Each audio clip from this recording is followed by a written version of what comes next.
And I gotta ping Discord.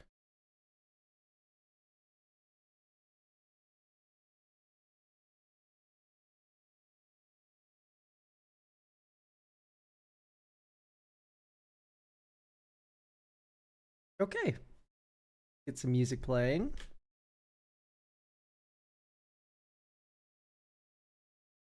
I need some wake up music, chat. Light Machina, I saw you in chat 30 minutes ago, or like 20 minutes ago, type something. And I'm like, you're just sitting in my chat waiting for me to start streaming? Nothing happens for like the first like 80 minutes of my stream anyway. Hello. So are y'all just gay, or do you like actually like what I do? Or is there like a this could be like the worst stream on earth and you'd still watch it because gay person in your box?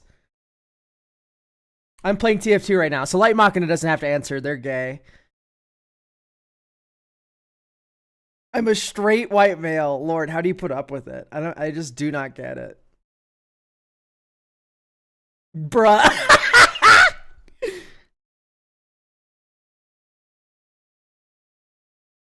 I'm at work, not working. I see. Oh. Sorry, chat. I literally just rolled out of bed. How is this a special deck review stream? Great question, B702. First things first, I'm going to show you my work email because we have something to watch. But also, I'm going to be building a deck entirely from scratch on stream. I'm at work right now, but I'm on my break. I have 13 minutes left. Tell you what, Nature Golem, if you are, if you're Musicman, are you Musicman on coffee?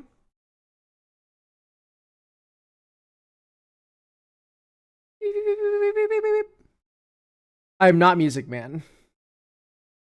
I see. Okay. Musicman. I DM'd you on coffee right now. You said that you have to go to work in 4 minutes. So if you don't have a break somewhere in there, what we can do is postpone this onto a Sunday or Tuesday stream that hopefully starts earlier, and then I can do you first at 4. Yeah, 1 p.m. my time, you said, I thought. Or is it 4 p.m. my time, in which case you have all the time in the world? 4 p.m. EST. Okay, so that's 2 my time. I'm not West Coast. So we actually have I have an hour. Okay, great. You're gonna need that hour because we need to watch something first. So yeah, no, don't worry, don't worry. I if it was like 1 p.m. my time, I was like, we have 3 minutes to do this deck review. Let's just postpone it, or I can refund you. Okay, God, I want to watch this video that got sent to my email because it's one of these fuck ass scammers that like gas you up and try to invite you into a creator network that cost $1 billion a month, and it's stupid. They do nothing, and you pay them money. So I kind of want to wait for more people to get in Twitch for that. So I think let's just play our dailies first.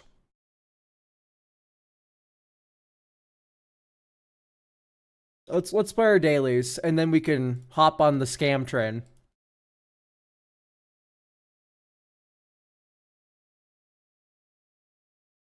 Yeah, no, I'm Denver, so that's central. Not central, mountain time. One type line. DESCEND.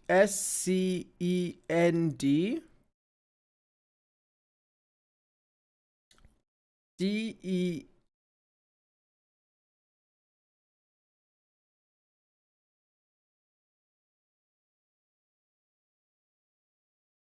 Obnixilis, the Fallen. It's landfall.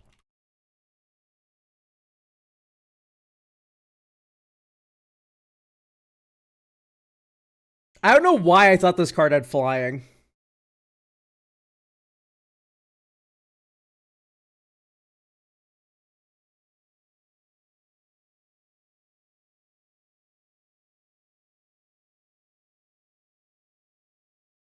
Enchantment. Creatures. Whenever.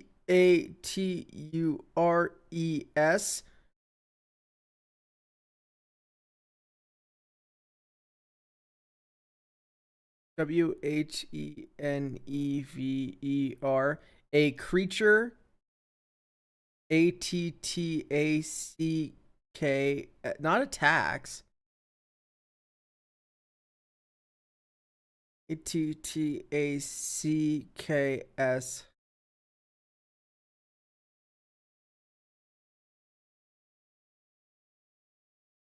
Create a 1/1 white and green or black and green.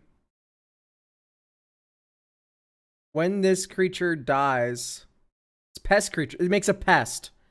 This is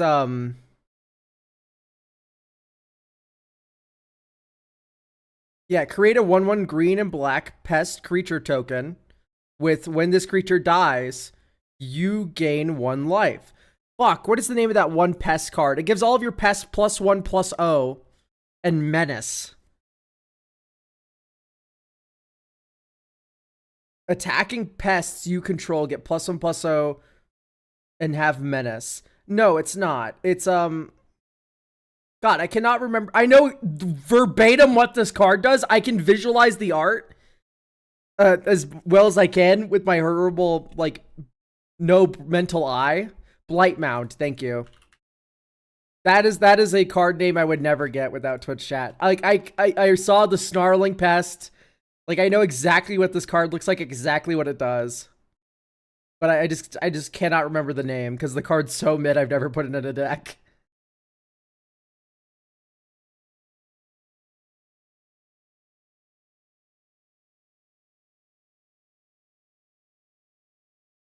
Do I want to do a whole ass crossword today? Probably not. I'm lazy. Let's just do Scrandle.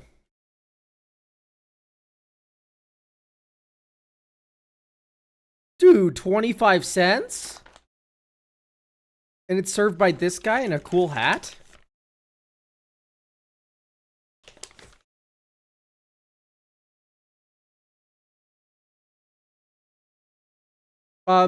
No offense to the chicken burger enjoyers out there. It's probably fine. Deep fried spaghetti and meatball fries? No slots for Sunday? No, we sold it in 15 minutes.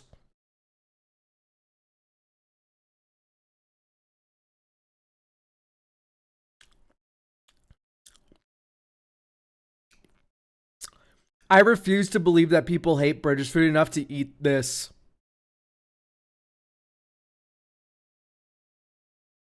This is Scrandle. You guess which one people want to eat more. What the fuck is the green goop? It's a pea sauce. Get over yourself. It's totally fine. Poutine or hot dog? Probably poutine.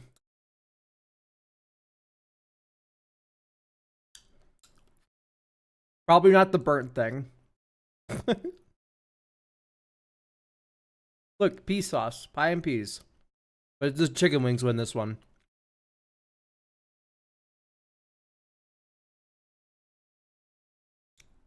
Roast potatoes or sausage roll? I would get the roast potatoes if these were both on the same menu.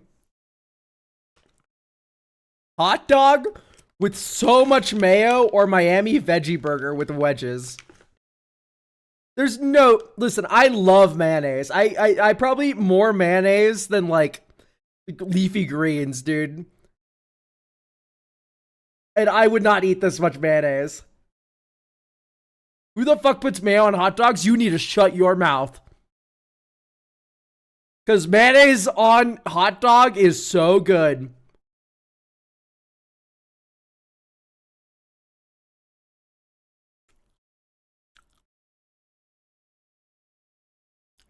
With the double piner. With the double piner pushes the right to over the top. Philly cheesesteak hot dog or jacket potato? Listen, chili cheesesteak hot dog? Fuck. People really like Philly cheesesteak. This is kind of brown and unappealing. Yeah, it's probably the hot dog. I don't like Philly cheesesteak that much. Are you shitting me? This is the most free Scrandle. It's free. Mystery Scran, though. Like, I'd rather have pigs and blanket.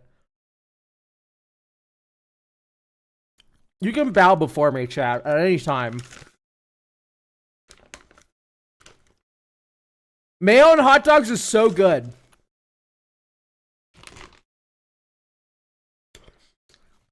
Yeah, Mystery Scran is unfair, by the way. Like, if it's ever Mystery Scran, it's never picked.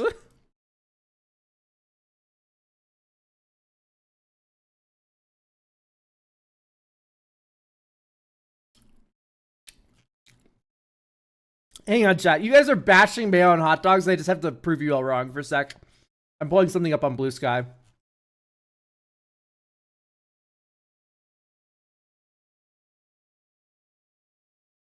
Any second now.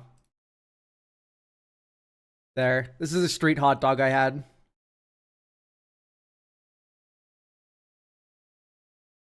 It's topped with cheese, mayonnaise, ketchup. It was so good. It came with a jalapeno that I devoured immediately. That looks like a mess. Yeah, good. Yeah, the hot dog's down there. You gotta trust. There's like ketchup and like barbecue sauce and just like it's covered in mayonnaise and oh, tomato. Hot dogs can be good.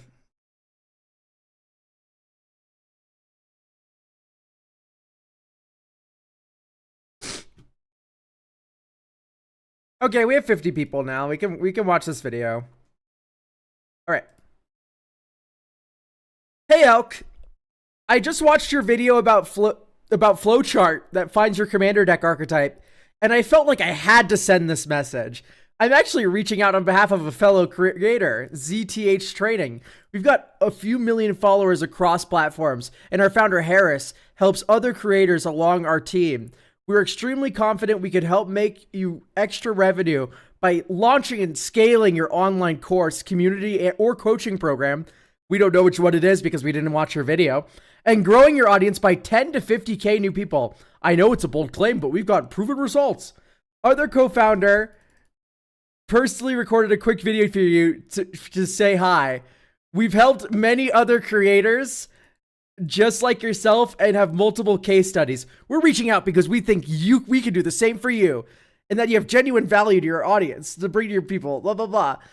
And we do all this on a complete results-based model, meaning if you don't get results, we don't get paid. That's how much we like what you do. We love to understand more about your goal channel. We're hoping to schedule your call this week so we can discuss. Thanks. Doesn't sign the message. I don't reply. I don't even look at the video. They immediately follow up like a needy sub. Hey, thoughts on the video? What? I've never seen a scammer come back so meekly and just go, did you like it? And then re-question, hey, we think you might have missed this video I recorded for you. What do you think? They sent me a separate email. Oh my god, and this gets even better, chat, when we watch. Hang on, I need to pause the music. This gets even better when we watch, fucking fully, like when we watch this video, because I've gotten this before. It's a Loom email.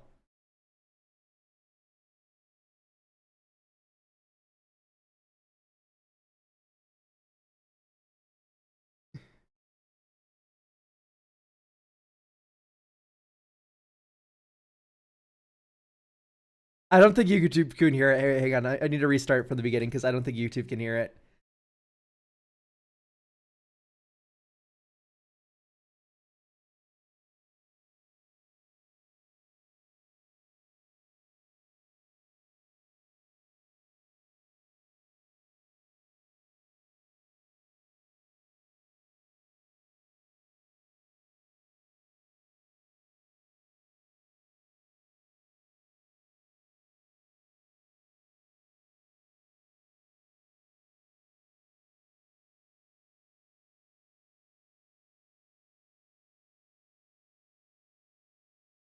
Yeah, it's like an AI voice, and they record it.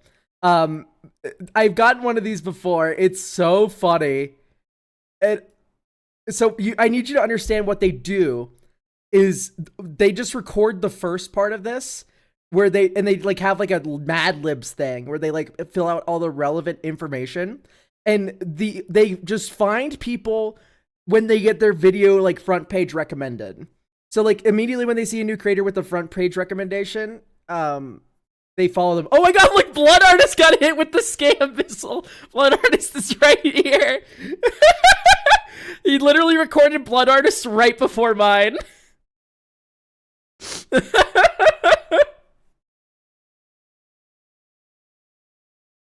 Holy shit, that's so funny.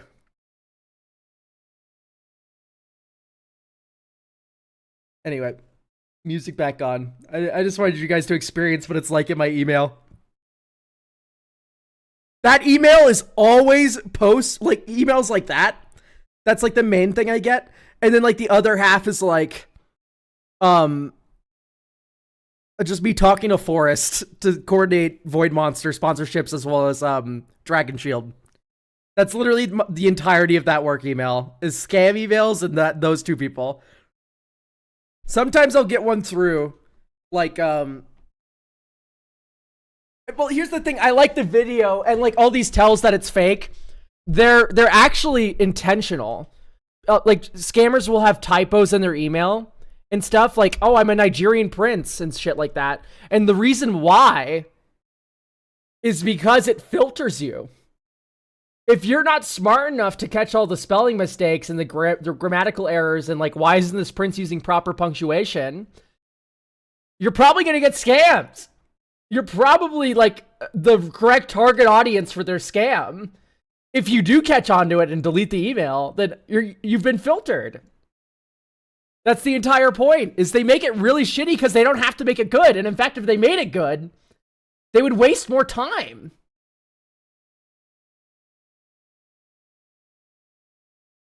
Fun lore there. By the way, Alex, someone redeemed free deck review. Whoever redeemed the free deck review, just okay, no. Yeah. Zalarin, if you want to like give me a little blurb for this. And then we'll get to after this one, because the first one's time sensitive. We only have another 50 minutes to do that one.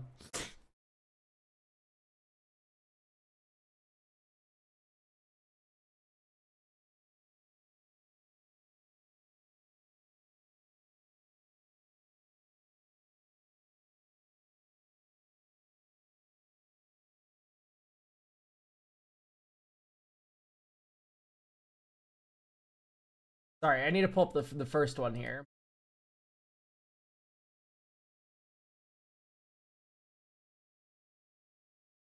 Wow, we already sold 2 slots. That's crazy. Thank you, Noi and Perry.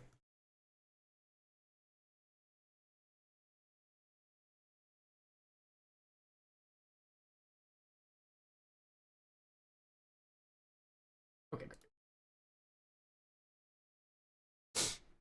Do you play with fans in the Denver area? No, I do not play with fans. I think that's a little bit like, a little bit weird. I don't know. I think it's a little weird to like meet up with people and be like, oh, 330 fan meetup. Woo, let's go. Yeah. I love you guys. Woo. It's like, thank you for watching. It's fun. I don't want to meet you.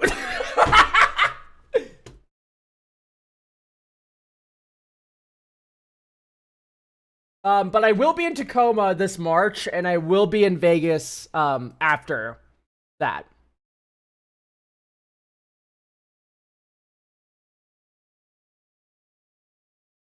Yeah, suffer no delusion. I mostly just play Commander with friends now, and I honestly like Commander has become a job. Where it's like, I like Cube way more. I would rather schedule like a Cube event with people than a Magic the Gathering like Commander night.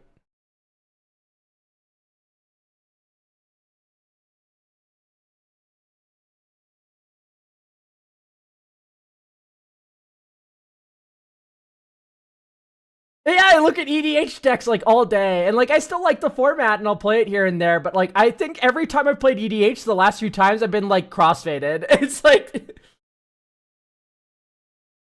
Like, I still like these decks a lot, but like, I'm probably gonna chop these down a solid amount. And I definitely find myself having more fun with other Magic formats, is all I mean.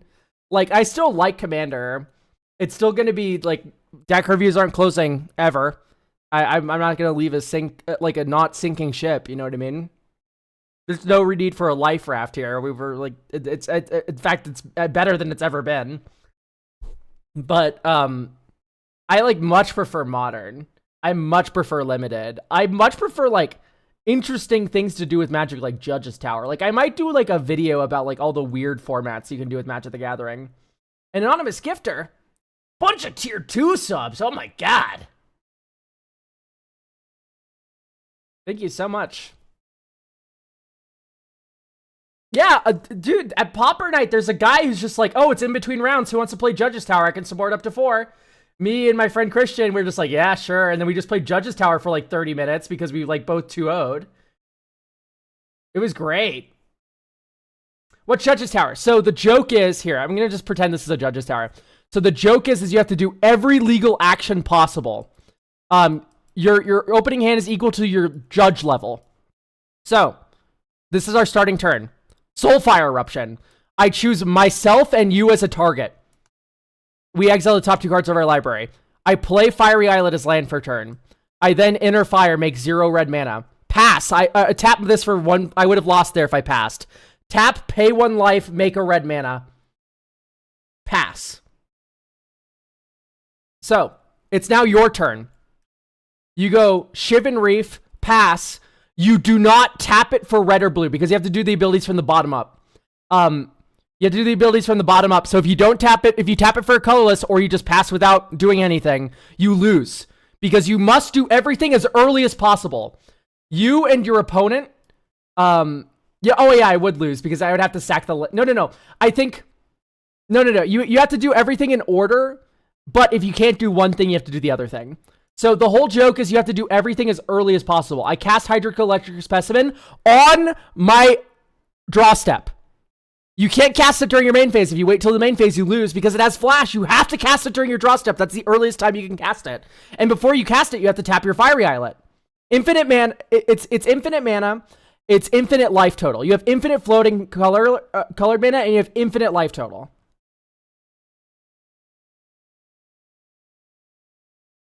Right, I do X is, if there's an X spell, it's 3. X is automatically 3. So I do 3 damage to all your creatures and myself. The worst thing to hit is a card draw spell. It's one of the worst things on Earth. Cursed Recording is also awful. This one sucks. But yeah, you can add a bunch of funny cards to your deck, like to your Judge's Tower. How do you lose the game besides messing up? No, that's it, is you mess up. Like, it's really, like, play a Judge's Tower that's well constructed, you're going to mess up.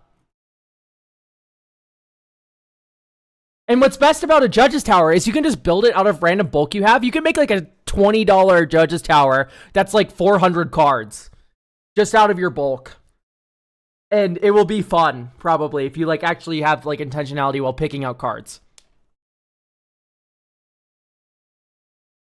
Yeah, like imagine spell twining in Judge's Tower. You like exile a card draw spell. Like that's a nightmare hell.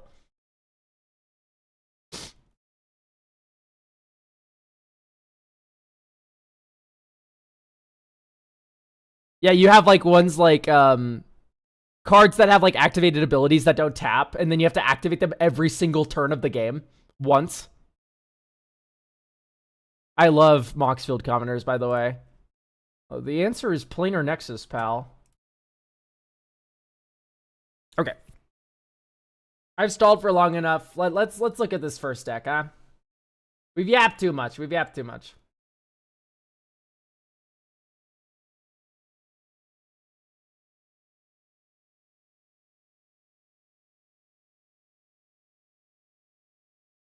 Any cubes you particularly recommend looking at your 2-headed one? The 2-headed giant one's a lot of fun. That's my favorite cube ever. Also Warcrime. My favorite cube is my 2-headed giant one. But if that isn't your guys' like speed, you don't want to do a 2-headed giant cube because it is a little weird. I recommend Frank Lepore's Horror Cube. Franklipor's Horror Cube's really good. That's probably one of my favorite cubes ever. Or LSV Cube. LSV Vintage Cube. Not Power Max Cube. Power Max Cube is so mid. I do not like playing Power Max Cube. But the normal Vintage Cube by LSV is really just, like, that's one of the best cubes of all time.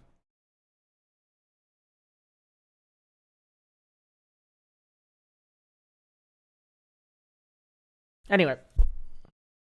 Let's read the blurb that Musicman sent in. I never played Cube. Is it fun? No, we just like doing things that we hate and we don't find interesting or fun. That's why we play Cube, is we just hate it so much. Why don't we make a community judges tower deck? Yeah, you could do like a stone soup kind of thing where everyone brings their own cards and stuff. Like, that's part of the vibe. If you have like a regular friend group. All right, hello, my name is Musicman510. My pronouns are he, him. I should be able to make it to the stream within this time frame. Great news, you're here. We don't have to worry about all this.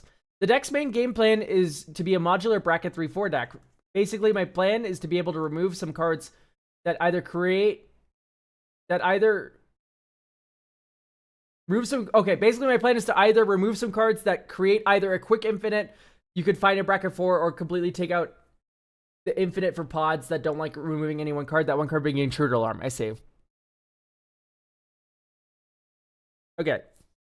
So your plan is Intruder Alarm combo, and then if that's not the vibe, we take it out. Still, 36 lands is so low.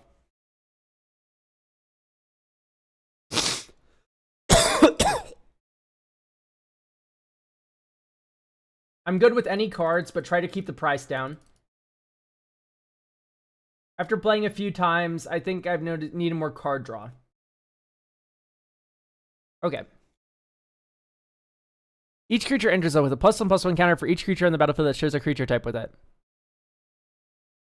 I see, yeah, so it's just Coat of Arms. So, no. You're in green. You don't need help buffing your creatures. Whenever a non-artifact... So, okay. Cloudstone Curio. I imagine that's part of the loop.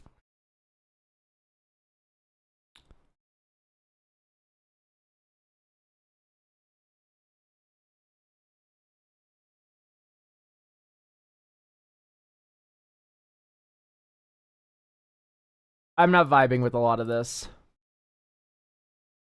The Voted Druid's the first one where I'm like, that's a good bracket 4 card.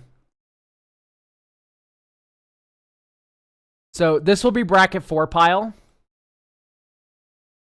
Like, I don't like Ristic Study doesn't even like really fit the theme of this deck, and I think we can add some better advantage than that. That's more fun for you.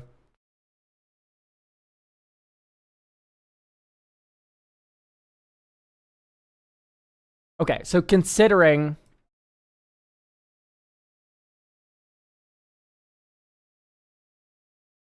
add one and then move to considering. So here's what I'm going to do for you, because I'm very polite and awesome.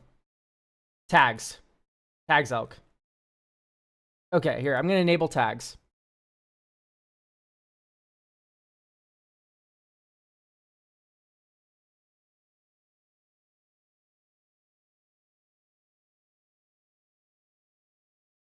I would have never guessed that Yarok was for doubling triggers.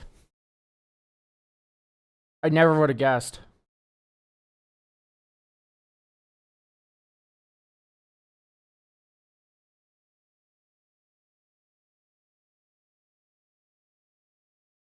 Whoa, guys. Kodama's reach is ramp.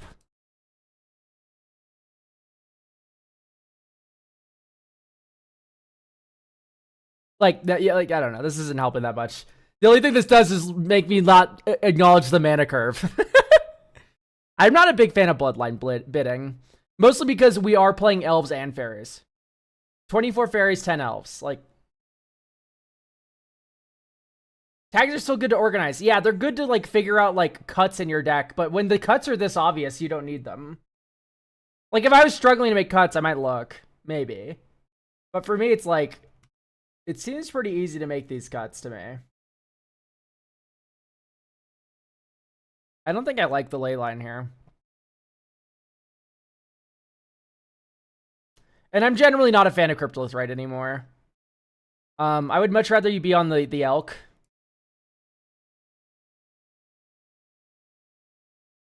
Because this is a creature you can tutor with a creature tutor. And that lets you run Traverse. Reverse the Uvenwold, right? Like, everyone likes it when your combo deck's more consistent. Besides, this is more of a Lightning Greaves deck, by the way. And this is the reason to keep Arcane Signet and Sol Ring, is because they are different card types, which helps with Delirium. Malevolent Rumble.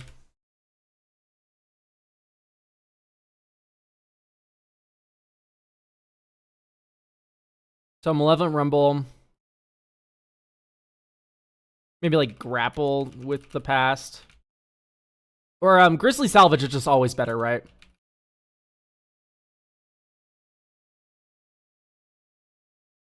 Is Malaran a good Lantern control deck? It's... No. Lantern is a good thing to be doing in Malaran. There is no such thing as a good Lantern control deck, though. But Malaran's, like, fine to run Lantern. By the way, Chris, thank you for getting a deck review for next week.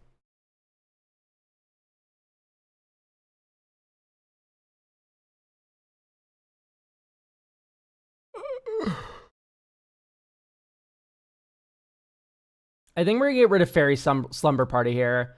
It just doesn't make the fairies when you like it.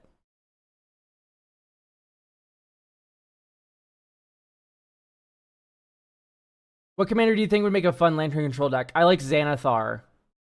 And then I think a different person did Lonus. Lonus is a good idea.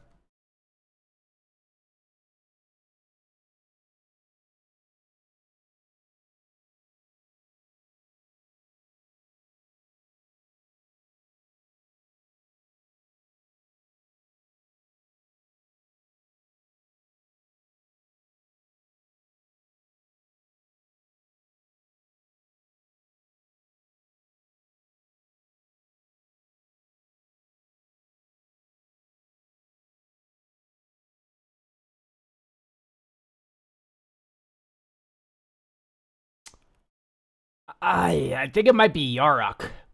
I think Yarok needs to go.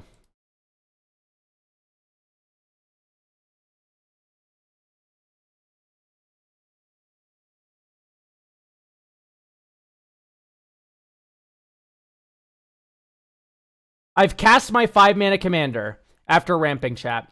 I then cast Yarok. I then cast fairies and elves. Like, does this... Like, I'm delaying it for a turn. So there's no slots for cube reviews. What do you mean? Huh? You either get a Tuesday deck review or a Tuesday cube review. I recommend reading the whole commission thing on coffee before asking questions. I will also review a cube. It costs $10 more, though. Total 50. Simply link your list. It says so right there. Okay, so we added 1 land in Traverse. We gotta add more, though. Also just really not a fan of your land choices. Like, do we care about landfall anywhere? Why are we running these, like, slow fetches? Because we don't have a single card that says landfall. So, like, Ash Barrens is not only better than it. Why are we running Reliquary Tower? You literally said card advantage is an issue. Gotta put Reliquary Tower in.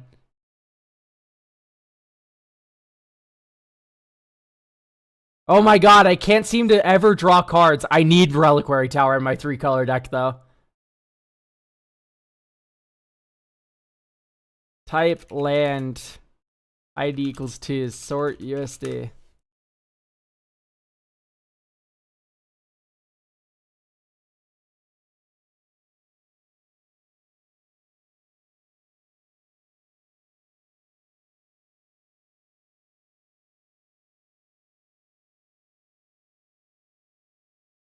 Good in Modern again. Lantern Control's fine right now. Like, it's not a throw to bring Lantern Control to LGS or anything.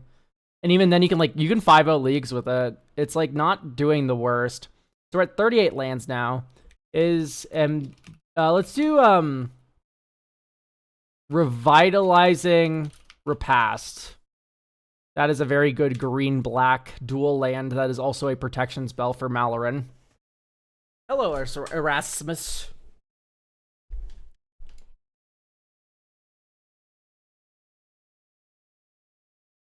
I'm going to cut a forest and an island and replace them with Seat of the Synod and Tree of Tales. Simple reason. They are artifact lands, which helps with Delirium. Let's do Thorn Glint. Thorn Glint Bridge. Not Mosswort Bridge.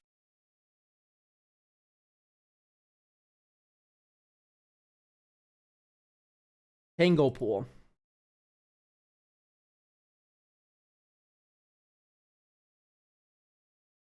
I prefer the bridges. No one's gonna braid your land, and if they do, your Simic, mainly. What are we doing?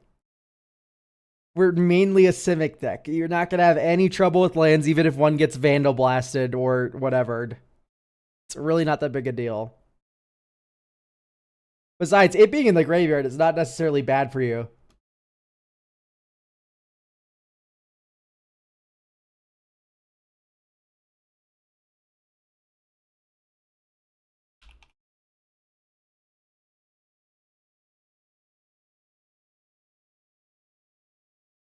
Are you sick again? You sound stuffy. No, it gets better as I stream. I just woke up like an hour ago. Okay. So we've already established Shadow Puppeteers as one of our first casual cards.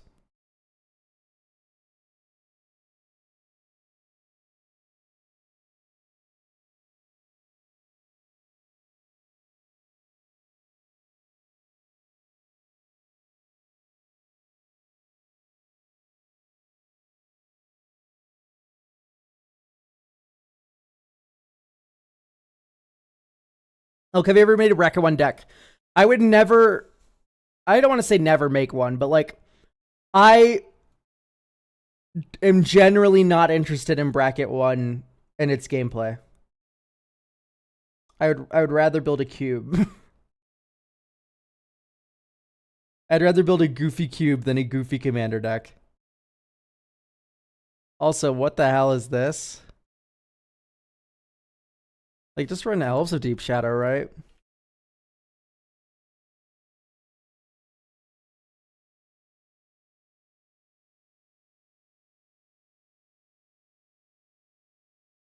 It's not Cowabunga with a K, AAA polls. You need to do it with a C. You're a fake Ninja Turtle fan. What do you even do in Bracket 1? I don't know, like, flop your dicks out and compare? That's what it sounds like. It's exhibition. You're supposed to, do whatever. I'm gonna cut Black Bunker Connections.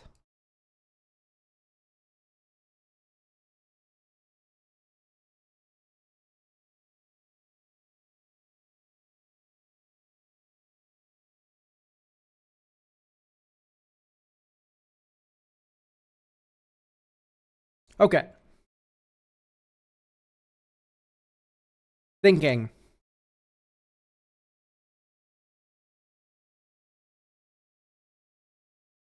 Without paying its mana cost. Okay, familiars don't matter.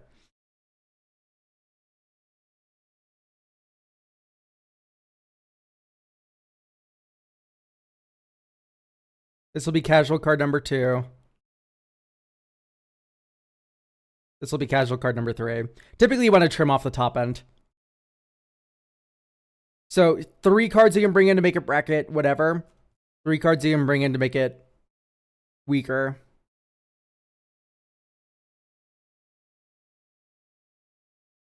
This is my Bracket 1 Demonic Consultation Thassa's Oracle deck. They're my 2 favorite cards. Exactly. I heard a really good point, which is like, why don't you allow Rhystic Study in Bracket 1? If anything, it just like makes your deck do what it does better. Like show off your silly, goofy thing better. I'm like, honestly, you have a point. If the point isn't to win, then who cares if you're playing Rhystic Study or not?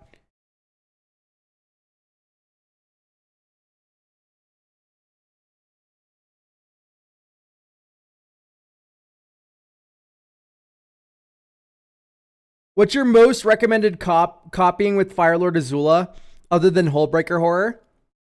I've had fun with Mind Splice Apparatus. So you want to put every instant speed red ritual and exile draw spell in Firelord Azula. And then that's what I recommend the most. You want one Gutter Snipe in play, and then you just cast rituals and exile spells during combat and win.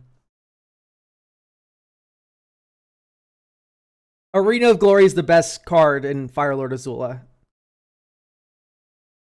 Exactly. Like, I would want to play Grixis Storm. Grixis Ruby Storm. It'd be so much fun. Okay, I want one more card. Ideally, like a fun card that would combo with Devoted Druid.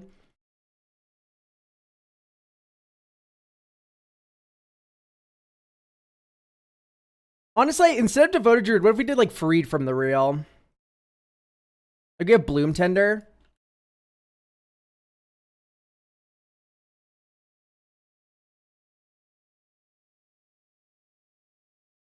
And then we can run Devoted Druid main deck.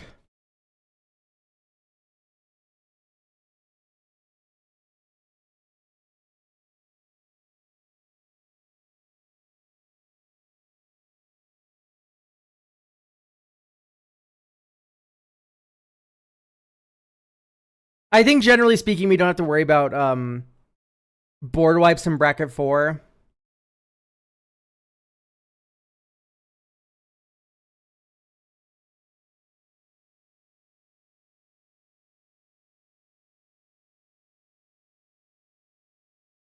Okay, so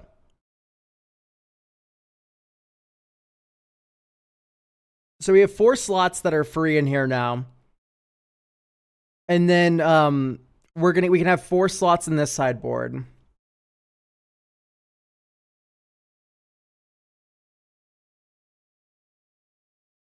Okay, so for Devoted Druid.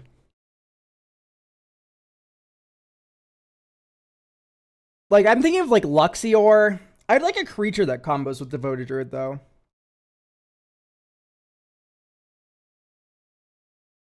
Which sucks because the only one I guess there's like Malaria.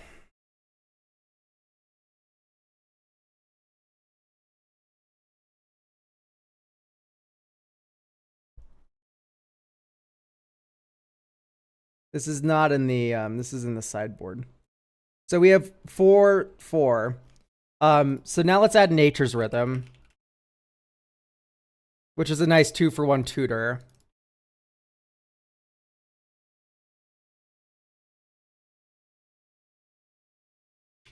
I always add an extra N at the end of Rhythm. Hazel,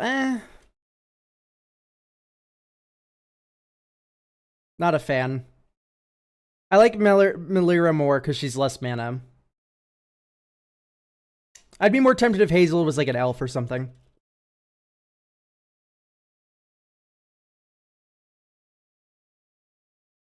Maybe like stock up.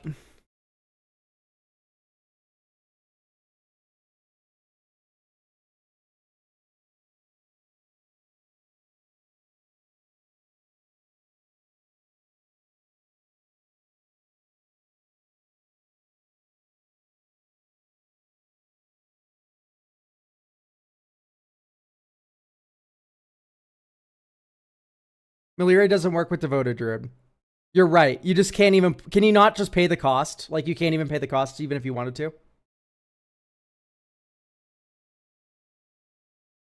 So you just can't pay.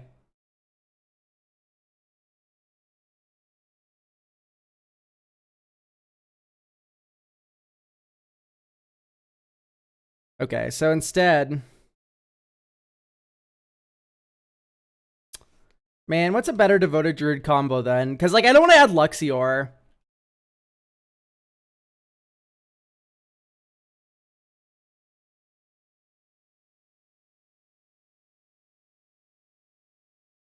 Could do, like, Hazel's Brewmaster.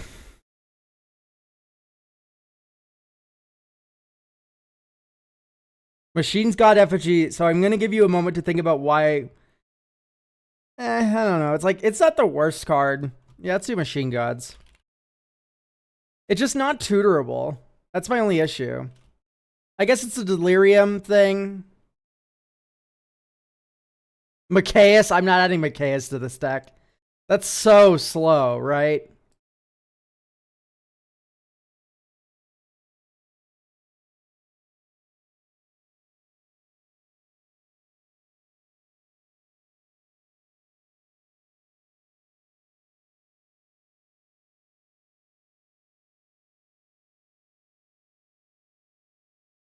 Okay, hang on. I'm scrolling through the EDHRX combo page trying to find like a good devoted druid line. And this is marked as an early game 2-card combo, chat. This is marked as an early game 2-card combo that you can pull off early, and so it's only bracket 4 and 5. But it needs you to have 5 or more counters on the devoted druid. This is what I hate about the EDHREC like early game combo thing. Because you need to be able to have a billion counters after making 5 mana.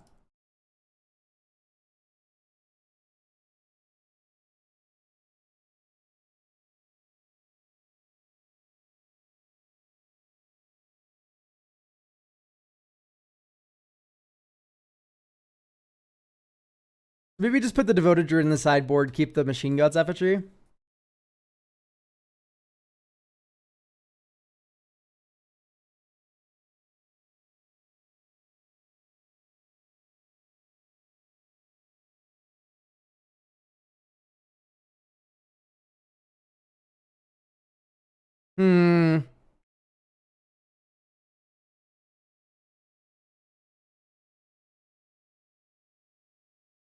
My other thought is like you do like Quirion Ranger or Shia things.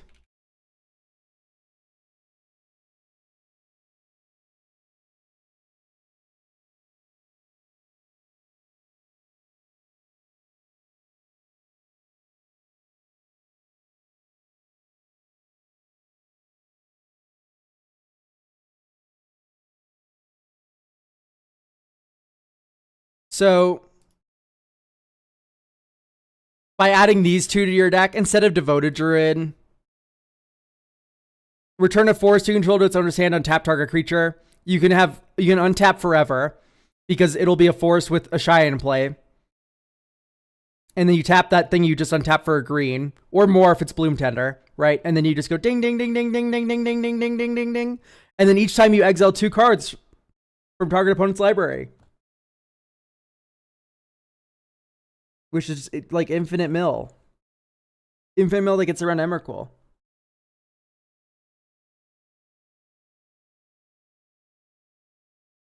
And then until then, Quirion Ranger is just like a totally fine card.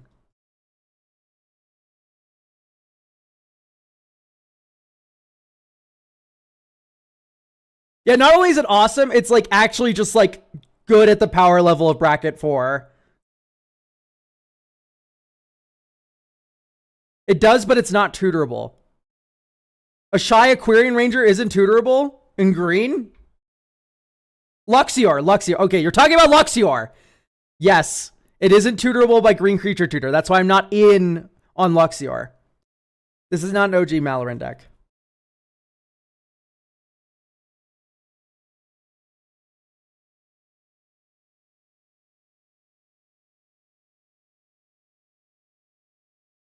Yeah, once again, just cutting down on expensive cards to make room for the bracket 5, bracket 4ification. So we already have an offer you can't refuse. Let's get Swan Song.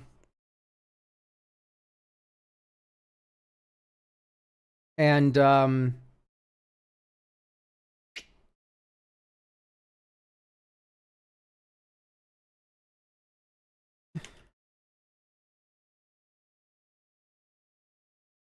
Flare of Denial. There's not enough like blue things. Like I'd rather run Abjurer.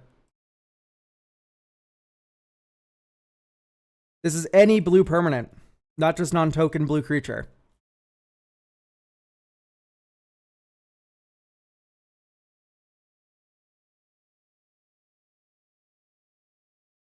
Yeah, I don't want to work with the lore. All right, let's play this out as the bracket 3 version.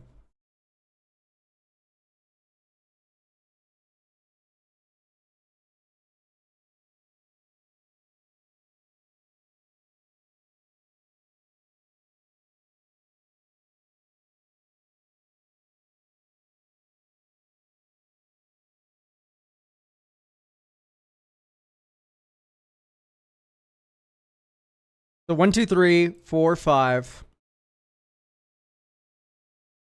1, 2, 3, 4. Glenelyn Archmage hold up 2 activations.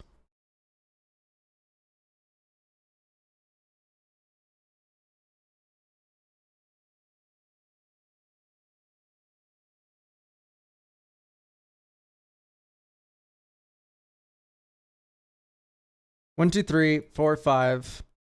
Malaran.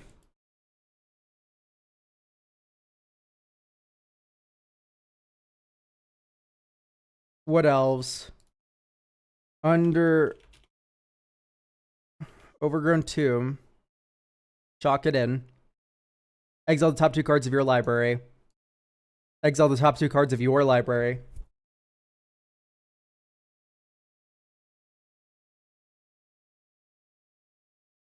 Two, three, four.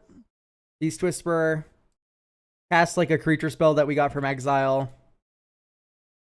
Cast Marleaf Pixie.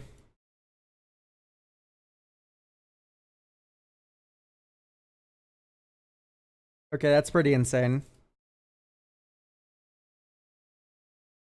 Yay! And you start having fun forever. This is a pretty good board on turn 7.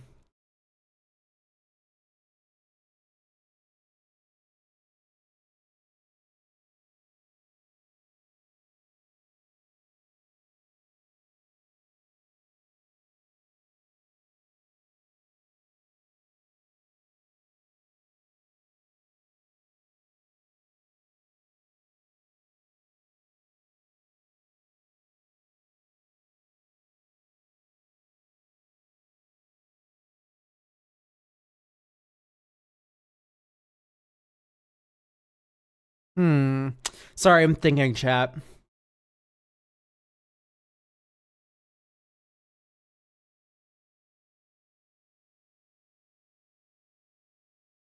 Okay.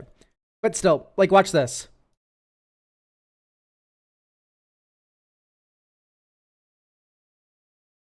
Selfless Safeguard out.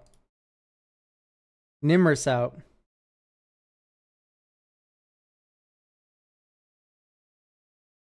Archmage of Echoes. Am I blind?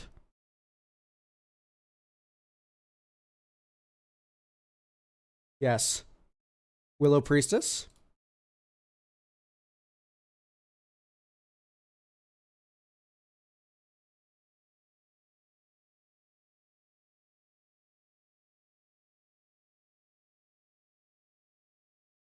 Boom. Suddenly, we're higher power level. Whoops, I added one more instead of moving it to main deck.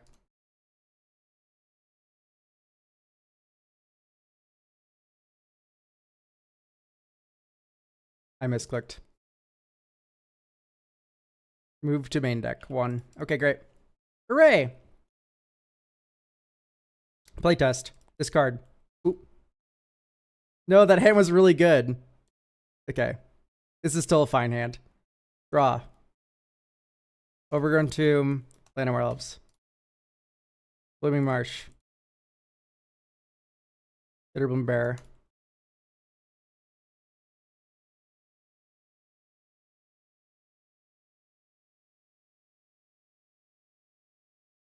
Sign of Una.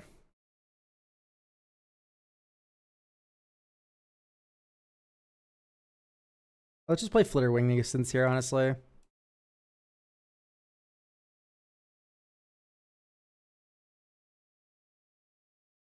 Okay. 1, 2, 3. Remove a counter. 1, 2, 3. Draw 4 cards because we have a couple fairies from the last 2 turns. And now you're holding up a jur if you weren't an idiot. Oh wait, no, you only have one blue. That is a tough situation to be in.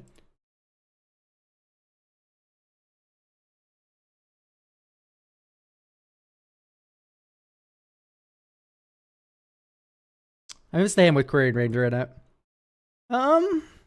This formidable spanker.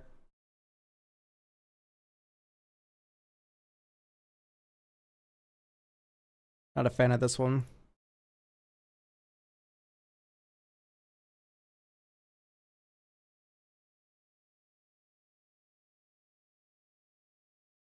Okay, I think we're not consistent enough. So what I'm going to do is add one, or move to considering. So that's in the casual pile now.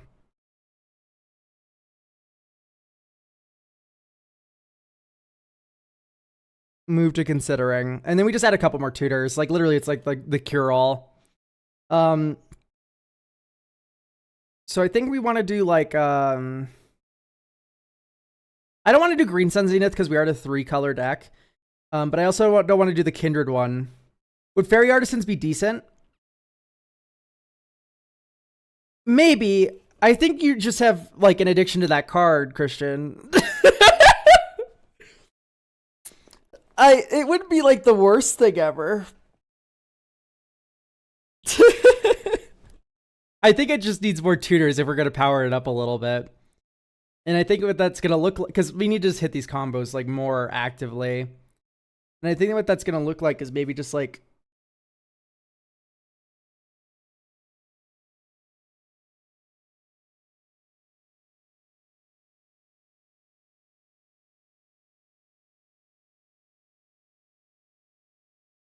worldly would probably be fine.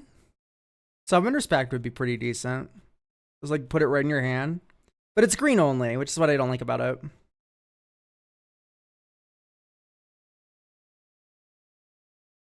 Like worldly.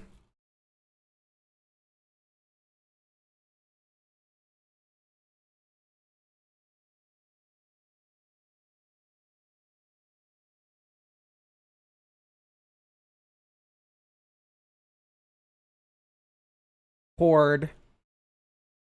Worldly chord. And then this would go in the sideboard.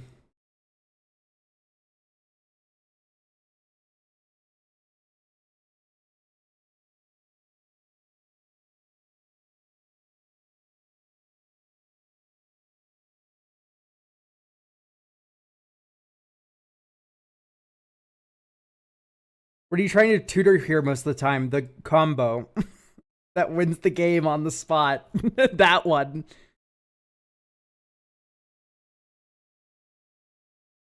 So you crack for voting.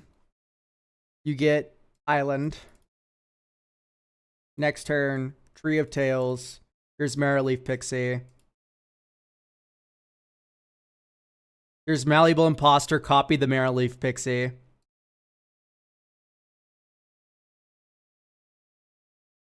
One, two, three, four, five. Here's Malaran.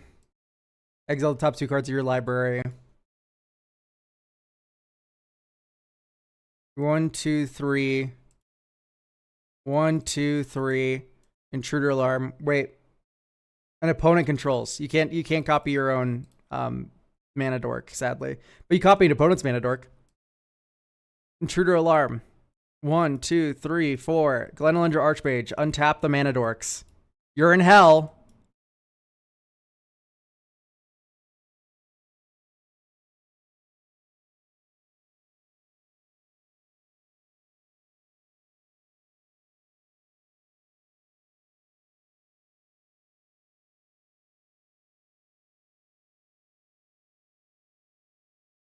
Whoops.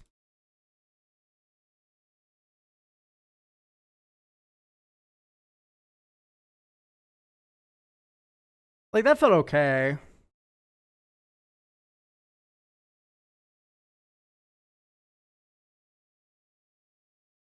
Wow.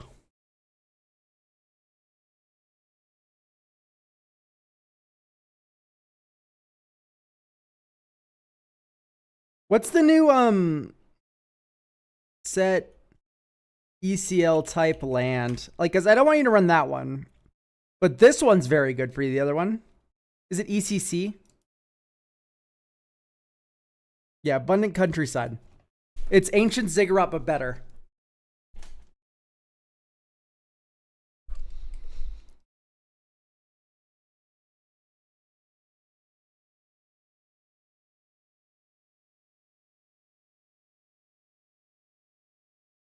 Yavimaya Coast. Island. Arcane Signet. Worldly Tutor. Shia.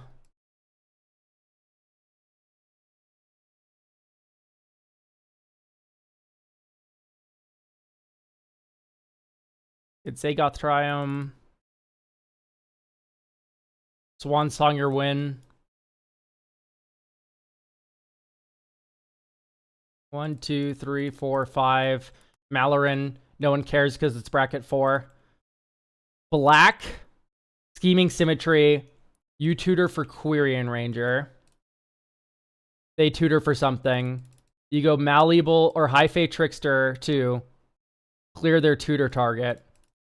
Revitalizing Repast.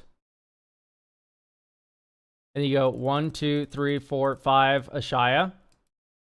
Green. Quirion Ranger. Tap Malaran for mana.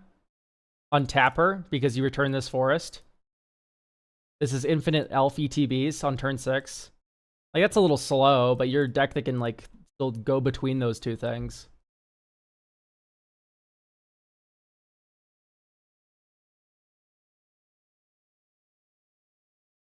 Thoughts on City of Brass reprint? I don't know. They should reprint everything forever.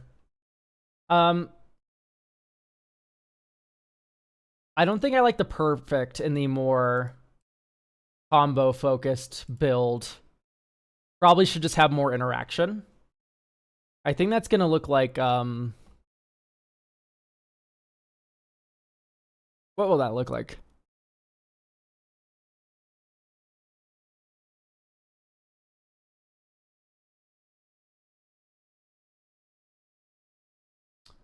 Allosaurus Shepherd, probably. Like, it's an expensive card. But, like, damn, it's really good in this plan. Right? I want you to imagine you have a combo in your hand. You have Ashaya, the Quirion Ranger, right? So you have the combo in your hand. And you just go, okay, great. X is 1, Nature's Rhythm. Allosaurus Shepherd's now in play. All my green spells are uncounterable. Play Ashaya. Now tap creatures for mana, Quirion Ranger, and then you win. And you can't be counterspelled.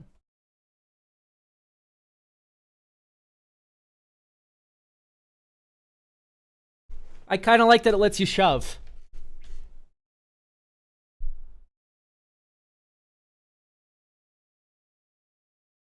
So, like, currently this is in competitive fit configuration. You take out these sideboard cards from the main deck, and you put in these 8 considering cards, and now you're back in bracket 3. Well, I have the card. Let's go. Brilliant. There you go. This is ready for you. I still think it's, like, slightly lower power level at that higher bracket. Like, maybe you should be taking out more Lords, like Glenelendra Legion stuff, for more slowing the game down, Staxy effects. But I think as it is currently, this is probably going to be fine for you. For, like, the limited budget swaps kind of ordeal. Like, let's turn on price. Like, it's going to be, like... Oh, no, don't sort by price. Show price. It's probably be $70. Oh, yeah, around 100. Bummer. But, no, you already have the Intruder Alarm, though. So you already had the Intruder Alarm, the Elf Stone, all that stuff, so.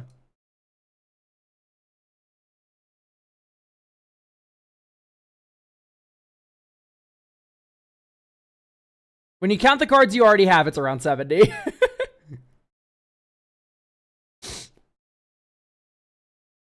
What's the creature count you would include the Ziggurat / new land at? I would include the new land in Kellen if I didn't feel like spending $5 on nothing. Like, I would put the new land in Kellen. 50 creatures, Kellen. If you had an Umori all creatures deck, I'd run Ancient Ziggurat. If you had a deck with more than 60, like anywhere from 60 to 80 creatures, not 80, you know what I mean? If you had 60 creatures, it's basically your whole deck, I would run Ziggurat.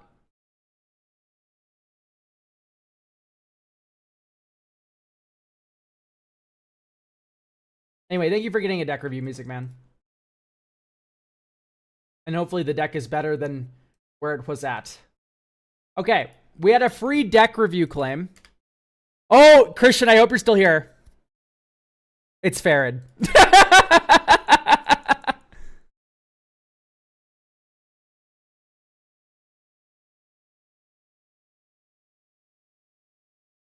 All right, can we get a blurb from the good old Farad enjoyer here? Zerlin Gaming, what's the idea here? What direction are we taking this Farad deck?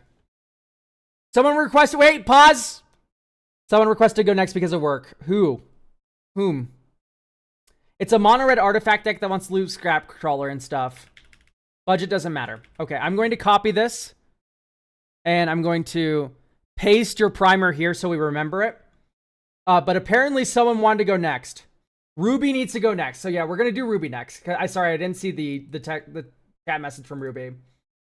So we're gonna do Ruby next. Then we're gonna do Farad. No, Ruby, it's okay if you have to go. We can do yours. It's Optimus Prime. Okay, we're gonna go back to Farad. No, I'm joking. We can do Optimus Prime first.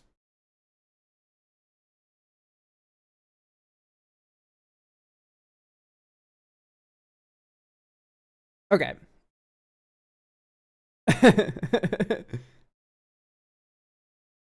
At the beginning of each end step, bolster 1. When it dies, return to the battlefield. Whenever you attack, bolster 2. Then the chosen creature gains trample until end of turn. When that creature deals combat damage to a player, you convert it.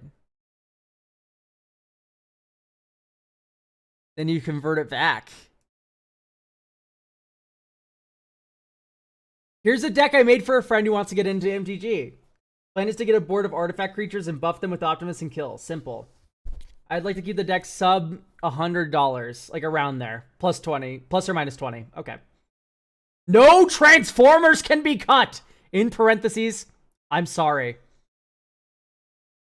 Like I said, I made this deck the other night and need some additional eyes on it. Okay, 38 lands I feel is too little. I don't think we have Lorien already. So let's just do...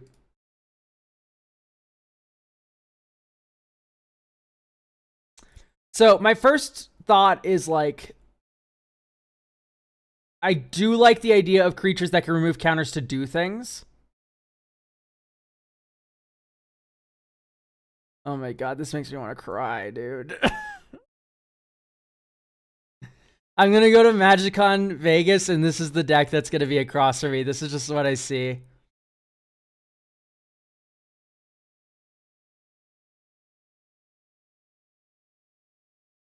Big Mother Mouser. Oh, brother.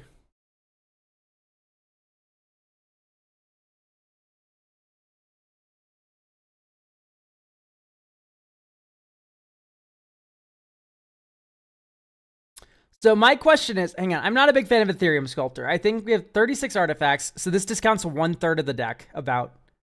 Not including Seed of the Synod. Yeah, I just don't know if I like the reducers that much. I don't think we're actually getting that much value out of them, and it doesn't reduce shit like Kilo either. Reduces Optimus, but then they need to stay alive.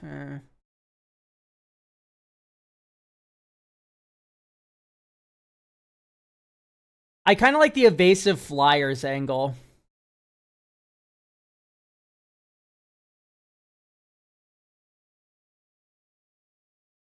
What if we did flings? Besides, Kazul's Fury is a really good way to get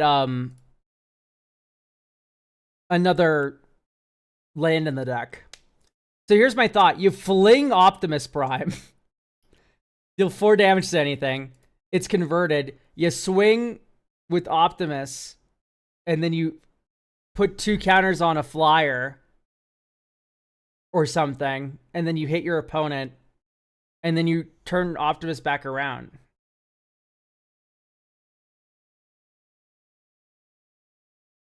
Fugitive Robot from Teenage Mutant Ninja Turtles. Okay, you spelled fugitive wrong, and so did I.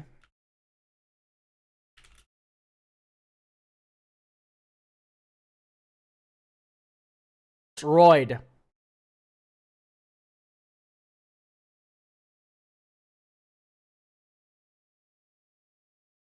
It's not that bad. It confuses me how the robot part with the laser gun is weaker than the truck. You know, that's a really good question, actually.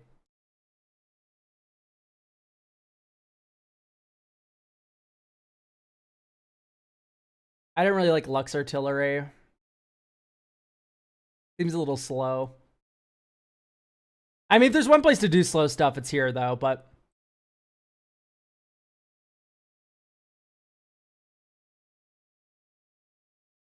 Remember this card was like $10 and everyone's like, it's the One Ring, dude.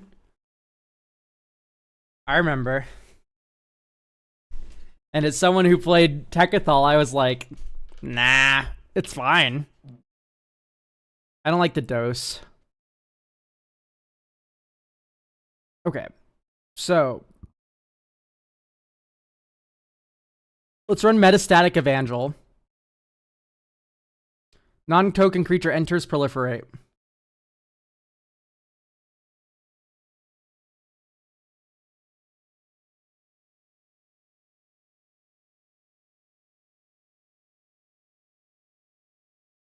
I do think this is a deck where Generous Gift could become Thraben Charm, but it's probably fine. It's probably just such a niche side grade.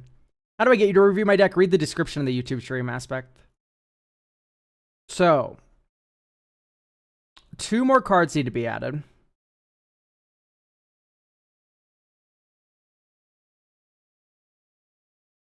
I think it's Fanatical Devotion. Sack a creature, regenerate a creature. So you can sack Optimus Prime once for free. Returns. You attack, you hit him. You now have a new regenerate up. Is that something?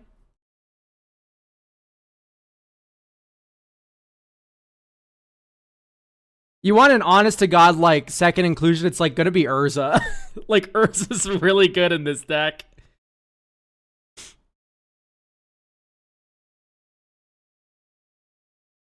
But besides that though, you could do something like Palladium Mirror.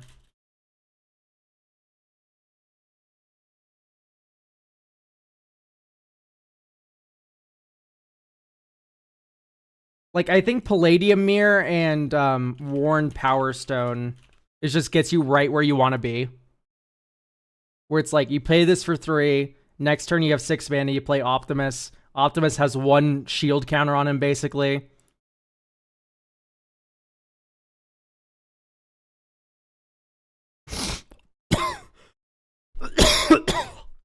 Collective effort out. Does all be one work with moving counters around modular creatures? I think so, right? The question is, how modular are we? We have Zabaz. Modular. The only issue with modular is, yeah, we only have like 3 modular creatures is my only concern. I'm confused on the whole sack Optimus and it comes back flip. Am I dumb? When it dies... So you sack it to Fanatical. It says right here, when Optimus Prime dies, return to the battlefield converted. When you sacrifice Optimus Prime, he dies. Like, having Fanatical Devotion around is fun. Yeah, he just flips over after you sack him. You die when you get sacrificed. Unless there's like a rest in peace in play.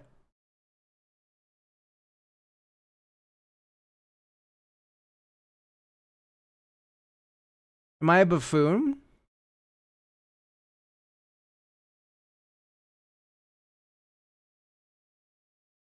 I low-key forgot that text. I think this line of text is the most interesting thing on Optimus. You're playing Optimus for end step bolster 1?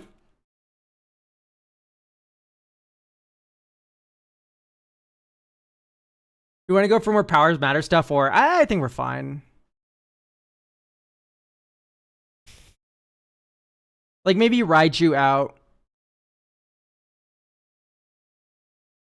And you can run the mount instead. Like I find Bulwark Ox to probably be a better defensive thing. And then you can also run Selfless Spirit, which is a flyer, which can help flip Optimus back over.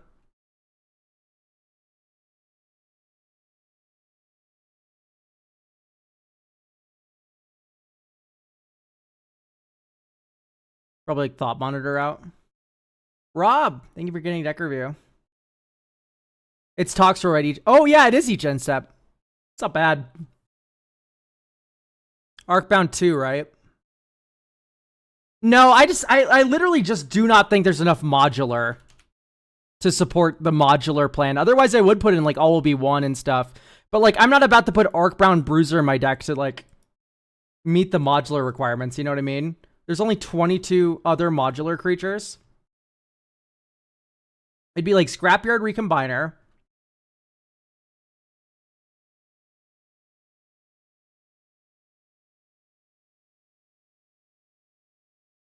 Arcbound. Oh, or Ravender, rather. That's it. Those are the only two worth running.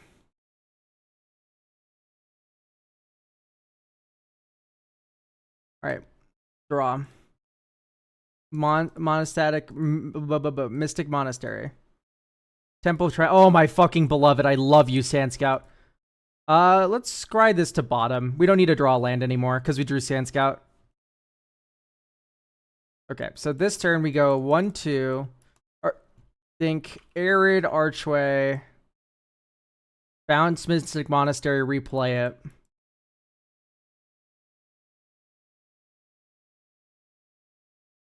One, two. Or actually 1-2. Steel Overseer. 1-2-3, Ratchet.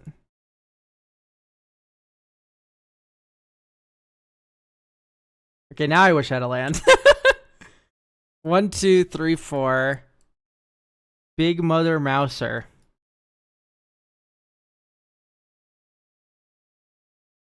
Dispatch your creature. Counter, counter, counter. 1, 2, 3, 4, 5, 6. Here's Optimus Prime. Counter on everything. Bolster. Bolster. Bolster. Bolster.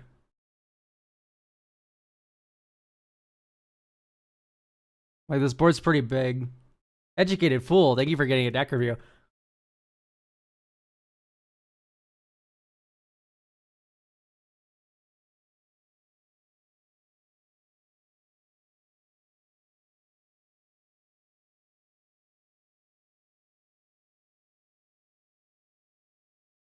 The double blue feels really hard. With this budget mana base, I think I'm going to cut Counterspell and give you Negate. Like, I think one and a color is better than double colored in this deck.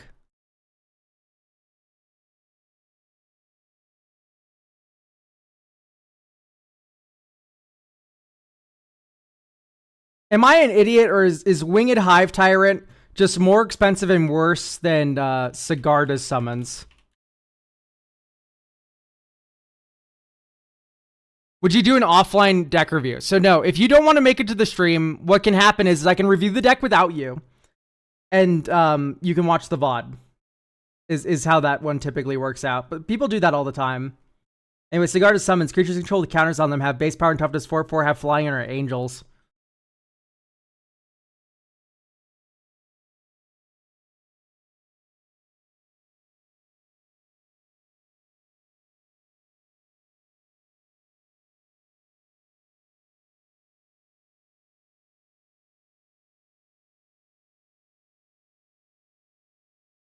Anyway, I think this is about good to go, though.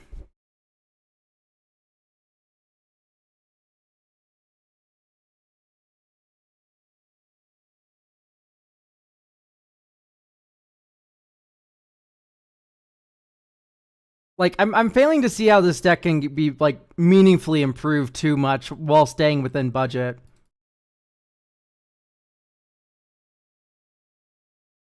Here's a Javelineer. Turn 3. Sand Scout. Get, Hypnu.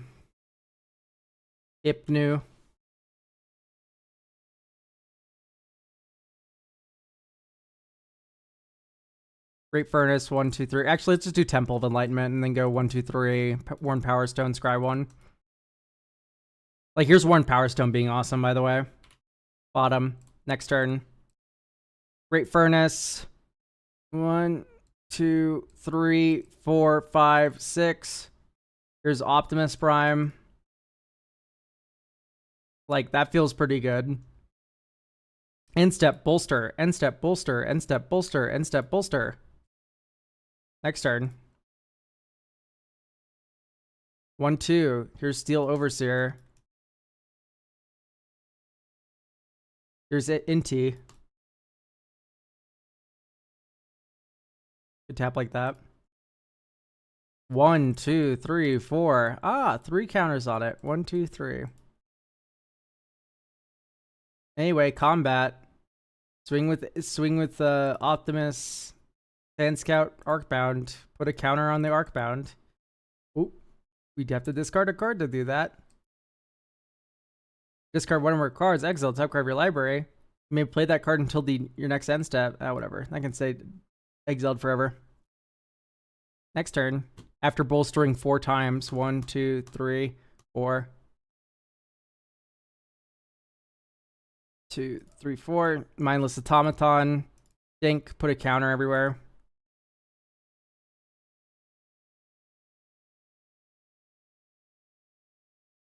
Like, pretty nuts. This feels very good. My only other thought is, like, maybe you run Stubborn Denial. Like, that's, like, the side grade to negate instead. Maybe Frantic Search Out. It's not really doing that much. Like, just run Stub. Your commander's 4 power. That doesn't feel that bad.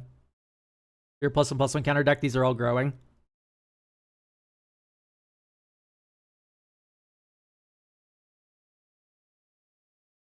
There's nothing you can do, GAH Holland. Your friends play Commander too much. They're too far gone. How do you feel about patrolling Peacemaker? I don't like it triggering off of, like, when opponents do things. It sounds like a surefire way to be disappointed with the card. The fact that you can't control it 100% makes me a little sad. Okay, it's Farad time. This shit and all I must have copied this wrong. Mono red artifact deck that wants the loop scrap crawler like cards, but if I feel like I draw the wrong half of the deck, I just sit there. Budget doesn't matter. Wreck a 3. Okay. Do we have Goblin Engineer? We do. Do we have Gamble? We do. Do we have Reckless Handling? We do. Do we have Duretti? We do. Do we have Trash for Treasure? We have Scrap Mastery.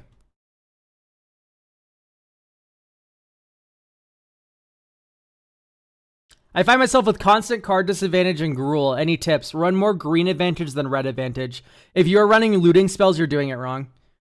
I like Trash for Treasure a lot. Generally just a fan of this. Although, yeah, we also just have Duretti too. Do we have Arena of Glory? We don't. Could be an issue. I'm going to cut Wayfarer's Bauble. I find it to be too slow.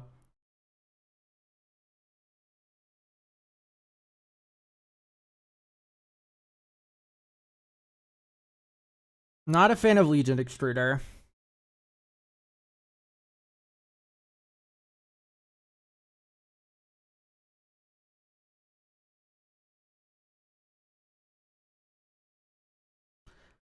I just don't like that the Foundry has, like this I like more. Did you ever end up building Nico? No, I've never touched Nico.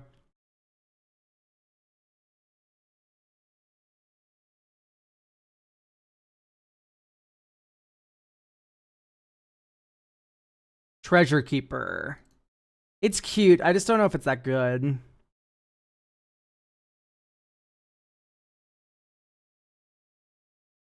I'm not a big fan of Scrap Welder at all. I find that one to be a bit weird. I like when you can use the scrap tokens for things, which is what Goblin Engineer, Goblin Welder does.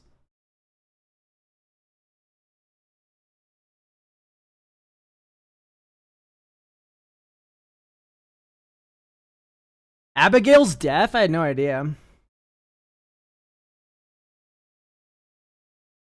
Who would pick on an Abigail player anyway? Oh, you're playing Abigail, dude. Time to die.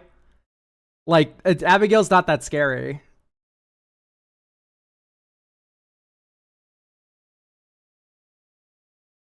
Okay, the rest of these are very good. I think maybe Saheeli's Directive has to go. Because, like, generally speaking, when I look at an artifact deck like this, my first thought is, like, why are we not, like, doing Triplicate Titan, like, top-end stuff? You know what I mean? Where, like, you can get a Triplicate Titan to play really cheap. Portal to Phyrexia.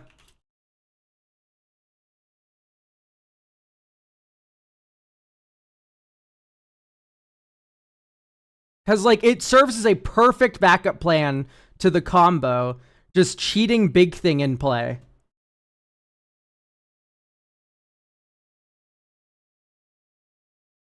Okay, but Deadpool is better than Abigail. And the reason why Deadpool is better than Abigail is because it's 4 mana value, so it gets through Bazella. Kuldotha Forge Master, I love that suggestion because we added, we're going to add Arena of Glory to this deck as well. I need to stress this.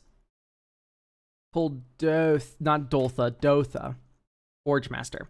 So I need to stress this. Arena of Glory is non-negotiable. Take this deck apart if you cannot find $12 for it. The reason why is because you have Duretti. Duretti with haste is stupid. Kuldotha with haste is stupid. Right? Like, it is just non-negotiable. It's the sorry truth of the fact of the matter. Also, you can get away with running a, what's the name of the card? Oh, no. Abandoned Pioneer.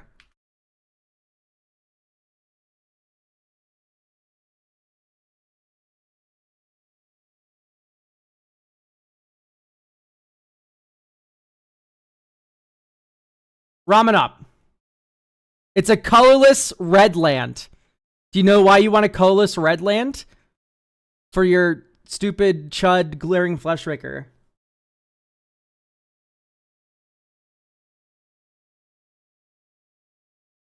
It's nice to have a land that can tap for both. Generally not a fan of litho breaking here, I think.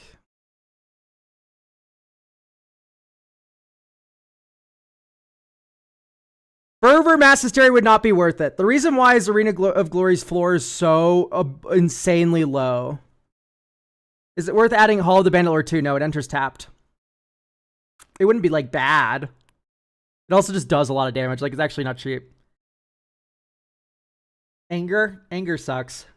I'm sorry to say. 26 mountain deck. Anger's, like, just not consistent enough. You need a discard outlet. You need a mountain, and then you need anger. Like, you need all 3 of those for anger to be good. But you need creatures you care about hasting, of which we have 2. Lava Leaper, is that too far? Guys, we're lost in the sauce. Arena of Glory is, like, literally on a different tier than all these cards that have been listed. Footfall Crater, exactly. Like, we're not cooking. we are not cooking here. Let's see. Arcbound Crusher.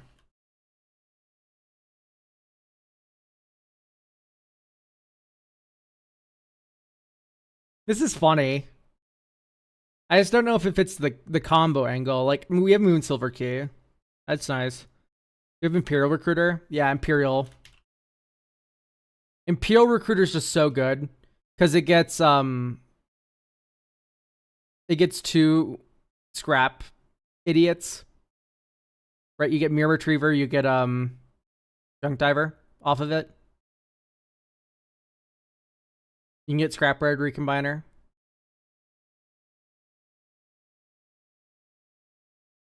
Hi, Erasmus. Where do I give you money so I win at MTG? You can go to the coffee. We have how many slots remaining?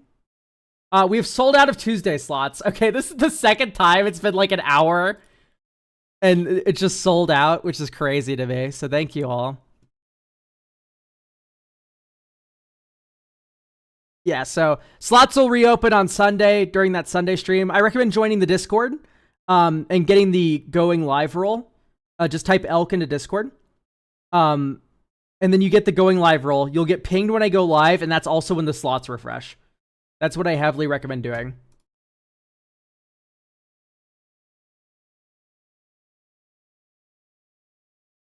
I like the devastating onslaught. What if he did like a Jaxus? The Troublemaker. It's a nice discard outlet. It's good value. Is there another giant artifact idiot? Because I do think just having like this like top end scrap or trash for treasure stuff is probably worthwhile. So we already have Triplicate Titan Portal. Mage Ring Responder.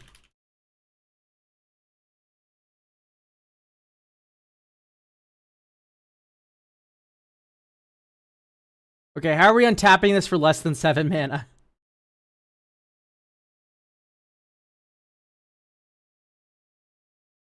Threefold, I don't... It's already in, I think, yeah. Stone Idol? Dude, if you reanimate Stone Idol, I'm, like, embarrassed for you. I think we might just be fine with these two.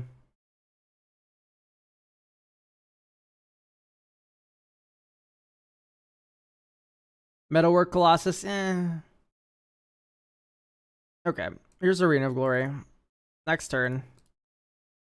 Here's Mountain. Here's Arcane Signet.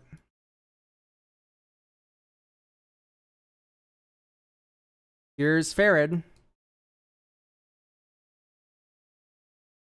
1, 2, Moonsilver Key. 1, 2, Slow Bad. 1, Moonsilver Key cracked. Get KCI.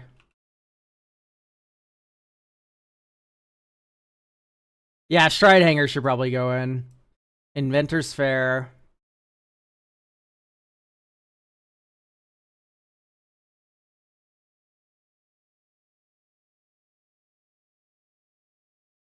One, two, three, four, five, six. Here's Ruin Grinder. Also, we have a scrap token laying around.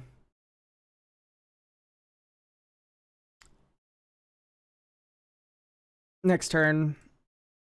1, 2, 3, 4. Crack Inventor's Fair. Because we have 1, 2, 3 artifacts. Get Mirror Retriever.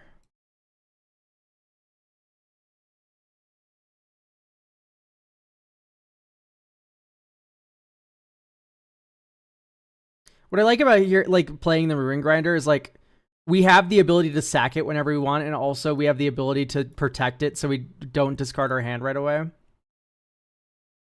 Like here's turn 7. We should be winning right now. 1, 2, 3, 4.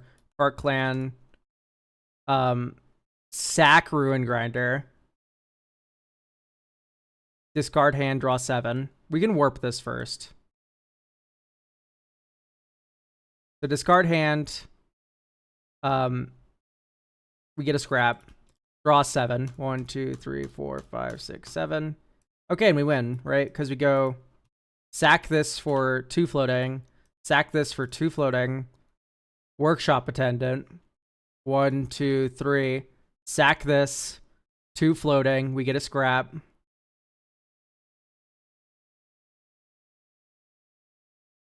We get back the Mirror Retriever. Ding, ding, ding, ding, ding, ding, ding, ding. Oh, Krang. Yeah, you're right. Krang's insane.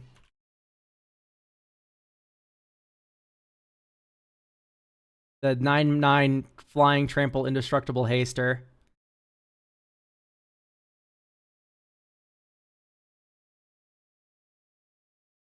Yeah, and then Stride Hanger. Yep, one of more tokens is already in. Good.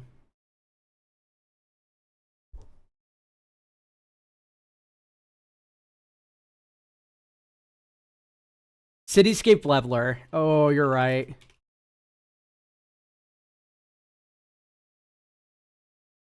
When you're right, you're right. All right, so let's cut. Icar Wellspring's fine.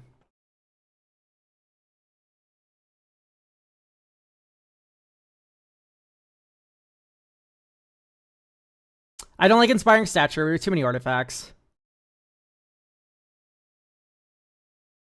I don't like Goblin Matron more than Imperial Recruiter. That might be a good one for one. So here's the idea.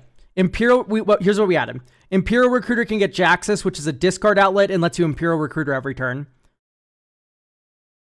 Alternatively, if you already have one of the combo pieces, you can just get the other combo piece.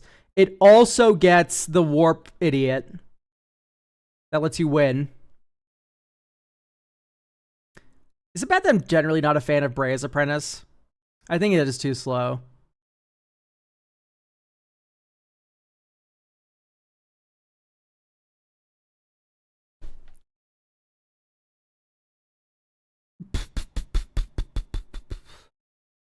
Like the oh my god, did I just see Sky Scanner? Get out of here. I have Sky Scanner in a deck, actually, chat. I don't know if you know this. It's in Sephara. It's right there. I have Sky Scanner and Pilgrim's Eye. Is Meteor Golem underpowered for this deck? No, actually, Meteor Golem's really good because when they unban Iona, you need an answer for it.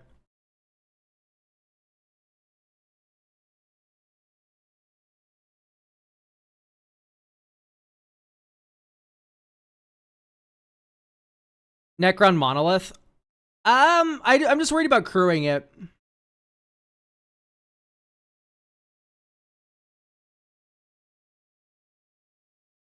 Isn't there like Sazacaps?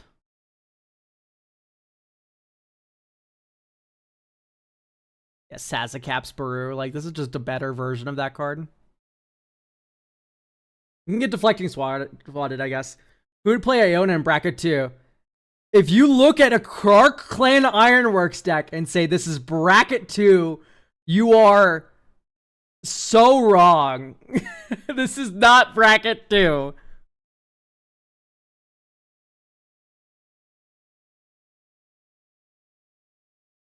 Who would play Iona versus the Kark Clan Ironworks player?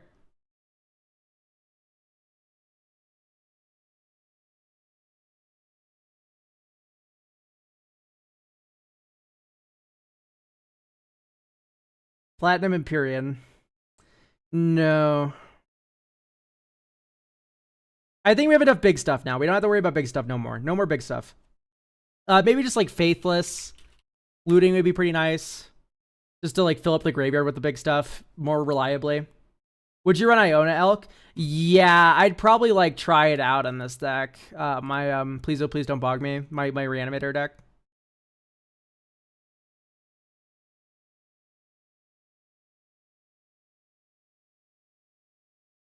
Like, this is the deck I'd probably put it in.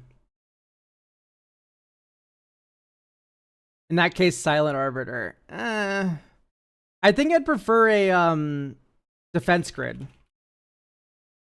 We're not really playing at instant speed. And when we are, it's activated abilities. So what I'm saying is, like, what if we ran defense grid? The cool old art one.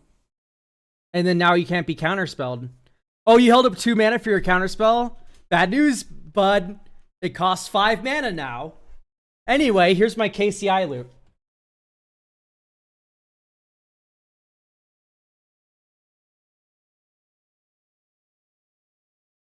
Like, defense grid's just really good for like a combo kind of list like this. Even then, it's like go defense grid and then like trash for treasure a scrap token away to reanimate to protect it. Like, it's nice. All right, Mountain, Arena of Glory, Weapons Manufacturing. Okay, I don't think we should have Solemn. That is one card where I'm like, maybe a land is just more apt. Type land is MDFC. It's probably going to be Valakut Awakening. Like, get your wallet ready.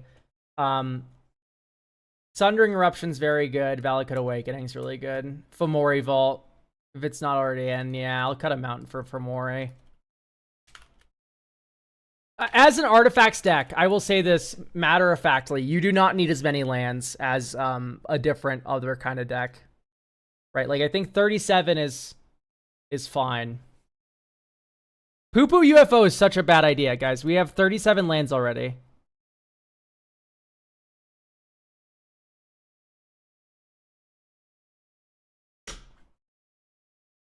Like, 37 lands is so low. Poo-poo's gonna help you make one land drop. It's literally worse than Solemn in some situations, which is what I'm like, I'd rather not think about it. Draw. Mountain. Next turn. Mountain. Servo schematic. Add token. Servo. Oh, I got the cute servo. I like this one the best. I do. Think. 1, 2, 3. Farad. Next turn. Mountain. 1, 2, 3, 4. Horus Familiar. Turn. Mountain. 1, 2. Prize statue. Add token. Treasure. We can use the goad mode. Stay away. Go away.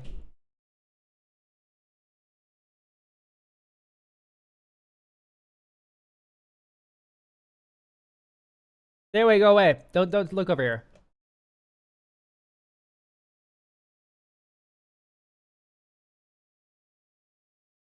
And then you can go dink, dink, sack, servo schematic, get a servo, get a scrap. Discard a card, Vandal Blast, then draw a card. Phyrexian Core, 1, Soul Ring, 1, 2. Mirror Retriever. Sack an artifact. Put prize statue into our hand. Get a scrap. Discard a card.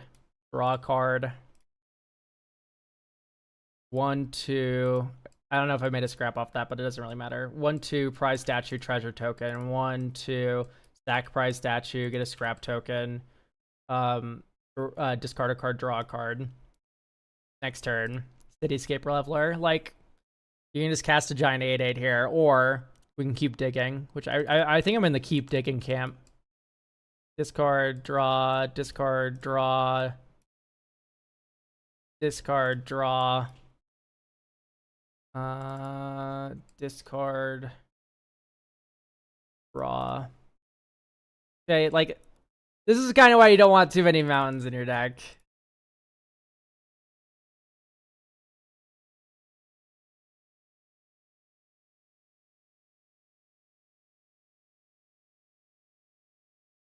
Like, when you think about it, Faithless Looting is a mountain.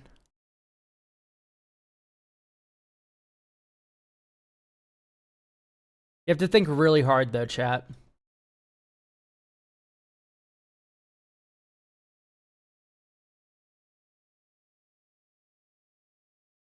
Brass's Tunnel Grinder? Yeah, that's probably the answer.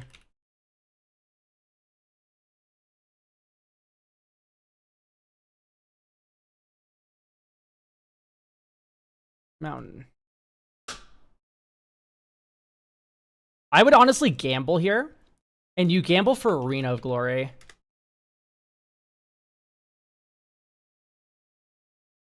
Bummer, we discard Duretti. That's fine.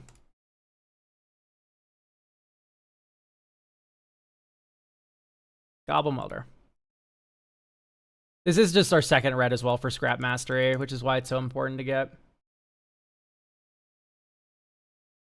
So we need to go Farad.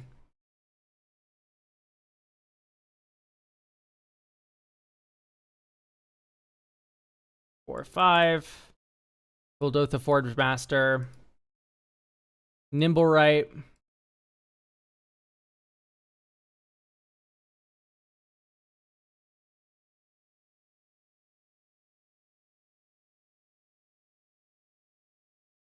Trash for treasure. We don't have anything in the graveyard though, actually. So we just need to sack this to Ferret normal style.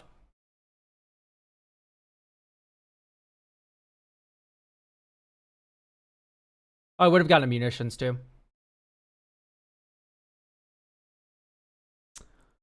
Okay, so this is actually insane. Sack, or just sack these 3. Okay, great. Deal 4 damage to things. Tutor like KCI into play.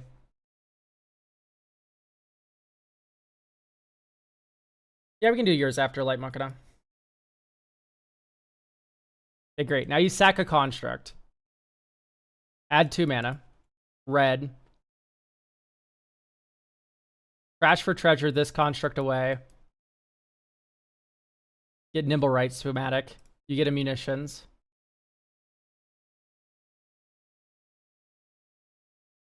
If someone ever removes Koldotha, you just swap it for a stupid, like, you just change your golem back into it with this Goblin Welder. It's broken.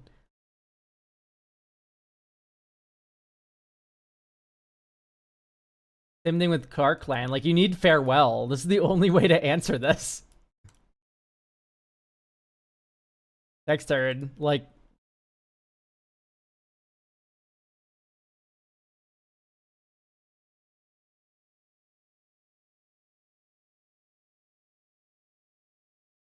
Mirror Retriever.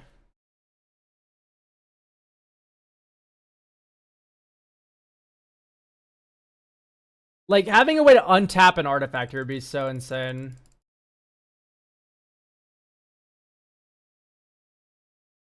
Goblin Well just like Red's mom, yeah, basically. I'm gonna cut the threefold gun, the Gunder Hulk. Thunder Hulk. I think we have better big shit now. And we replace it with a different gameplay object. Tezzeret isn't that good in this deck, which is sad. Do you just do like a key?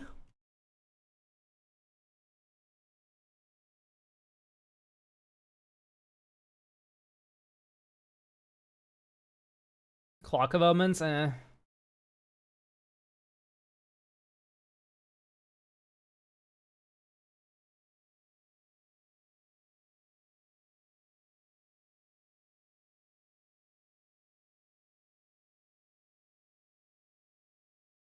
I know we're building, but Unwinding Clock. Unwinding Clock wouldn't work.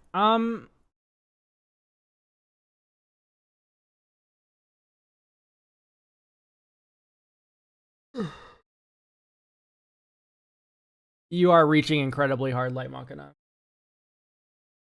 Insanely hard. Oh my god, you guys heard my Telegram note.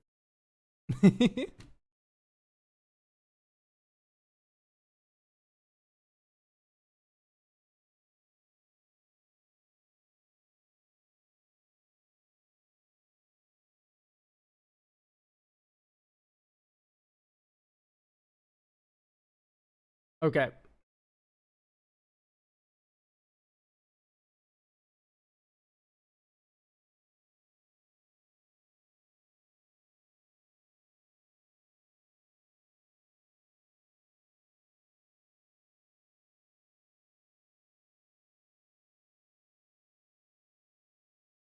So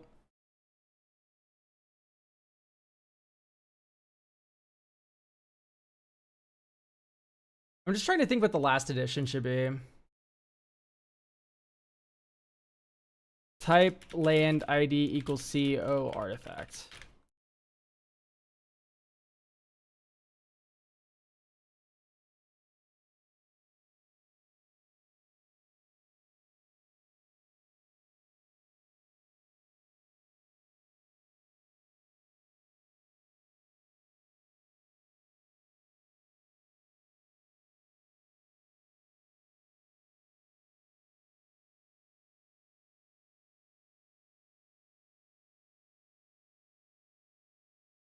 Buried Ruin, right? Yeah, Buried Ruin. It isn't in already. Buried Ruin's in. Let's add like Blink Moth. Think about it, chat. With Blink Moth Nexus is a soul land when KCI's out. Because you can go pay 1, by tapping itself. You now have a tapped artifact flyer, and then you sack it to Clark Clan Ironworks, and then you go up a mana. Although technically Ink Moth is better, because if you're sitting on like 9 artifacts rather, Ink Moth having Infect lets you combo it with the Secluded Starforge, which is really fucking funny. You could also probably do like the stupid dowsing device. Right? Like play this, give the Ink Moth Nexus +9, kill someone. And then on top of that, like, just play this after your Kuldotha Forge Master, or play this and then your Kuldotha, and then tap, sack. Like, it gives haste that same turn. I know you have to flip it, which is a little awkward, but... Where's our Treasure Nabber? Treasure Nabber would be so funny in this deck, actually. But it would just be one-sided Collector Oof.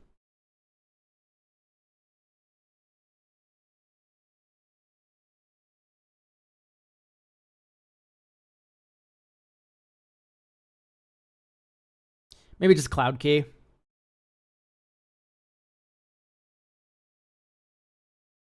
Long range scanner is not that good, just because like there's a lot of duds.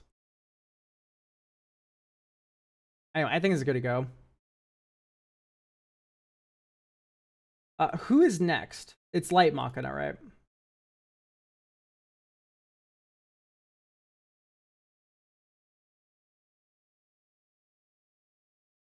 Vorinclex.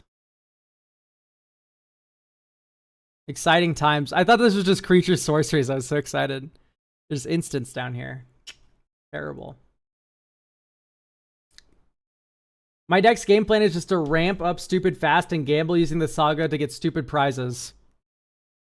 Okay, so we're mono green gambling. No restrictions. I'm willing to pay for Ancient Tomb if I have to. The problem is it works on Arena. I've been trying to put this into a viable 4-player format, but honestly, I don't know too much about paper, and everyone knows Arena Hell Q. Okay.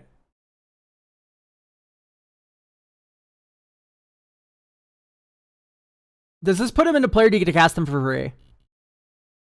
Put 2 creature cards from among the mill cards onto the battlefield. Okay. So you don't cast them.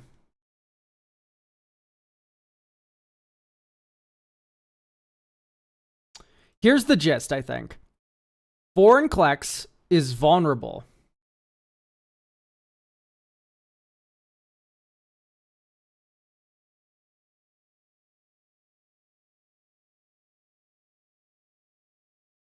I don't know if I even like Critterhoof. We're going tall, not wide. You need Galta.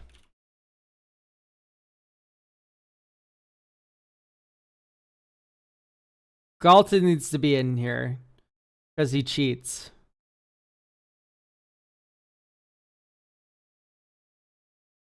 Just being able to unstuck all the creatures in your hand is invaluable.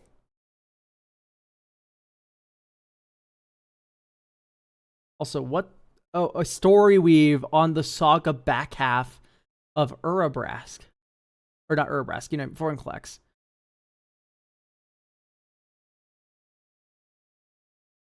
That's so funny. I used to have Galta in there, yeah. What made you on Earth cut it from your deck? I don't remember why I took the best card out of my deck out. Like, yeah, I don't... Why? Huh? Galta's literally, like, insane in this deck, isn't he? Just unsticks every giant fuck in your hand? About it, I don't want to talk about it.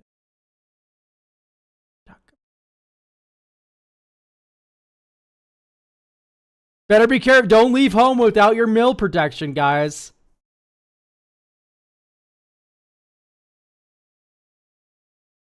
Like, yeah, sure, I'm sure you're ramping hard, but it's just better to vomit them all out into play.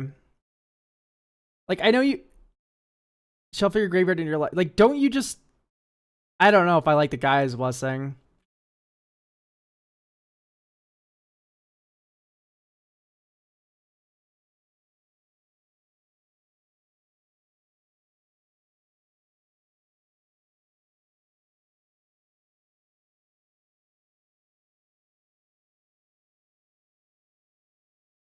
Is Disciple of Fraley's too slow for CEDH?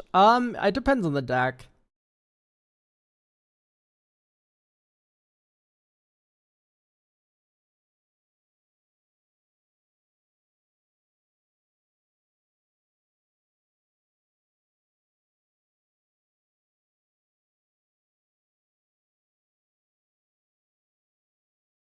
Yeah, here's what I would replace. Blessed Respite.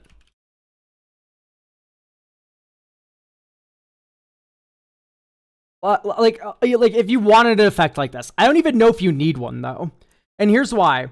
If you have triggered Vorinclex 6 times and you're about to deck out, you should lose that game.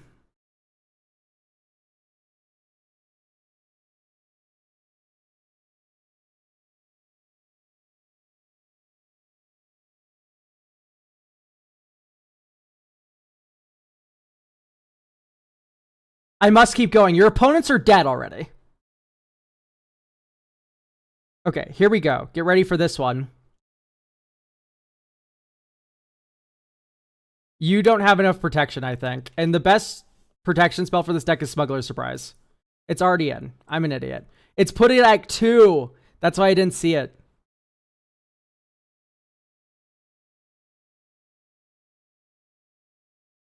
Target creature until deals damage equal to its power.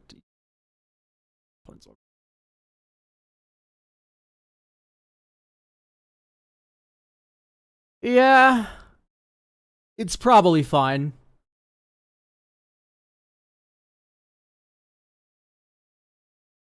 Do we have Heroic already? We have Heroic already. What if we did like Seraph?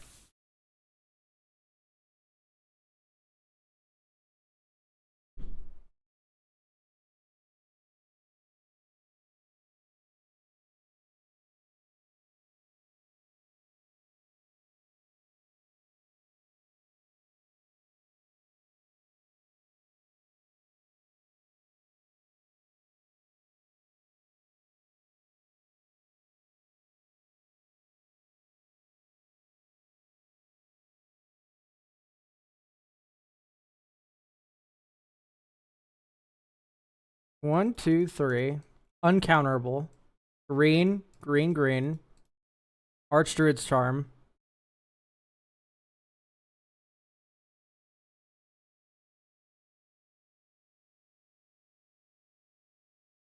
Green, green.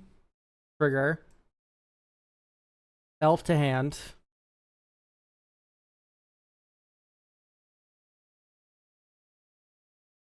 Hang on, wait. 1, 2, 3.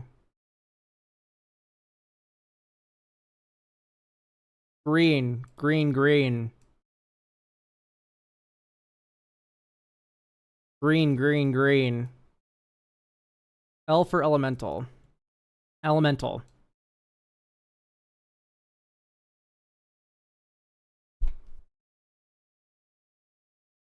One, two, three, four, 5. Vorinclex. Forest, forest.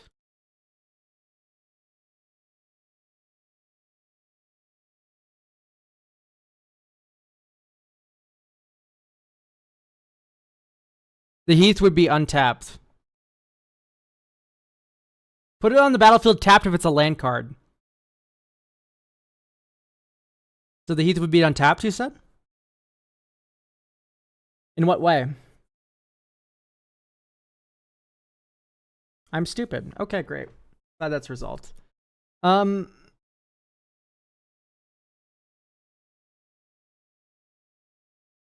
Blossoming Tortoise. Mill 3.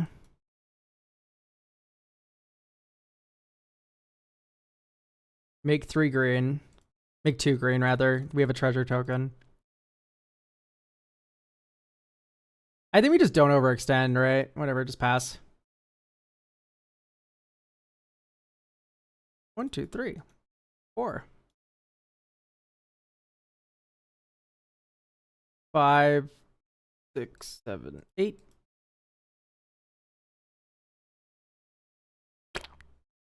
One, two, three, 4, 5, 6, 7, 8, 9, 10.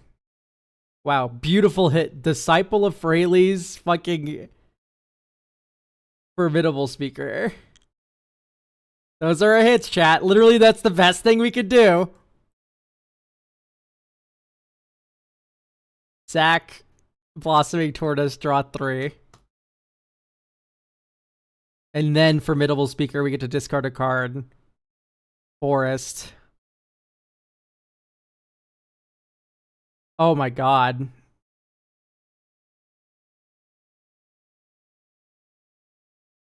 So anyway, discard forest. Tutor. Type creature. Oh, land. It's mana positive.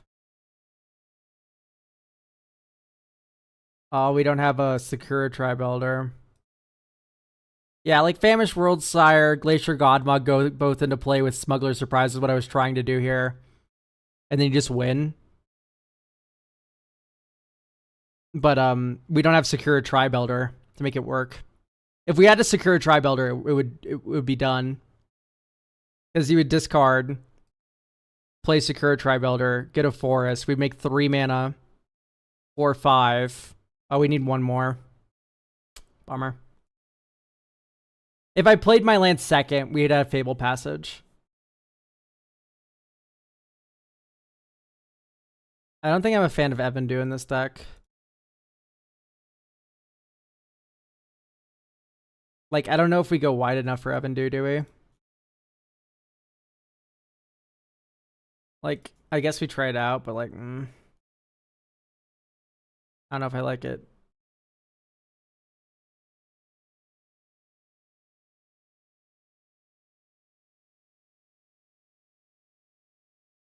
Oh, we have crop rotation. Yeah, we should probably add like Talon Gates or something. It's a protection spell, and it's also a removal spell, and it's also...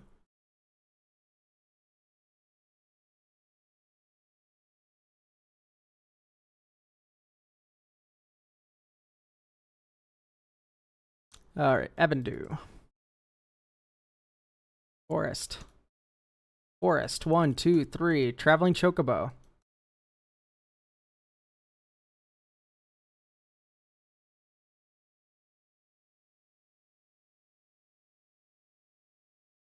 Can I say something controversial?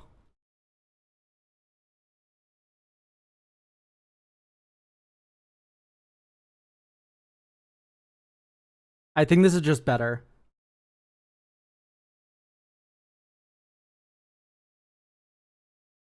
I think I would always rather have a Dryad. I think Traveling Chocobo is just not good here.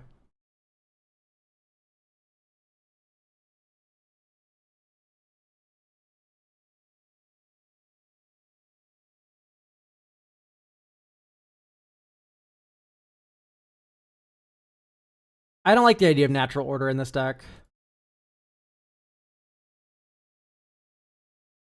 Lotus Cobra, Forest, Sereth. So this is like the God Sereth hand, by the way, where you go, dink, make a green. 1, 2, 3.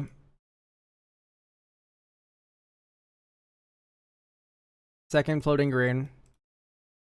Vorlex. Vorlex is an untapped creature, so it has hexproof.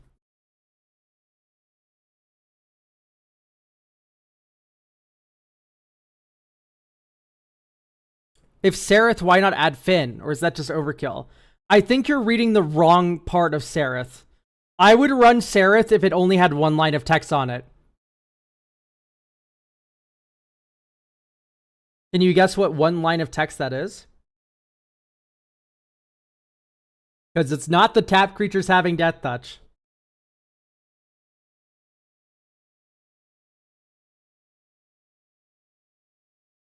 Anyway, we get 2 forests.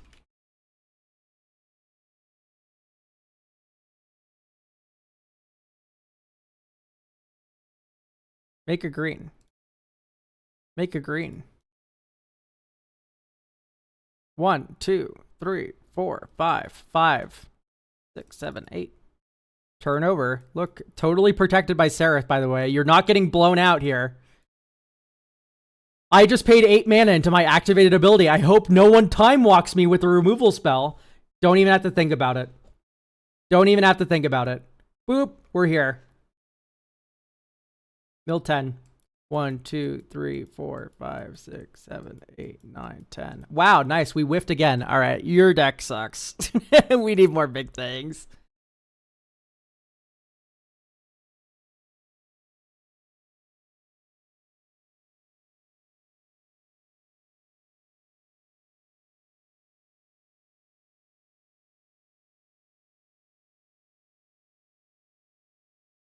Let's run a good art. This has been reprinted more times in Universes Beyond sets than in normal sets.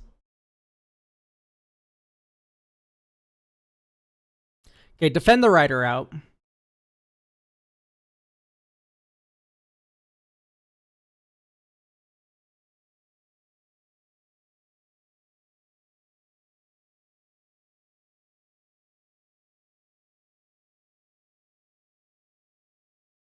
Proliferating's cool, though. With Analyze the Pollen and Thirsting Roots, we might be able to cut a forest.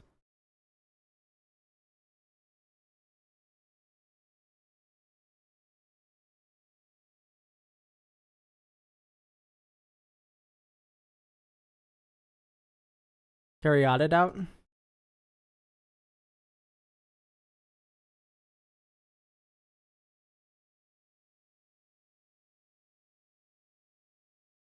Surrock feels a little mid.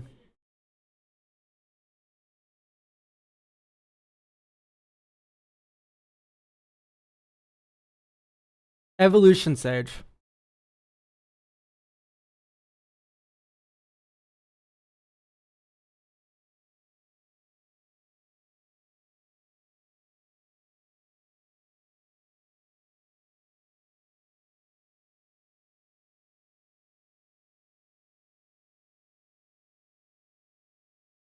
I don't know if I like Evolution Sage. Evo Sage is fine. I know it speeds up the saga to reflip it. It's just like, I'd rather have a good flip. Is that crazy? Am I an idiot?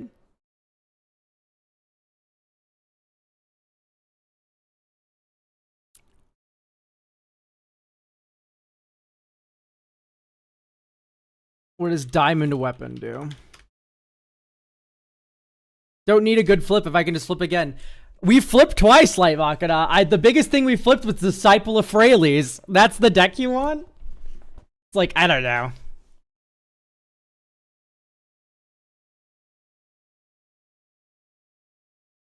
I don't like this. ID equals green, sort USD, mana value equal to or greater than 7.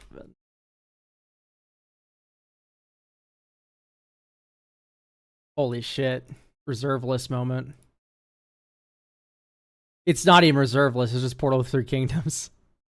Type creature. Welcome to $38 Biorhythm. Nyx Bloom. Nyx Bloom would be alright.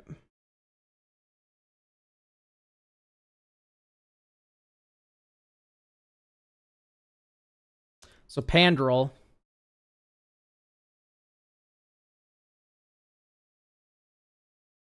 I love you. Adamantoids wouldn't be like bad.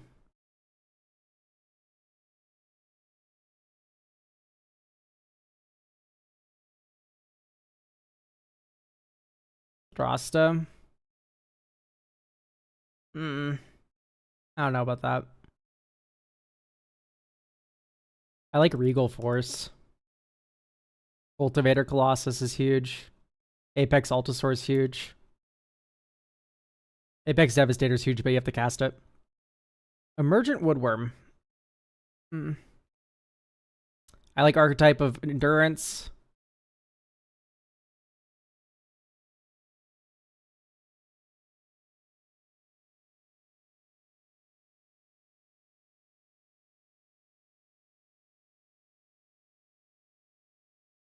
Yeah, you could Blight Steel, but then, I don't know. I just don't like it. This feels funny. We still have one more slot? Holy smokes.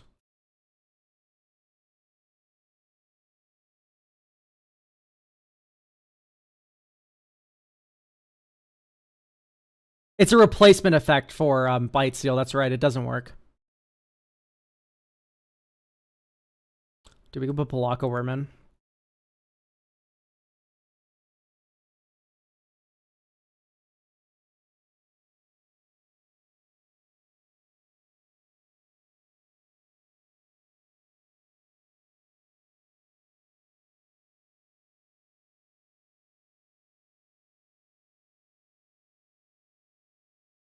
Mold Graph Monstrosity.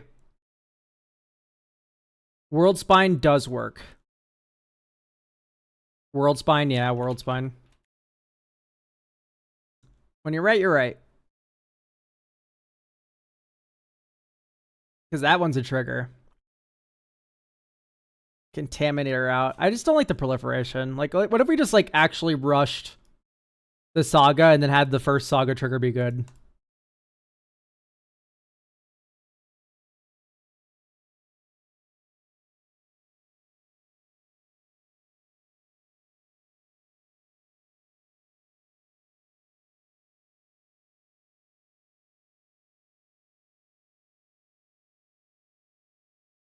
Green, green, green. Archdruid's Charm, get Nykthos, Shrine to Nyx, Treasure. Next turn. Ramen up, play Windswept Teeth, Treasure. Racked Windswept Teeth, Forest, Treasure.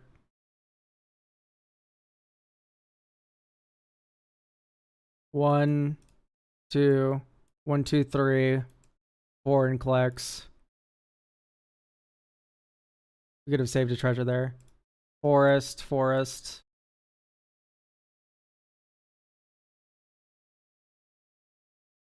We could have also frenzied Baloth if we felt like someone was holding up counter magic. Next turn. Forest.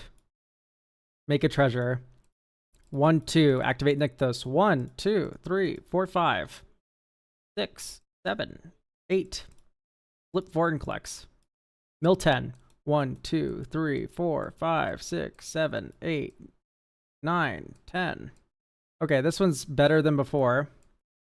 Uvunold Hydra, Kogla.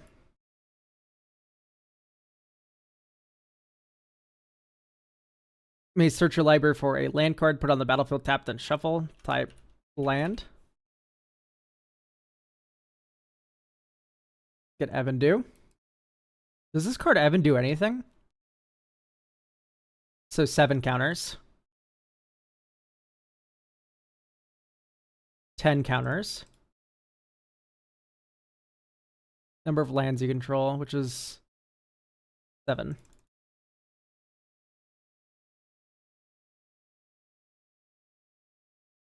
One, 2. Okay, we're at 12. Okay, next turn. Distribute 7 counters on creatures. 2, 3, 4, 5, 6, 7.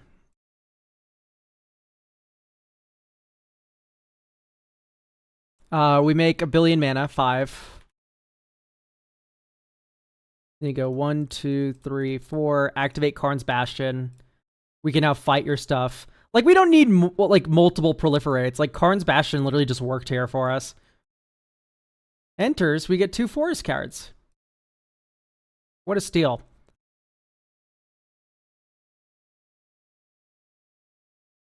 One, 2.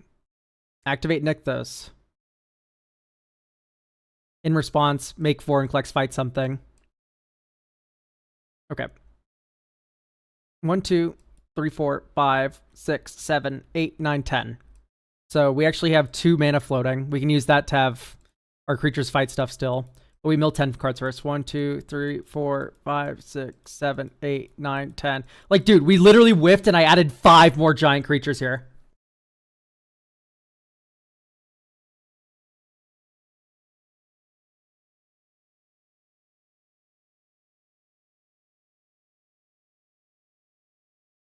And I'm convinced that this is like an actual issue. Like, we should cut like last smarts at the end, maybe. Storm. And just run more big stuff. Green Sun, Zenith, Twilight. Like 4 more giant creatures.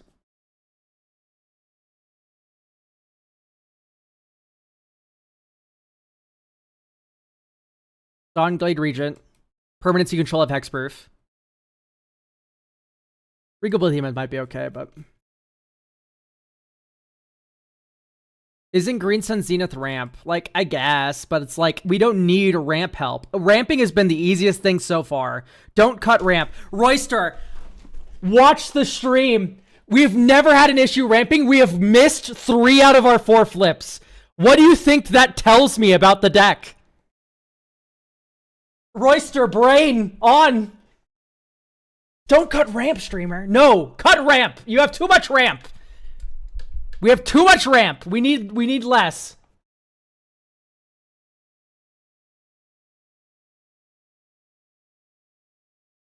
Fair, actually. Thank you. Brain on for half a second. Just half a second, I'm begging you.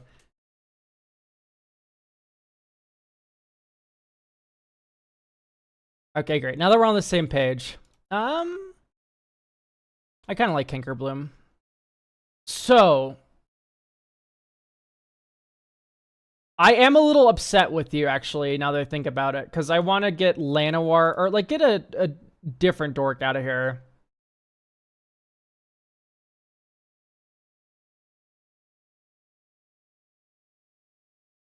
Probably Topiary Stomper. Arbor Elf. Untapped target forest. Why? Overgrowth. Utopia Sprawl. Like, these are literally better than dorks. Like, we can take out more ramp to support this, by the way. Like, these are all very good to be running. Utopia Spell, Wild Growth, Overgrowth. Like, these ramp you more than any ramp spell ever could. And we'd probably cut, I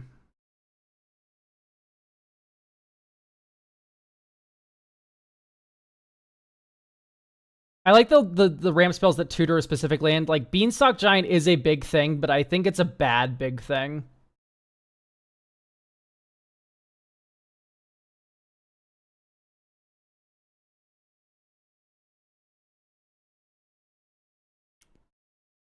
Feeling weather day.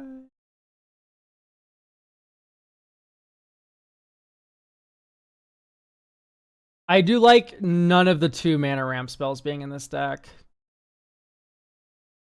I'd probably take 6 out. I think 6 might be a little too slow. Same thing with Blossoming Tortoise. Ice still might be too slow, actually. Okay, great. So now we have 4 more additions that we can make. Pathbreaker Ibex would be okay.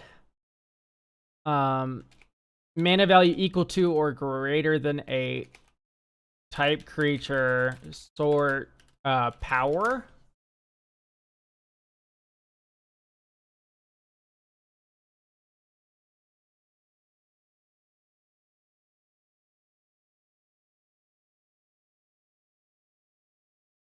Or maybe Galt is just playable. Void Winnower.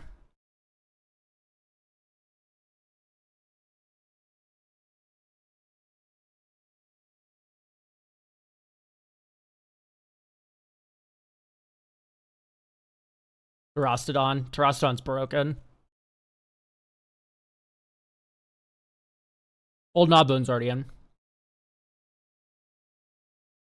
We have 1 more big addition we can make. Maybe just Kamal.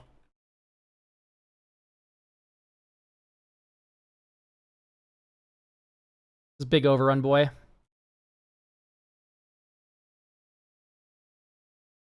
What's Terastodon? You get 3 Beast Withins on a 9/9.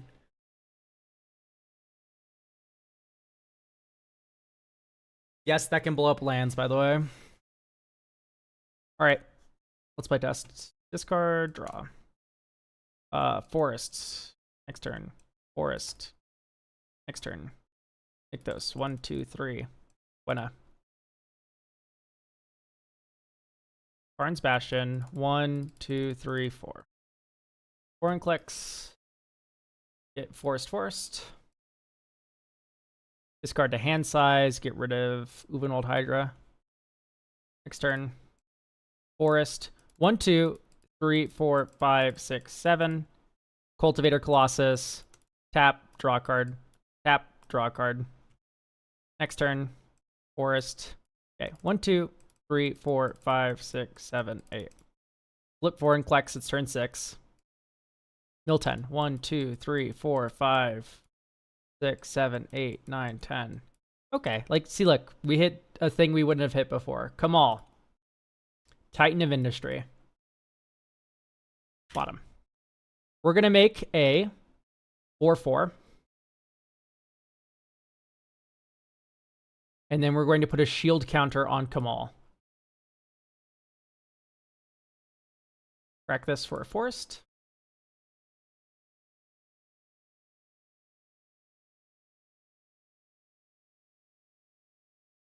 Graveyard not on bottom. My fault. Either way. Ta-da. Yes, it goes to the graveyard, chat. It's okay. Deep breath. The streamer made a mistake. It's fine. Don't worry about it. Swing with this. You can also... You can't end him into land, but you know what I mean. Right. That's why Ice Till was in.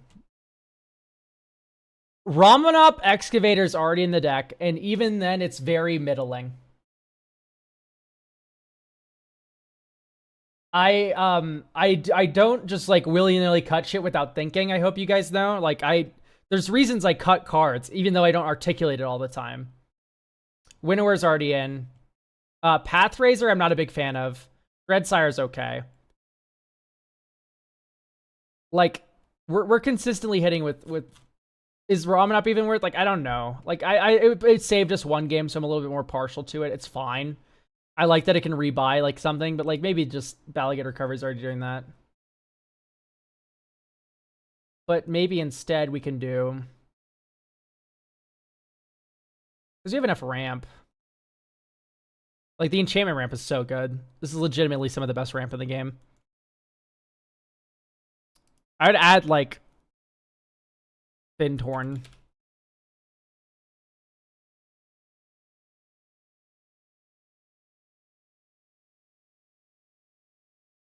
Okay. Drop. Forest. Utopia Sprawl and Forest. Name green. Karn's Bastion. 1, 2, 3. Nissa. 1, 2, 3. Tireless Provision. Tap Balligate Recovery. Analyze the Pollen Forest Cycle. Add a token treasure. Next turn. Forest. Green, green. Green. So that's 3 green mana. We then crop rotation. Forest away. Get Nykthos, Shrined in Nyx. Forest. Flip until you hit an elemental or elf. Elemental. We only have 1 land in the graveyard. 6, 7, 8. 2, 3, 4, 5, 6, 7, 8. Oh, well, we'd still have 3 mana floating. Here's Vorin Klex, get 2 forests.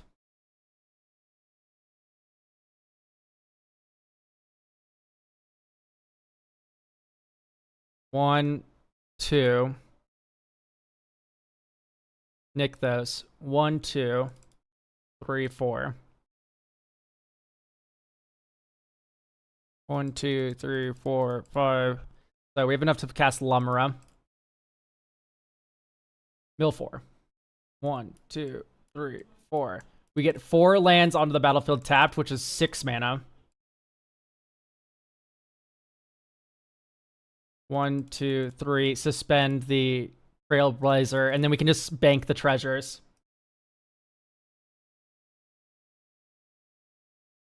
Next turn. 1, 2. 1, 2, 3, 4, 5, 6. Recast this. 7, 8. So we have 8 floating mana, because this one makes a mana when it enters. Flip 4 and collects with it. Mill 10.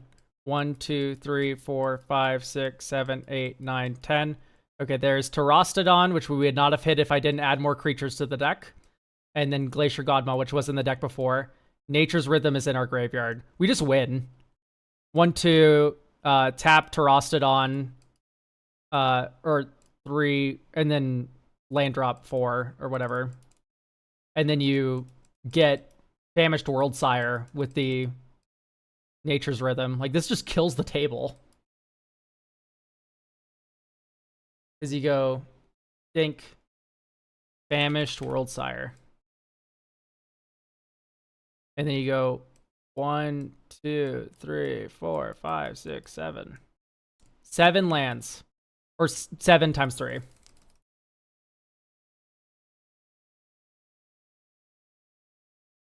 We're going to look at the top 21. 4, 5, 6, 7, 8, 9, 10, 11, 12, 13, 14, 15, 16, 17, 18, 19, 20, 21. 22, my fault. 1, 2, 3, 4. Wow, we kind of whiffed a little bit. 5, 6. Never mind, we're fine. 7.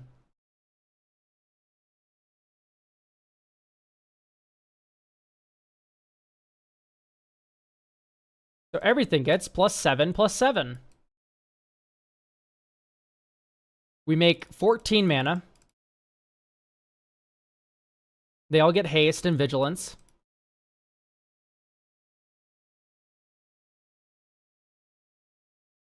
We draw a few cards off Outcast or Trailblazer. And by a few, I mean 2. Okay, we float that mana. We go Galta, Kogla, Old Gnawbone. I don't even think we made our land drop this turn yet. Correct me if I'm wrong, chat.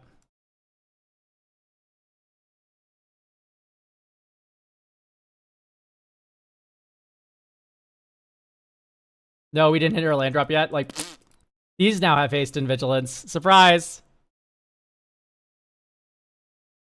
Did you do the Nissa trigger? Does it matter?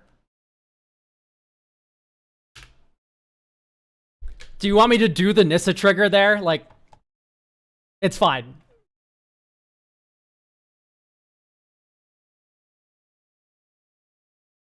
Thank you, Light. All right, do we have Lime?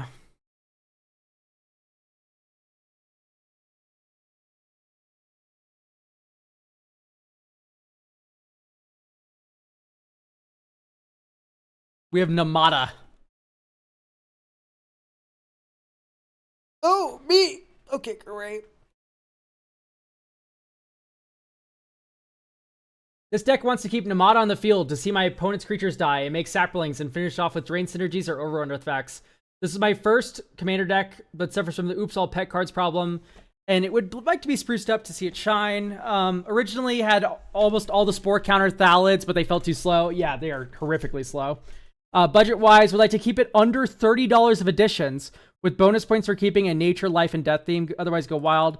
I want the deck to be able to flex the drain sacrifice value of saplings more than trying to... Okay, so I need to make it abundantly clear to you that the most broken thing you can be doing is Grave Pact. It's ridiculous. 37 lands is too low. But we have Analyze the Pollen, that's 38 lands.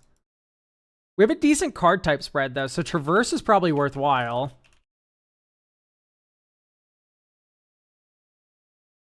Evolving Wilds. Do we have Landfall? No. Ash Barrens. Always, always, always run Ash Barrens over any sort of fetch land like that if you don't have Landfall. So we're now at 39 lands, which we'll try out.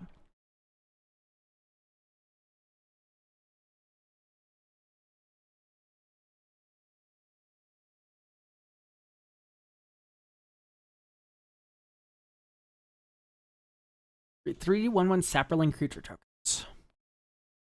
Base.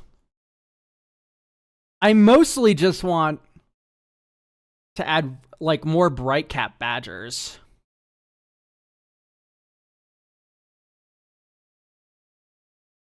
I'm going to start just by cutting every single card I think is just awful. Kinship is up there. You're in green. Like, Overrun's better than it. That's embarrassing. Not a fan of the Clue Stone. Why are we ramping at 3? What's at 5 that we care about? Right? Like, we have very few 5 drops. We'd rather be ramping on 2. I don't like protecting Namada. We're in black. I'll get to what I mean in a moment. Like, Swiftfoot Boots isn't really doing a lot for you. Neither is the protection spell. Campfire. Is this Popper?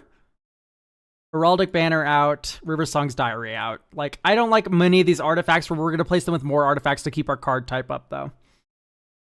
Graz is kind of embarrassing to me. Like, I don't really like that card here. Verdant Force is on theme, so we can't cut it.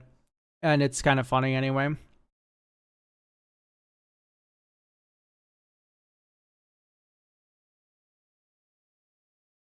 I'm going to cut the Squirrel card. And Invoke Despair. It's a little expensive.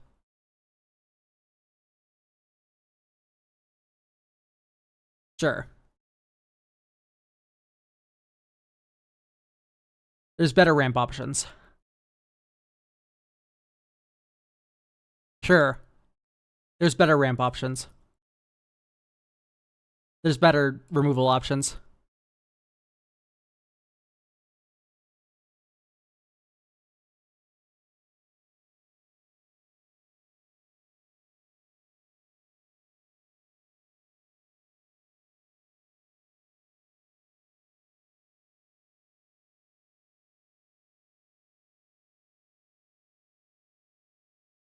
That's probably from the Spore counter original.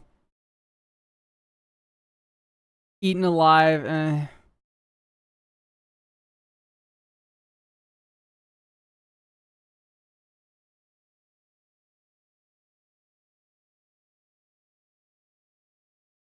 Okay, good. We do have Tender Shoot already.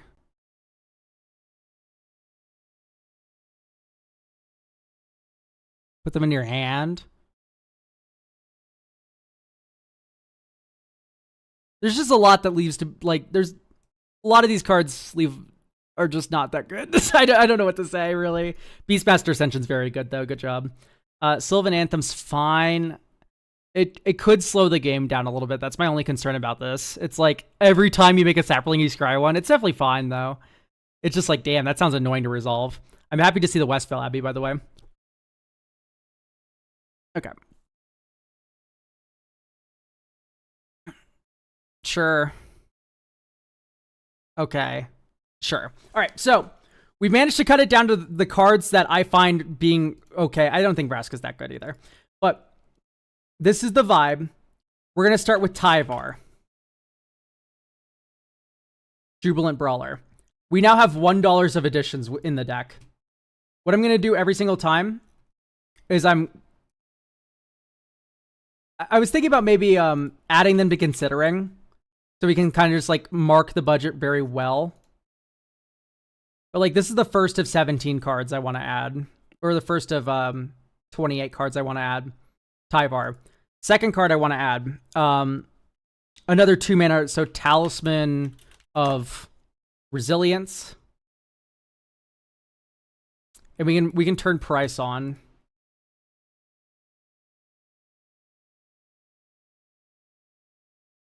Skull Clamp would be very good, yeah. If you add to sideboard, it also track. Yeah, but it's the same thing as adding to Considering. Like, we could put these in the sideboard. It'd be the same.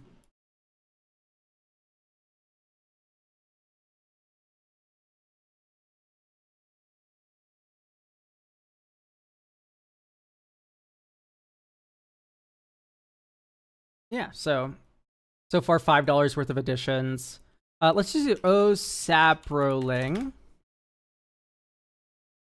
I want to find Saprolings first, then we can get around to talking about Jaheira adjacent kind of creatures.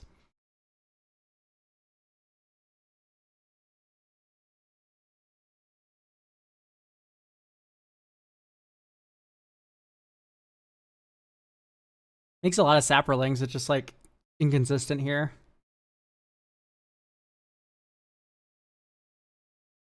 Non-token creature dies, think a Saproling.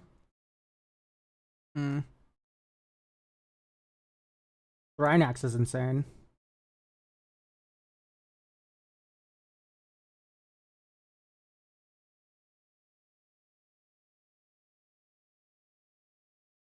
I think let's add Mycoloth. It's fun.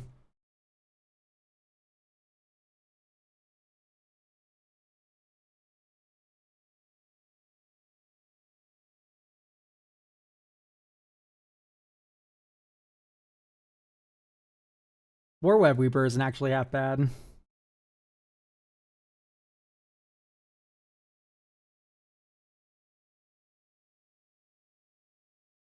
Love you, Tribune of Rot. This card's so good. I still run this in Farrakha, I think. Enters or dies, like makes a Saproling. That's kind of fun. It's on theme. And we're not shooting for turbo powerful here. I mean, look at the deck.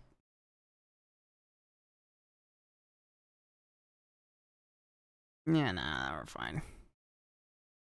$9 worth of additions so far.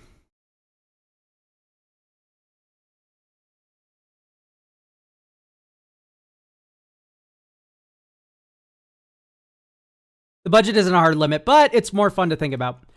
Okay, so now let's do. And I didn't super like the Mill Lady since the deck isn't that heavy on creatures. Yeah, but that's something I'm about to fix for you. We're about to add more creatures. Speaking of which, she also contributes to Delirium. We're adding Hogak.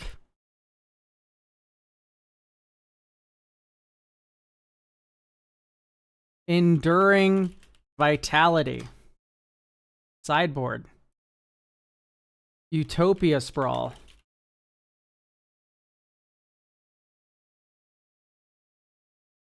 Wild Growth. Channel Tanuki sucks. I'm sorry, it's true. I wish it was good. Arbor Elf. Just iconic.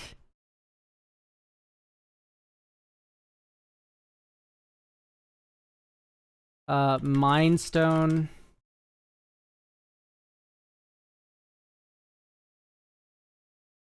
Second Harvest.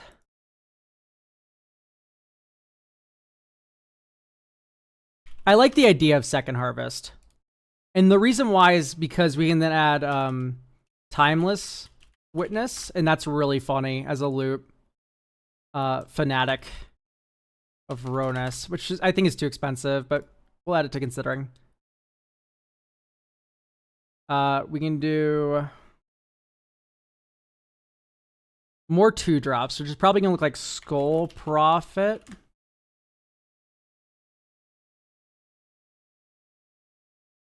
Sakura Tribe.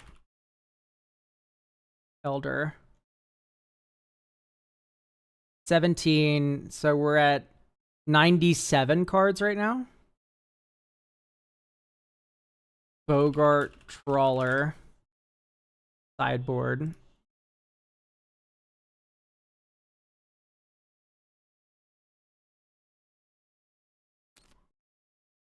$18. Okay, so this is it.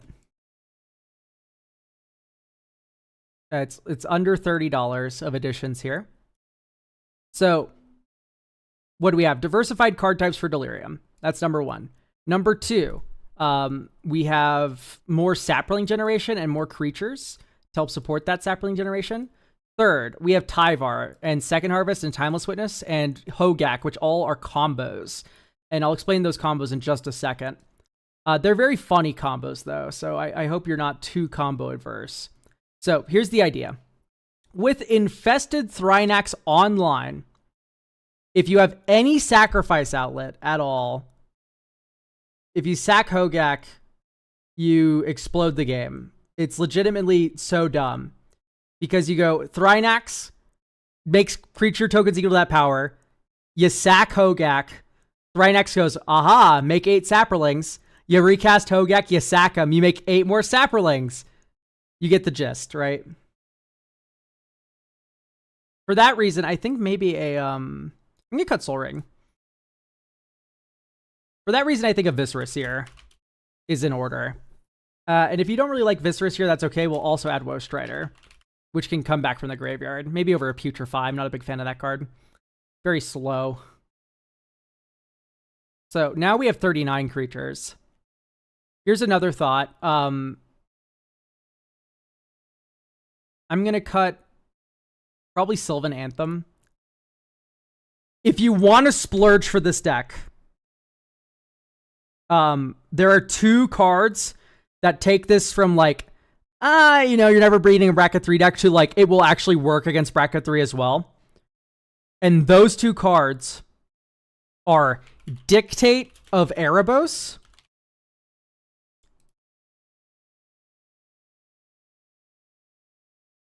which is $15. And secondly, you'd probably take out Blasphemous Edict or a card like White of the Reliquary.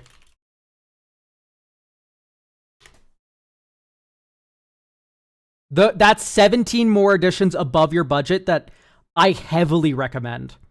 Because here's the gist. If you have Dictate of Erebos, your opponents have creatures, and you have Utopia Mycon, you explode them. Also Grave Pact, right? That's the issue. We don't have a lot of black sources. Triple black is harder than 3 black. We have a quantity of mana, but like the quality of mana might be questionable.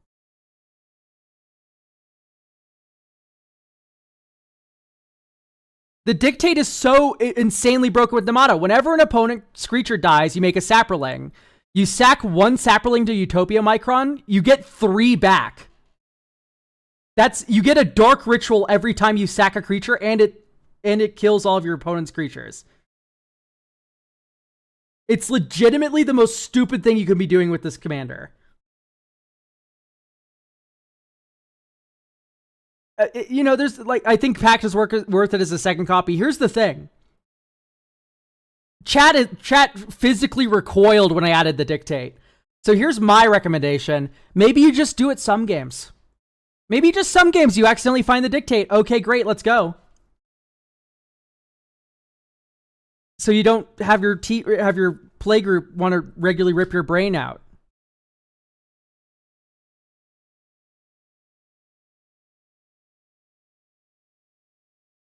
Assassin's Trophy, they were cheating, W2F name. They were cheating.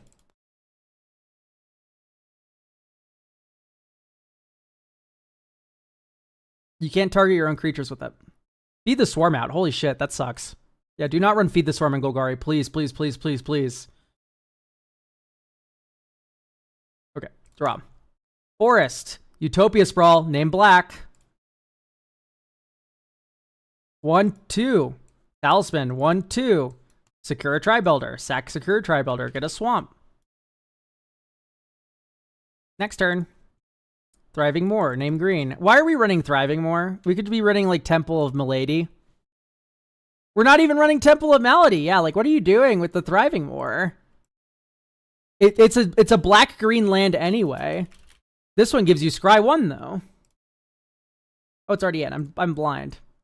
Okay, probably just another forest then. Type forest. ID equals 2. Because we have things that care about forests now.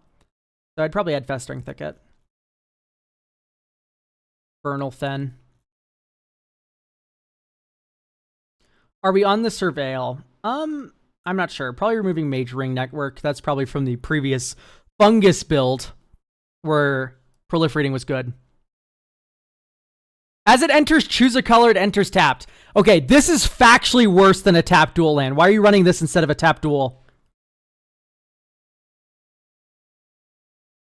We're not on the Surveil because of budget.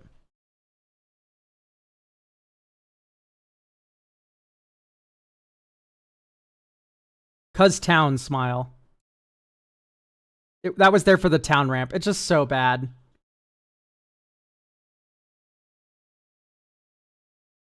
Honestly, just run more basics. You're fine. Thriving Grove for what's the reveal land called for this color combo? It's a Snarl, right? Necroblossom Snarl. Okay, let's play test. Draw Necroblossom Snarl. Here's a forest. Green, Insidious. Dink, dink. Draw a card. Put a forest into play tapped. Next turn. Swamp. Spore Frog, instant speed on your end step. Make 2 Saprolings. Next turn. Forest. 1, 2, 3, 4. Bright Cat Badger. 1, 2, 3. Spore Web Weaver. Next turn. 1, 2, 3, 4. Namada. 1, 2. Evolutionary Leap. Green. Sack Spore Frog. Reveal until you hit a creature. Fellow Knight Hermit. Insane. Next turn. Fungal Rebirth. Make 2 Saprolings.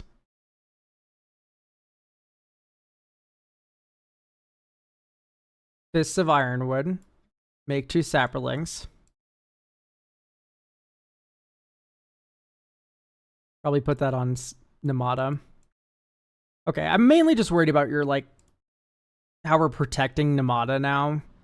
Maybe you just don't need it. You could rebuild pretty easily. Yeah, I don't think you need it.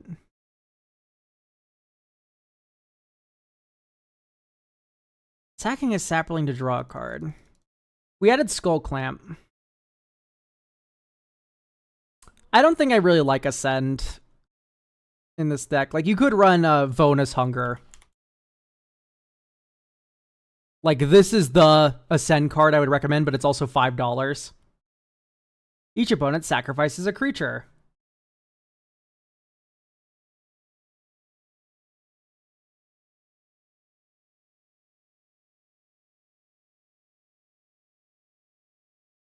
Like, now we're closer to $20, $50 worth of additions. But, like, you just remove this and this.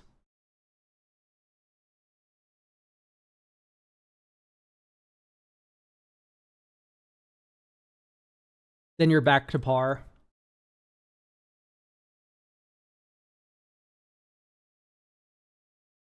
Like, Vonus Hunger dictates the only 2 things that push you over budget. Anyway, yeah, we added another combo, by the way. We have Second Harvest in the deck now. For each token you control, you create a token that's a copy of that permanent. The other half of this combo is Tyvar, thing that makes everything into mana dorks, like Enduring Vitality, and Timeless Witness, which we added, I think. Am I dumb and blind? Timeless Witness. So here's the idea. No Golgari Charm. Golgari Charm's fine. Okay, here's the idea. Timeless Witness, you eternalize for 7 mana. You then play Second Harvest. Everything has haste. Those tokens tap for mana. You then retrieve your Second Harvest with the Timeless Witness token. You get to buy back 0 every single spell, and you have infinite green mana to cast them with.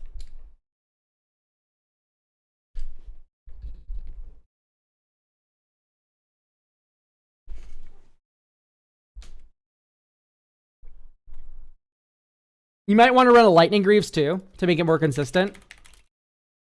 Right, we're running Lightning Greaves for the haste, because you can equip this independently to each individual Saproling, and then tap them for the mana, and then move the Greaves over, move the Greaves over, move the Greaves over, move the Greaves over after tapping them for mana. And then you just keep doing it repeatedly. Right, and then you do this with, like, Spore Swarm, you have infinite creatures now. Like, maybe Moldervine out, it's a little slow. Dead Bitch Trant is also a little slow.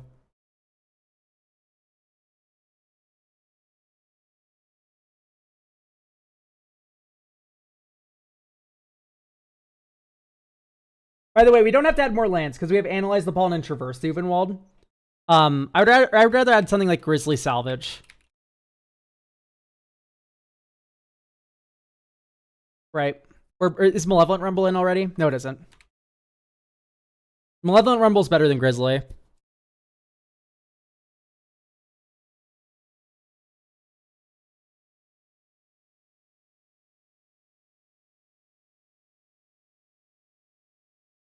So what we have here is $50 worth of additions, roughly. But if you cut Vonus Hunger and Dictative Erebos, it'll be a lot less money you're spending. It's probably closer to 55, but it'll be 35 if you cut these two cards. But that being said, I think these two cards are worth that much. Like, you can just put Edict back in over Vonus Hunger. Although it's nice that Vonus Hunger only hits opponents.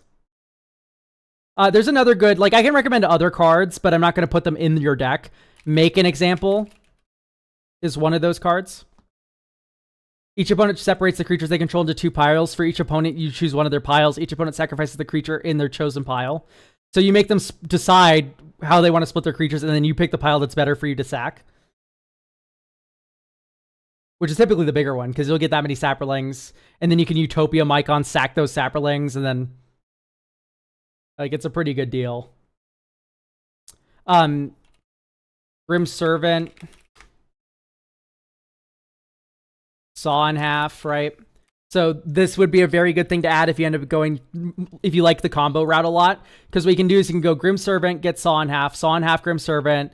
Even then, like, Viscera Seer is a very good one-drop you want to tutor with Grim Servant. And then you have token Grim Servants that enter when you cast Second Harvest, which then can let you get Timeless Witnesses, and then you can sack them to the Viscera Seer so you don't lose any more life. Like, this is an insane package of cards to be running in this deck that you can decide to add or not. But we're already at like 55 over. Or like, you know, $25, $15 over budget. Somewhere in that range.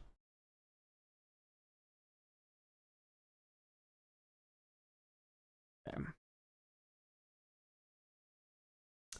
I'm going to remove Gone, Town of Ruin, and Golgari Guildgate. Type Forest. Like, once again, we have Arbor Elf Utopia Sprawl now, so Forest actually does matter as a card type. I would rather you be running a Haunted Mire that is itself a forest, a Woodland Chasm that is itself a forest, over these other tap lands, just to up your forest count to make them even more usable. So we're at 19 forests now. That's not counting basic land cycling, not counting Secure Tribe Elder, right? So we do have other ways of getting forests as well. The final edition I wanted to make, oh, what was it?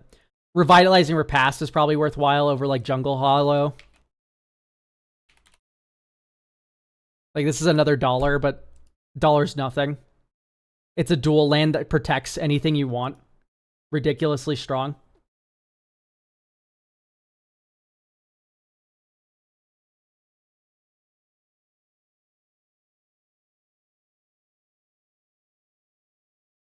Instead of the gold, we can run the fast land. What's the name of it? It's ID equals 2 type land sort MB. Not MB, sort USD.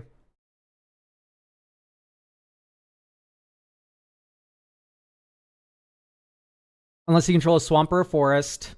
41 cents for this. Twilight Mires, 34 cents. Even the fast land I like a lot. I don't really like the Signet land that much. I've had it bite me before. Where are you, fast land? Are we getting too expensive? It's not up here. I thought it was like around, yeah, $1. Blooming Marsh. I do not like Llanowar Waste either. I don't like Llanowar Waste, and I do not like the filter, the Signet land. So we can cut swamps for these, by the way. And then, like...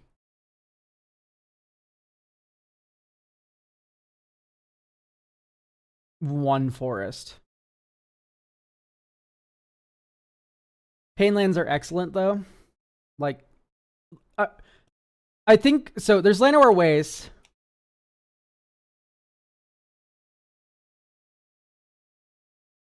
No, it's not the Painland. I thought you meant the other one.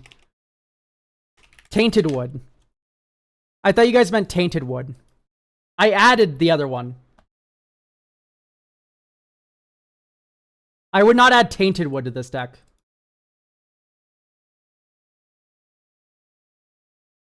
Anyway. Let's play test one more time. So yeah, here's like a non-forest hand, but we have rampant growth. So like, this is like worst case scenario. Oh my God, nightmare, nightmare, nightmare. But it's immediately resolves itself. Like, it's really just actually not that big of a deal. I don't know if I even like rampant growth in this deck.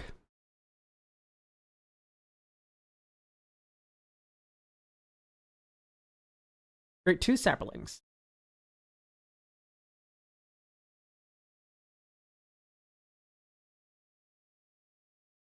One, two, three, four, 5. Namada. I don't like Flare of Cultivation either. Actually, we need to cut this. I'd rather you be running more mill. So like Grizzly, Salvage.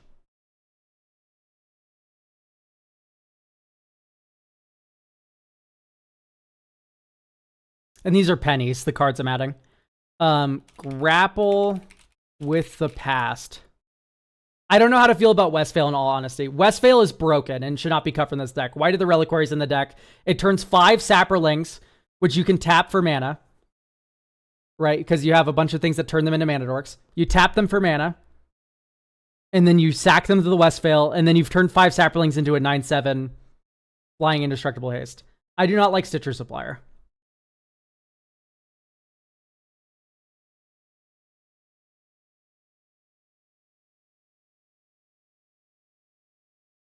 Okay, this is keepable.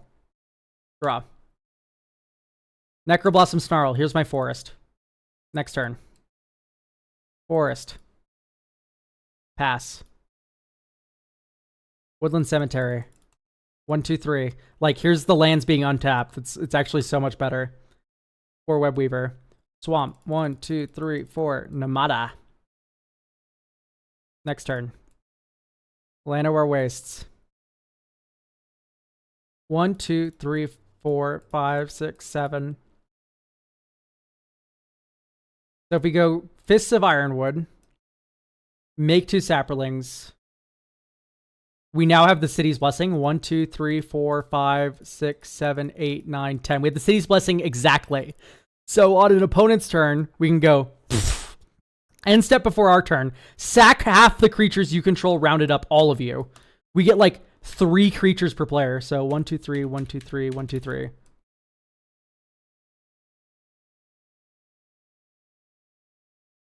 Next turn. Here's Westvale Abbey. 1, 2, 3, 4. Here's Second Harvest. Make a copy of all of these Saprolings.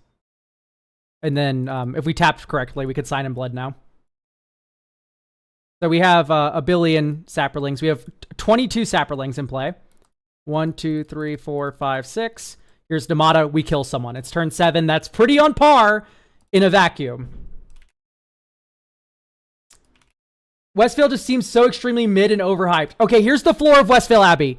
It's an untapped colorless land in your 2-color deck. People are already running Reliquary in your deck. But the ceiling is we can tutor it with White of the Reliquary and turn our ground creatures into actual meaningful 18-point life swing. Because lifelink.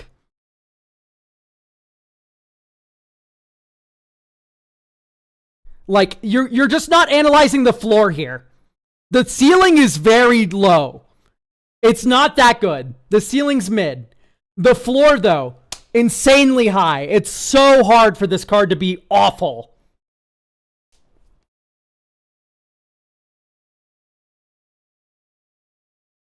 Also, my friends run so many flyers. Great news, by the way. We just added Spore Web Weaver. You're so welcome. Just run Cradle Control or Dark Depths package. Dark Depths floor is through the fucking ground. Dark Depths is one of the worst lands you can put in a deck. It is not a land. It is a spell. Secondly, Cradle Control is so expensive you're forgetting we have a budget. Just add Field of the Dead. Like, we're on a budget, right? This is a non-game changer deck.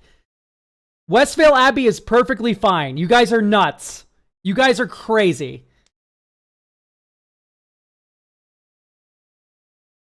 Guys, just put Evandu in. I know it's 1/5 of the deck budget. Just put Gaia's Cradle in. Like, it's just not an answer. It's not an answer. Westfield's perfectly fine here. I would like it, though, if you did have one Bazooka Bog now. Because white is now Graveyard Hate. Just for free.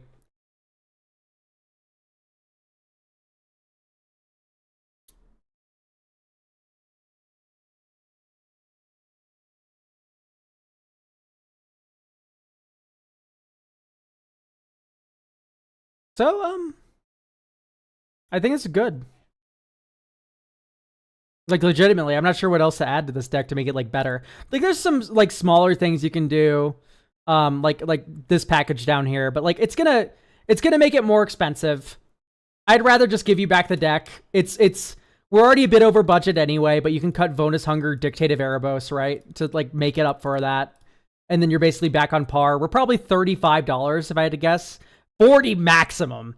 And then with these two, it's 60. So if you just cut these two, you can bring it back down and just add Grim Servant Saw in half instead. That's like $3 more over budget, but it's less than the $1 billion that this is. So, yeah, I think it's good to go. I love Saprolings. Hooray. Thank you, Lime. All right, do we have Rice Quinn?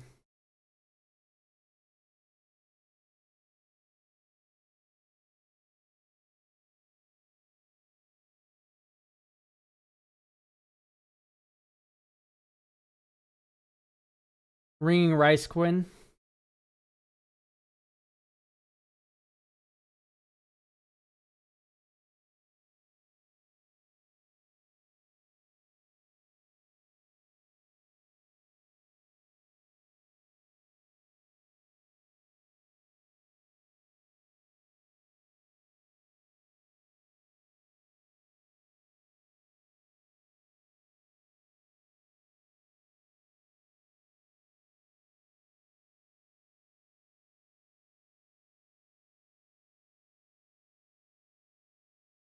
Okay.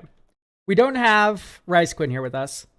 So we'll be moving on to Andy, who will not be present at the stream. So we're just going to do Andy's deck.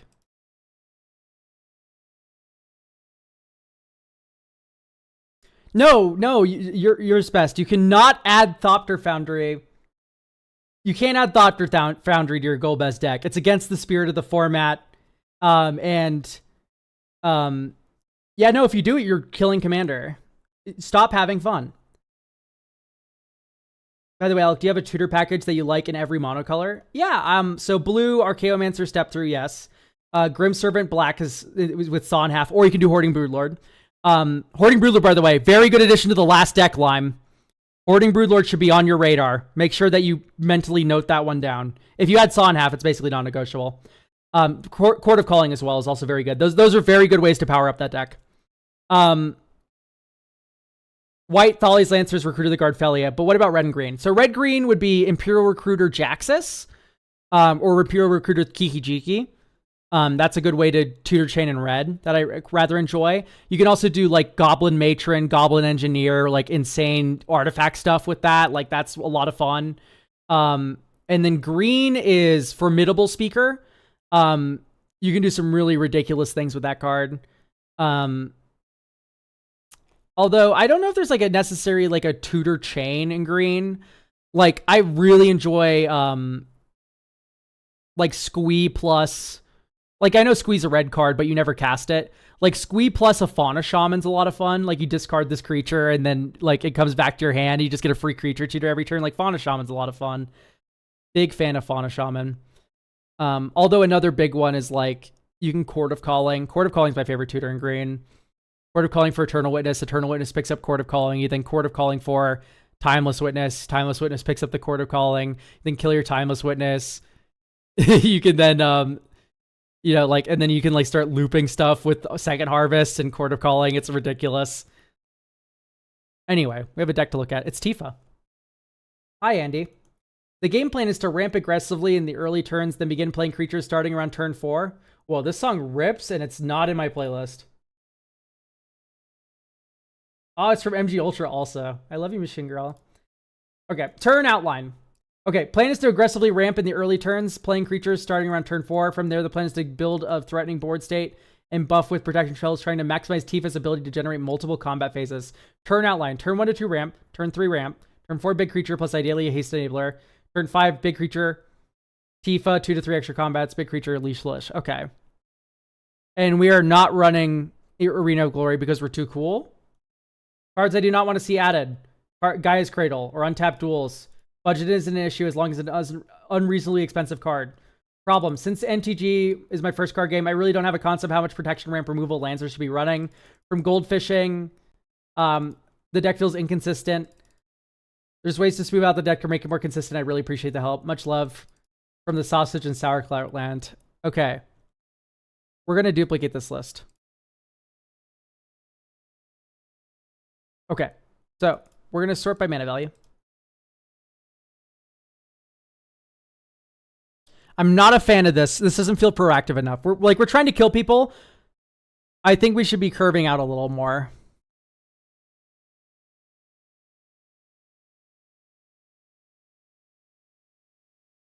Buster Sword's fine.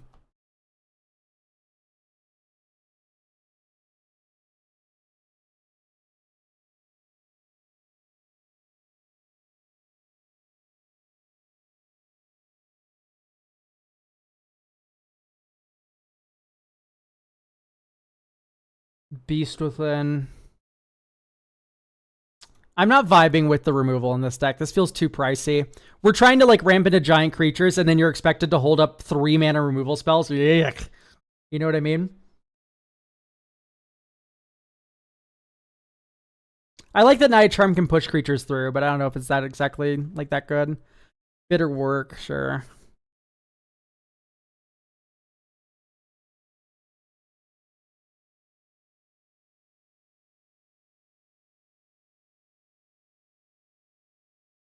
Yeah, basically. It needs like around 2 creatures before casting Tifa.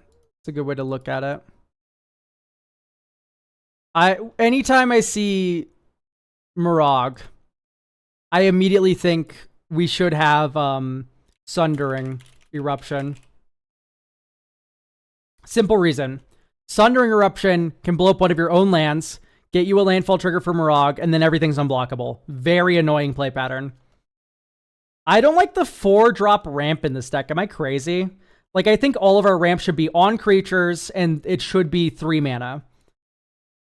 Like, instead of running these 4-drop ramp spells that bring us to 7, when the top of the curve is 6 and 5, we should be playing the 5 and 6 drops, which means 3 mana ramp, especially 3 mana ramp that gives you 2 mana. So that's going to look like Overgrowth. Right? Makes a land tap for 2 additional mana. It doesn't make it tap for 2 green. It's 2 additional green. Silver Shroud costume is a must. I think, no, it's not a must. Overgrowth then brings you from 3 mana to 6 mana, which is perfect for these top end cards as well as any of these. But secondly, we can be adding things like Gwenna, Eyes of Gaia. Right? 3 mana creature. Taps add 2 mana, which brings you to 5 up here with these beautiful, creatures up here. Yeah, dorks are fine. I just like playing on 3 more. It would probably be something like Birds, which can attack for free, to trigger melee, but is also a mana dork in the early game.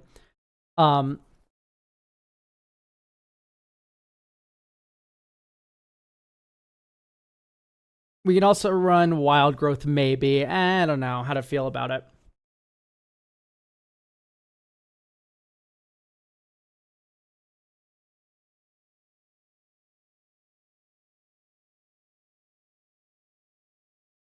Like Shaman of Forgotten Ways, maybe?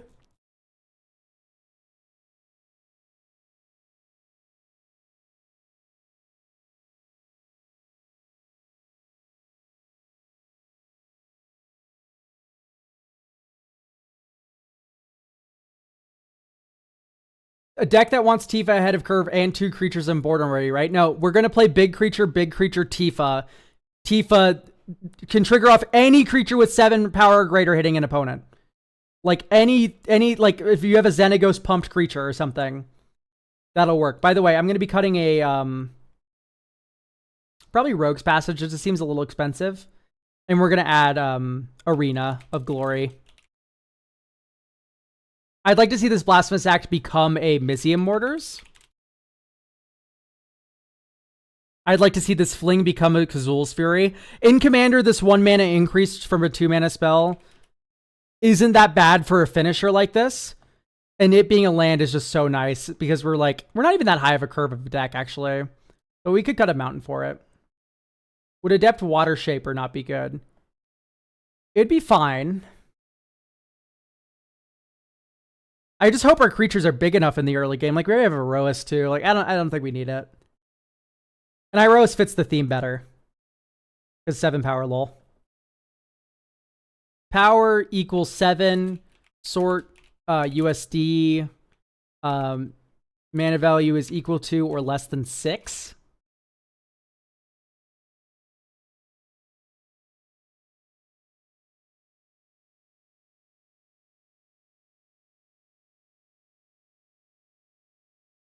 RMS Titanic. Wait. This is good, right?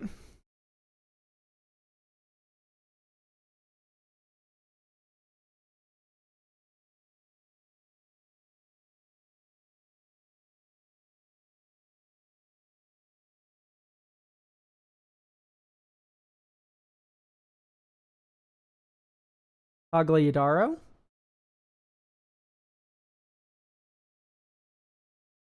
Trumpeting. All right, let's play the test. I really don't like Regalia. I don't think we need that much protection, and at least not in the form of artifacts.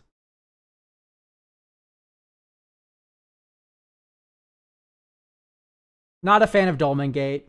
Just attack with your creatures. See how often they get blocked. It's not frequent. I like Greaves enough in this list. Like, I'd rather you have Bolt Bend. I like Bolt Bend a lot more. I am generally more worried about board wipes. Yeah, that is true. So, like, Heroic would be pretty good, but we're in white. We have T-Pro already. Guardian of Faith would probably be pretty good.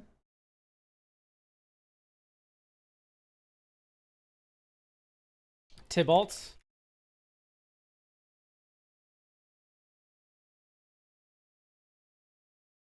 Restoration Magic's okay. Redirect Lightning. How can I see the suggestions for the deck? Or just look back at the VOD, Musicman.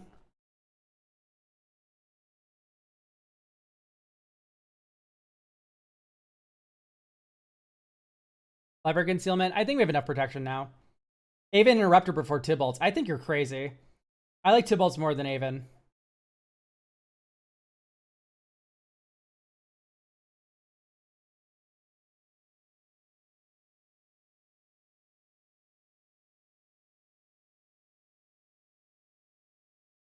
Untimely, eh.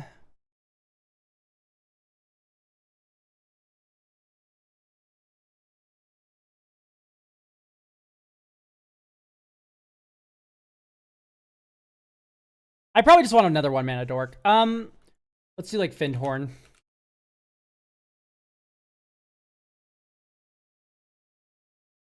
Why is Untimely Man? We have enough protection. That's not like the issue I'm feeling anymore. We have Sejiri's Shelter, Tybalt's Trickery, Eerie Interlude, T-Pro, Bolt Bend. Chromas Will's like half a protection card. Bastion Protector. Like, we have a Guardian of Faith, 7, and like a half cards. Gladriel's Dismissal. Like, we're lost in the sauce here. We have enough protection. Especially enough single target protection.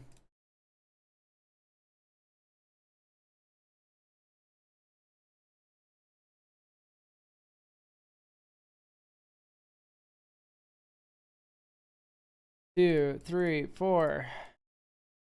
Tifa. We could play Bastion Protector first if we wanted to. Mountain. Green. Birds. 1, 2. Spear. Dink, dink, dink. Lightning. Rise. Swing. Swing. Or we could go swing, swing. We don't need ramp anymore. Ta-da! We have power 7 or greater because it gets +2/+2. And then melee. Actually, melee is just like, we can just swing with Tifa if we wanted to.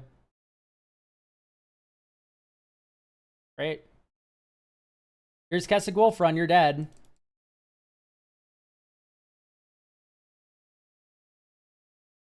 Explodes you.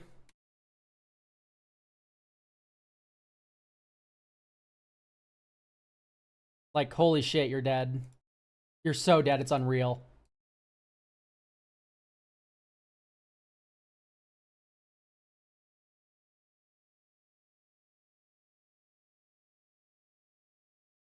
Here's the cost of Arena of Glory. It, like, enters tapped here, but we have Soul Ring Wool. Arena of Glory, green 1, 2. Fucking play Shaman. 2 mana and any combination of colors. I'll do white, red. Green. 1. Tifa. Next turn. 1, 2, 3, 4, 5, 6. We can filter red. So we have 2 red floating for haste. 5, 6, 7. So we have 6 mana here. Marag. No, Marag's not correct. Trumpeting Carnosaur. This has haste. Discover 5. Orin Frostfang with trample. Oh my god. Draw 2 cards. Backwards 17th. Like, this is working. Even though we missed the land drop. Arena of Glory's broken. Insane. And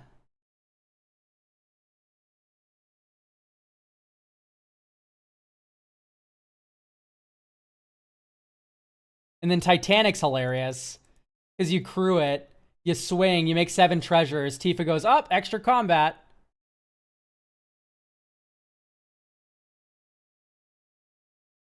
And then you untap all your creatures. You have 7 treasure for your second main. Bitterwork? You mean the card that's right here? I agree. Bitterwork would be pretty good in this deck. Can I just be, like, honestly, I don't know if I can offer more than just side grades for this deck now. Like, it feels very good.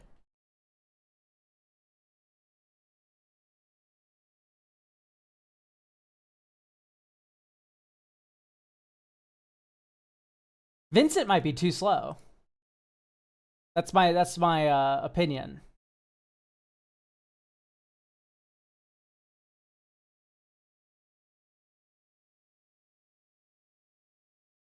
Paid deck reviews. Yeah, it's through Coffee. The slots have already been sold out for today. But they reopen every Sunday and Tuesday. You can get one here. You can also get one for free if you watch for long enough. You'll get channel points. How about Continue? New card, board wipe protection. I don't like Continue. That's the one that returns 4 things. It's like, yeah, I like my protection to be good against Farewell.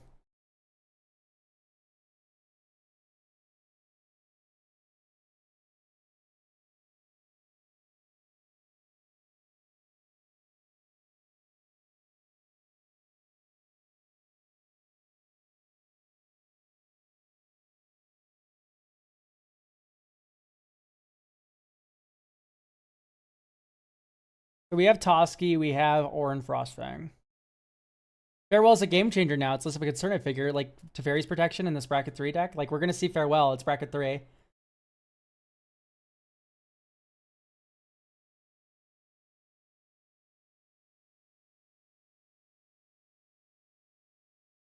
Nobody I know is using a game changer slot on it. Like, I don't know.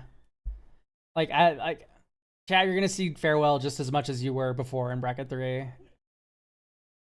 I also just don't like the thought of like, oh, I'm using my game changer slot on it. Like, if you're running 3 game changers, I hope they're all on theme. Because, like, if you're like, I need to maximize my game changers at bracket 3, I just don't think you're thinking of Commander the correct way.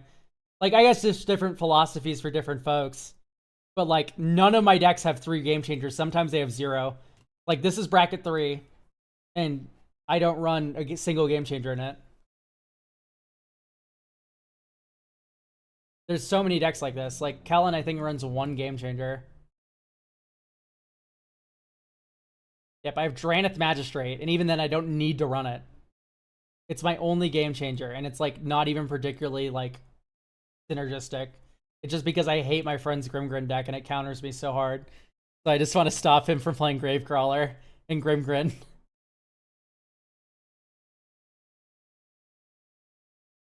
But it's so boring. Like I just don't like the idea of game changer slots. It's like, oh, I need to min-max my bracket 3 deck. No, you don't. You're in bracket 3. Have fun. Have fun with your like your one or two of silly cards that fit the theme of your deck.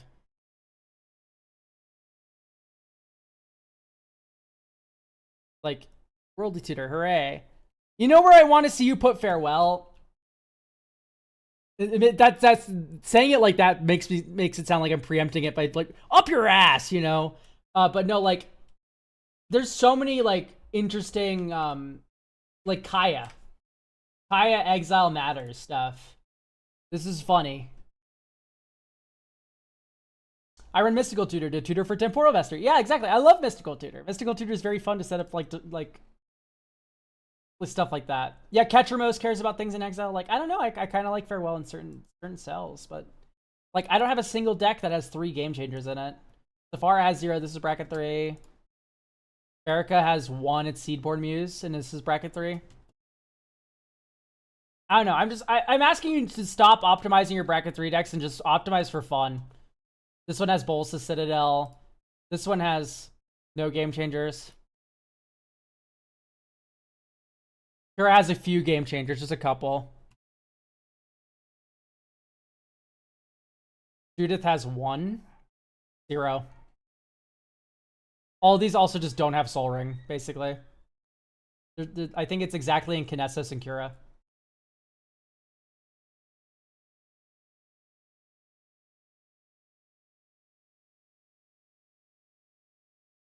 What if I have fun casting Fierce Guardianship? Then you do you. Great, just put it in.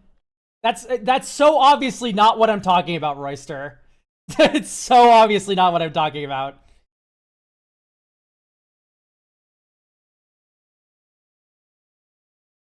Yeah, no, like I'll cut Rhystic Study out of decks if I feel like it's just like not contributing anything. Like drawing cards, good, yes. But you can draw cards good with like a fun on-theme card like Cutsil or something, right? If you care about buffing your creatures, or you know, you can weave it into your synergy and it's a lot more funny.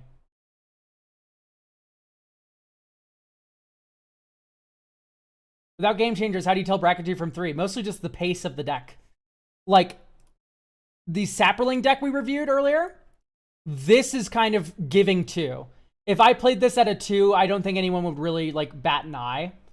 Right? Like it's able to win relatively quickly where it can kind of keep pace at bracket 3. But if you played this at a 2, I don't think anyone would raise an eyebrow.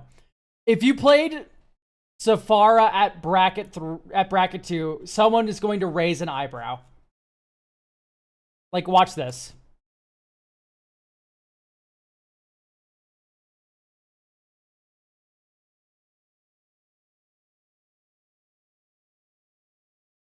Okay, we need to use this to get a planes here, which is a bummer.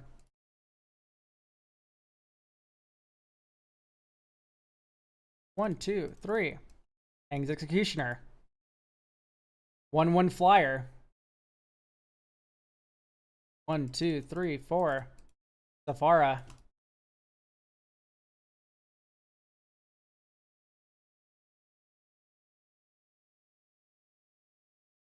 Exemplar of Light. Swing Safara at you. Gain 7 life. Put a counter here. Draw a card. Oh, you want to answer Safara because I'm hitting you? Sack Selfless Spirit. 1, 2, 3, 4, 5. Here's Angel of Destiny. Swing Safara. Gain life. Draw a card. Next turn. Like, you are dead. And you are dead. Like, I've just killed 2 players on turn 7. Very fast. Very interactive. Very, you know, like... It's hard to deal with this deck. Even if you kill Safara. Right, I've recast her.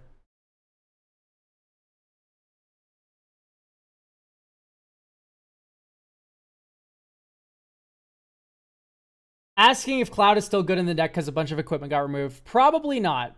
We're running 4 mana Cloud. I don't even see Cloud. There it is. Cloud out. So, kind of heuristic is turn count. Yeah, basically. How fast is it compared to, like, you know, just like a lower power funny deck?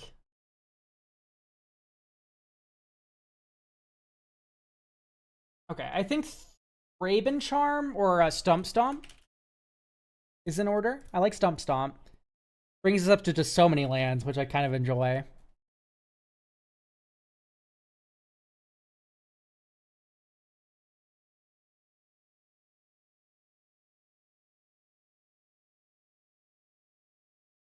I think a Braid's in order. I kind of like it here.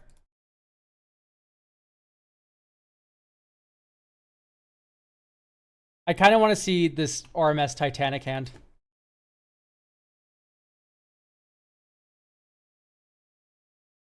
Although we don't have a lot of ramp, which is a little concerning, but...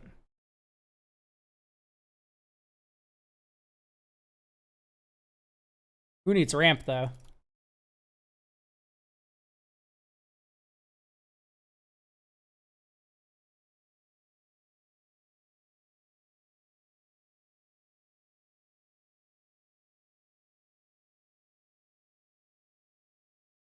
Try one.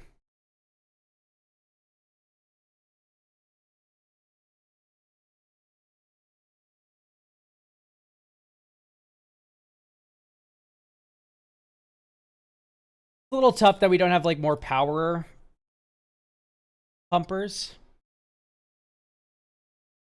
7 or greater deals combat damage to a player. So I like Enduring Courage. Grim Reaper Sprint would be okay. I think I'm going to cut Full Throttle. Or a Rest is okay. I like Sephiroth. Sephiroth might be a little bit worse because we did cut modified stuff. So... we have 2 more slots to play with. I kind of want to add cards that, like, increase creatures' powers. Like, whenever a creature you control attacks.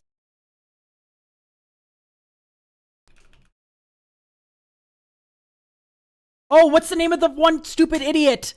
Oh, it gives +3/+0 to attacking creatures. Oh, it's +2/+0. Gahiji. I love you, Gahiji. Whenever a creature attacks one of your opponents or a planeswalker an opponent controls, that creature gets +2/+0 until end of turn. I love you, Gahiji. Like, this card's just decent. It automatically brings Tifa up to 7. And then it also is symmetrical. Like, opponents attack each other. That's fun. I think Final Edition will be Selfless Spirit. I kind of like just flyers in your melee deck. I think that's pretty decent. Maybe over Guardian of Faith.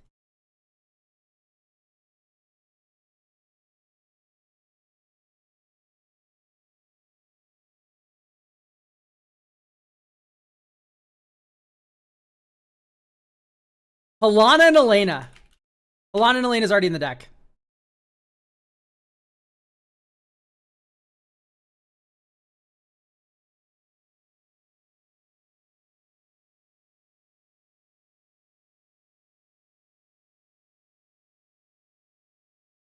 Ardaz, Cobbler of War. Oh, it doesn't give haste, though.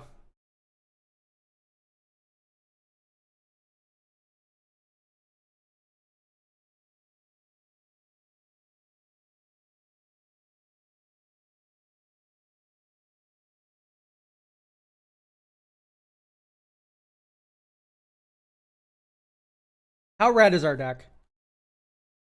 Kinda red. I don't think we should be adding, the stupid idiot. We should be adding Reaver Cleaver, probably.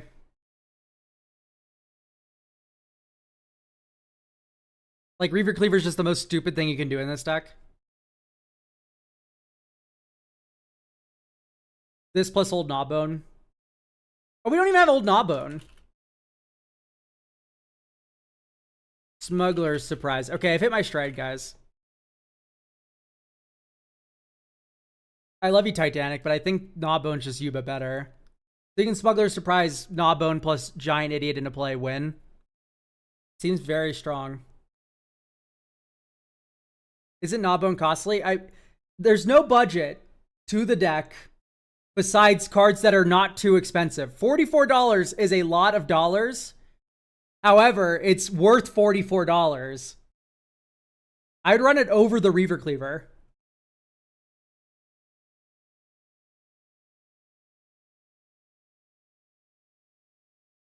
Okay, I'd playtest this. I'd actually mull. We don't have all our colors. Okay, this is insane. Draw, green, birds, temple, dry, bottom, 1, 2, herd heirloom. Next turn. Plains, 1, 2, 3, 4, 5. But we don't have enough mana to do anything with it. Tifa. Wolfgar.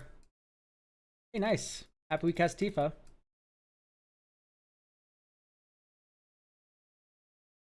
Oh, wait, actually, we can attack this turn. So, we've cast Wolfgar like this. And then we go. Yes, double strike causes Tifa to trigger twice. But here we go.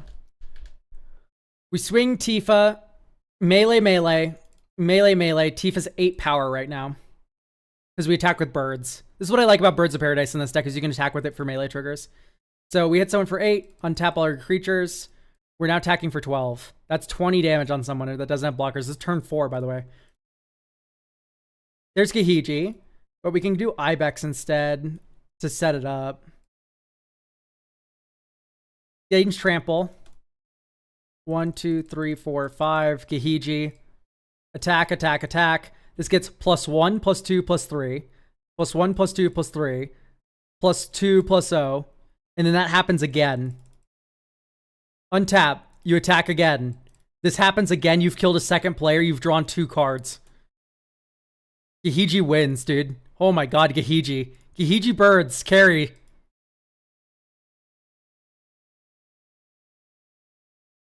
I think this is good to go. The only thing is, like, maybe Mother of Runes, right? Now we're just getting into the maybes. Like, Mother of Runes, like, oh, let's add the good stuff. Mother of Runes, oh, then you need the Starfield Shepherd.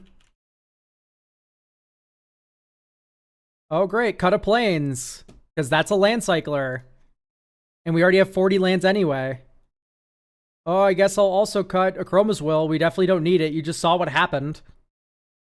Now you have 2 Mother of Runes in your deck. That feels pretty good. Like, I don't know. We're doing fine here. Take your deck, go away. This is making me ill. Naya, murder you.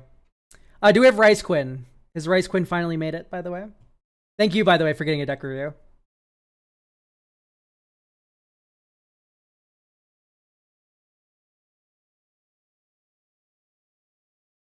Paging Rice Quinn. If not, we're going to get into what makes this stream special, chat. I hope you're ready. We're going to get into the special event of today's stream. All right, it does not appear we have Rice Quinn, so let's get into today's special event. The Magic Mirror Podcast. Tomorrow, we're recording it. Do you know what it's about? Of course you don't. Here's the vibe. We all spin wheels with, like, archetypes, color combos, and budget. And we have to build a deck of that thing before tomorrow. I'm lazy, so I haven't done it yet.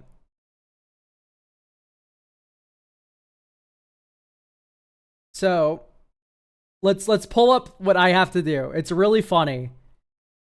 I had a couple ideas for the deck. You're gonna watch me build a deck live for the Magic Mirror podcast here. We're gonna build a deck live.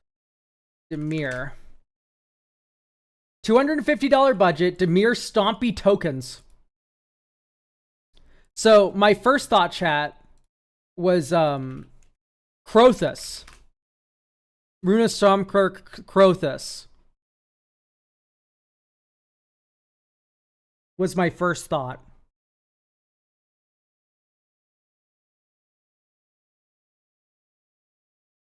Because it makes tokens. It's stompy, you know. You want to run big things. Scarab God is an idea. I just think Scarab God's a bit overplayed. And I also think that Runa's a little boring too. So here's my secondary thought. We run token copiers, right? So, like, something like Cackling Counterpart or whatever. And we use tokens The thing about the Encore Morph is, like, I don't think of Reanimator as Stompy. Am I an idiot?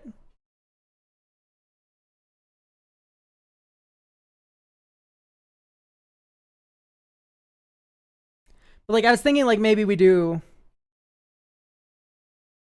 go full clone. No. Because we need tokens still. It's Stompy tokens, which is, like, insane.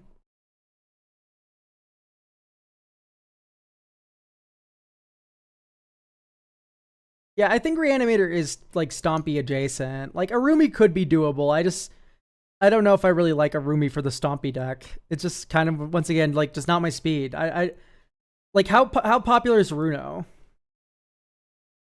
Because I also think Runo's pretty boring and spoon-fed.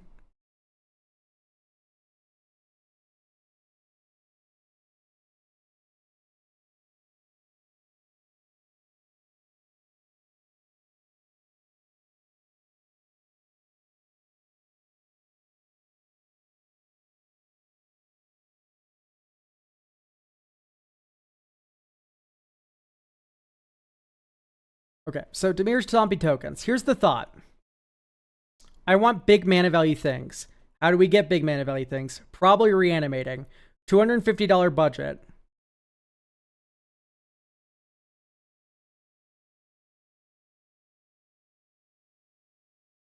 I want Shadow of Mortality. Rite of Replication.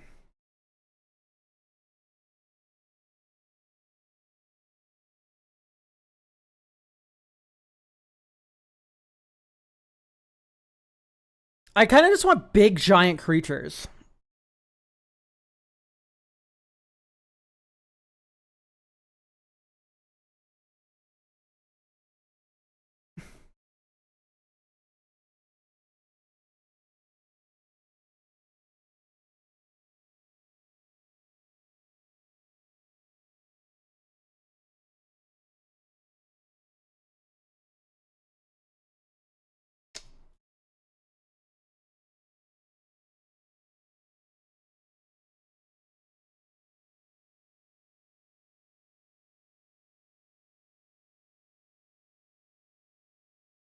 Theft is not Stompy in my mind.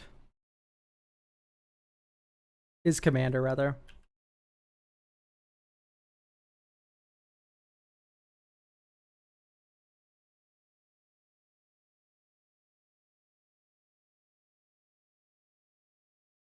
Could run Atris.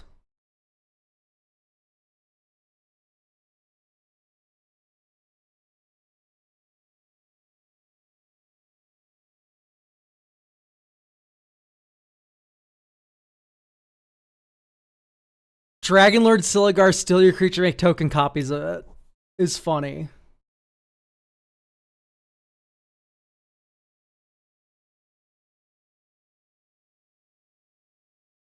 I might be doing Silumgar, guys. That life equals mana value. If it's an instant or sorcery card, you may play that card without paying its mana cost. Let's do Hidetsugu and Kairi. And here's the thought process.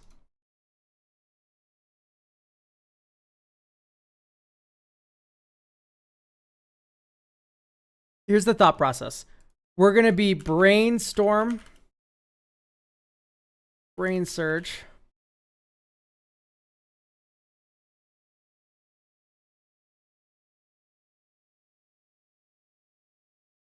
Okay. No. I see the vision. Wait. I see the through line. So Brainstorm, Brainstorm. I don't really like Brainstone in this kind of deck, maybe. And maybe I'll change my mind because we can run Spellseeker. Spellseeker can get Brainstorm, which makes this another Brainstorm. Micromancer also works that way, but I don't like Micromancer without Ephemerate. Jace Brainstorm? Jace, maybe. So, how much is Scroll Rack? Not a lot. I like Scroll Rack more, too, because you can muddle the mixture for it. So, we're going to be big Dimir Stompy, and we're going to make tokens of Hidetsugu and Kairi for more Brainstorms. And then when it dies, right, you make token copies of Hidetsugu and Kairi with Cackling Counterpart, Rite of Replication.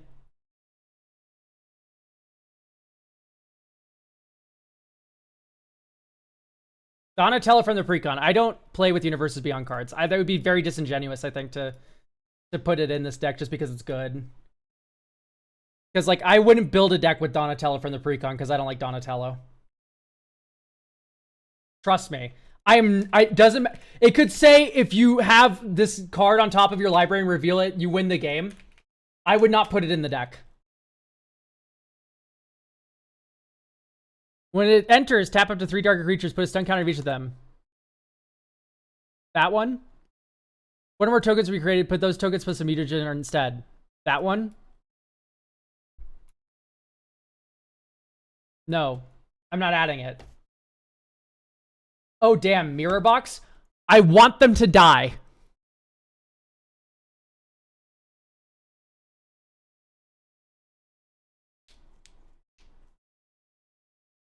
The mutagen helps the Stompy. I think you are insane.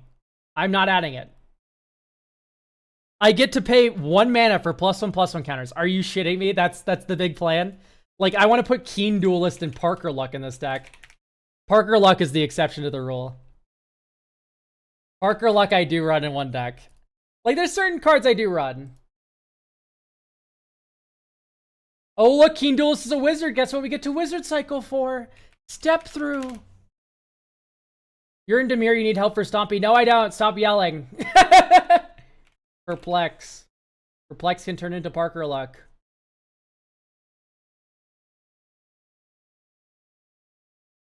Let's do Necromancy, Animate Dead.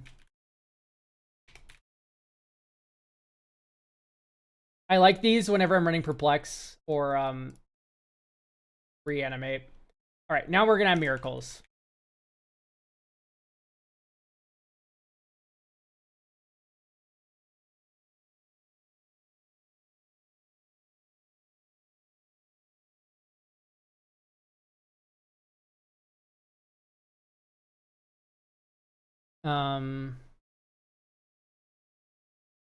Does that apply to you? No, no. Guys, suggest UB cards if you think they're okay, but I'm not going to add them unless, like, they're personally cards I would run.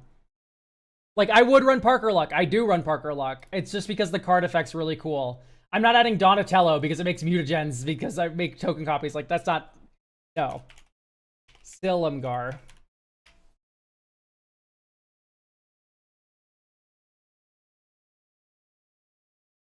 Dragon Lord Silumgar. Florian revealed. Mystical Tutor seems excellent. Yeah, Mystical. Buried Alive.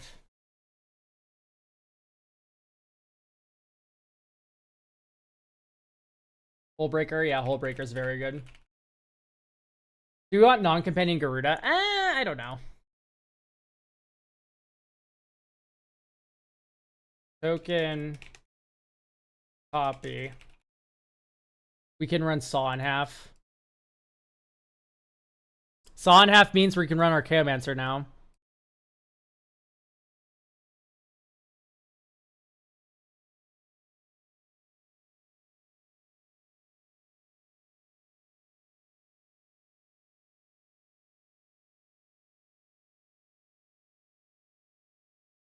I like Coiling.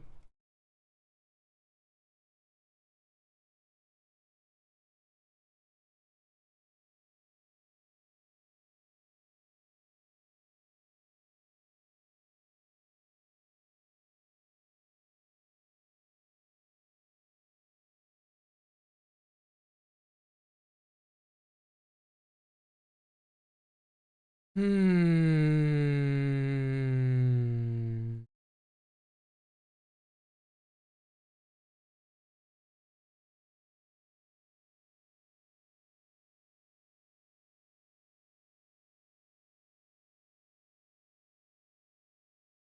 little slow.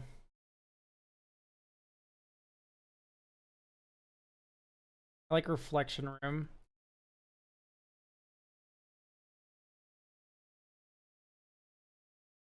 Classical Mimic? That doesn't make a token, though. I want to make tokens.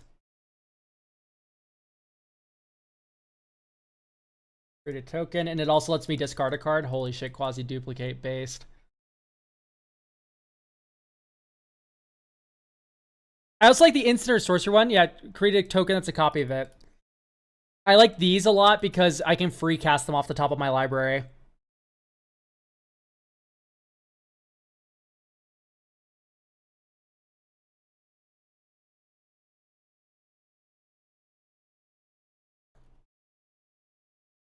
Oh, Stolen Identity is literally perfect for this deck. Because we can just legend rule the token copy every single time. 3 steps ahead lets me discard and also makes token copies. And then it's also tutorable with Micromancer, or not Micromancer, but you know what I mean, with our Spellseeker. Okay, we're getting there, chat. We're getting there. Clone Legion target yourself is fun. I think we're going to have trouble getting to the high of mana value. Although we could free cast it with Hidetsugu and Kairi. But then we wouldn't have it in play. Yeah, let's add Clone Legion. Why not? Clone Legion. Okay, so I want to add more giant objects that Parker, Luck, and friends can kill my opponents with. So I think the way we're going to do that is just by, yeah, like Archon of Cruelty, Frantic Search. There's more discard outlets. Bitter Triumph. So you want big instants or sorceries instead? No. They're both fine. They're going to deal the damage no matter what. Since you can free cast those, like, no, yeah, like we could run Seagate. But I think you're failing to understand that this is a deck building challenge and not like a logical deck building thing. Like, it's good to have these big instants or sorceries, but we need the Stompy. We need the Stompy.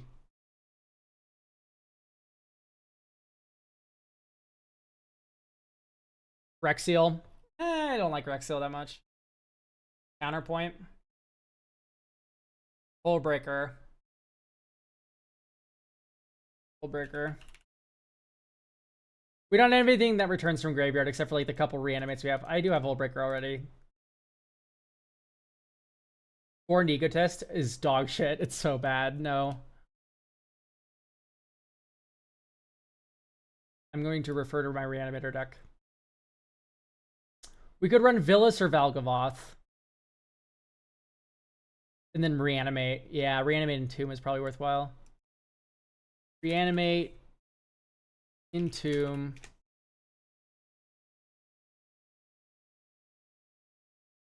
And then Villas.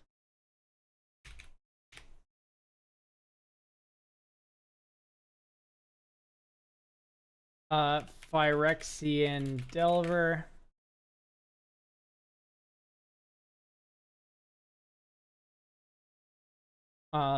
Grim Servant. Our curve's probably insane. Oh my god, look at this shit.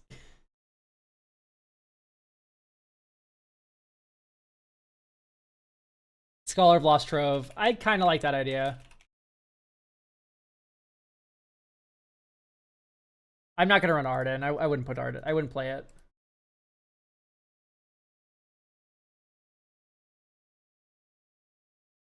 I do like Profane Transfusion, and it is a Stompy card.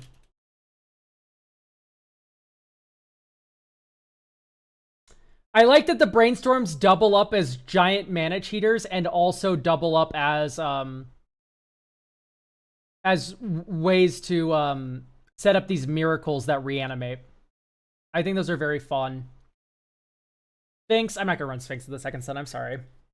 Octavia. No, I'm not a big fan. I would rather run like Flare of Denial. And the reanimate also works with Hidetsugu and Kairi because you can just reanimate them. Okay. We have something cooking here. So I'm going to run Flare of Denial and Flare of Malice.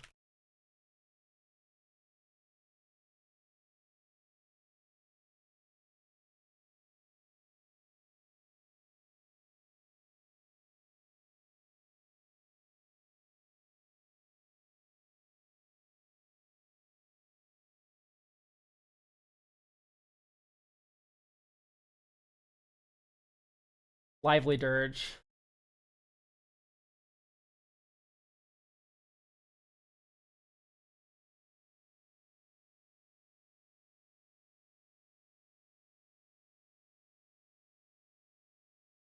I do like pointed discussion, but we're in blue now, so we have better looting.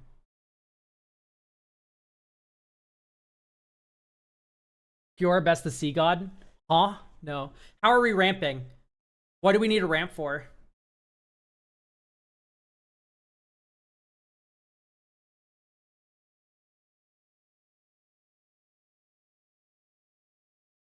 Aether barrier. Like, I think 3 mana rocks would be good, but I wouldn't add like a bunch of like 2 drops or anything. Because like we don't have like a lot of 4. And I'd rather play like Keen Duelist on 2. Like that's my best turn 2 play. Like I think it's just a mix of 2 and 3 would be okay. I don't like Cauldron. It's a little funky in the Reanimator deck. Because I want if I kill Hidetsugu and Kairi goes on the bottom of my library or the command zone, I can't choose to put it in my graveyard for the reanimates. Not a big fan. Not a big idea. Not a good idea, I think. I think we can run Arcade and Signet.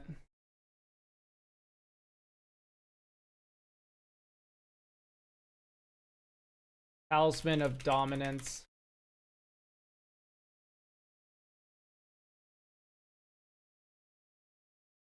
Ancient Stone Idol.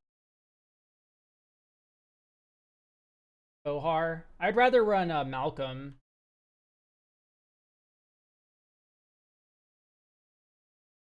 Malcolm's just better. We have $50 more worth of additions, but that's fine because we can kind of just cheap out the mana base a little bit. I do like Kiora.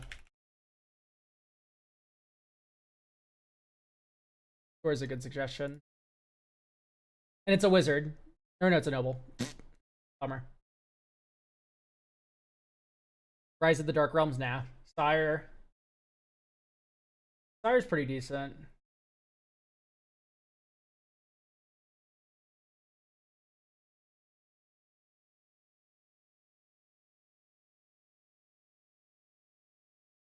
Probably just more ramp. Mana Valley 3, O-Tag ramp. Living Death. Not a big fan. Is O-Tag ramp not real? Oh, it is real. Do they run black market connections? I think like Worn Power Stone. Honestly, Commander Sphere would not be the worst thing.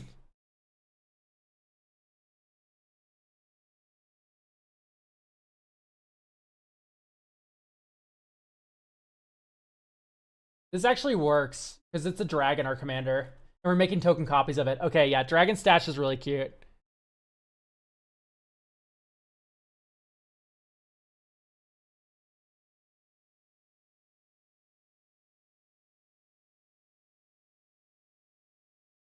Honor Worn Shaku, Relic of Legends. Okay, we're cooking.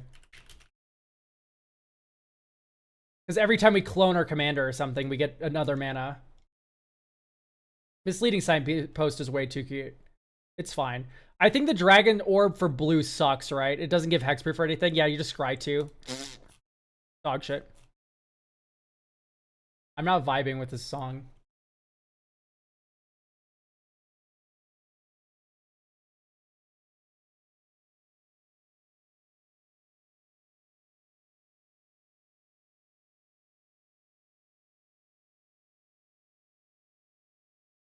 Probably like Worn Power Stone's the last one I'd kind of be interested in. The fact that I want Worn Power Stone in the deck should really tell you about Soul Ring.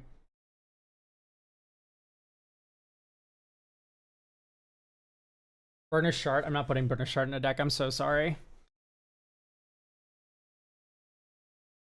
Is MDFC type land? We basically want to run just like all of these because they increase the mana value of your deck for Parker Luck and Keen Duelist.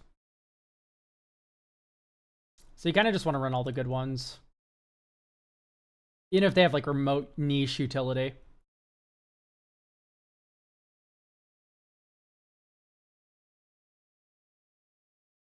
I would not run Zoff Consumption. Okay. So we are a little over budget right now, but if we just sort by price, we can just cut things. Like Seagate's going to be like a major part of that. I'm probably just going to cut Seagate. It's good.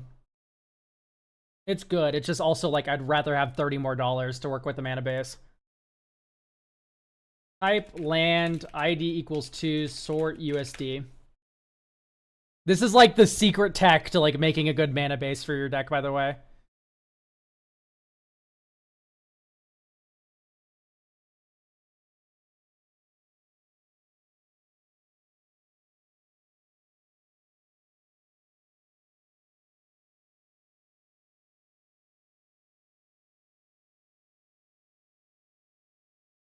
I imagine we're going to be a little basic heavy.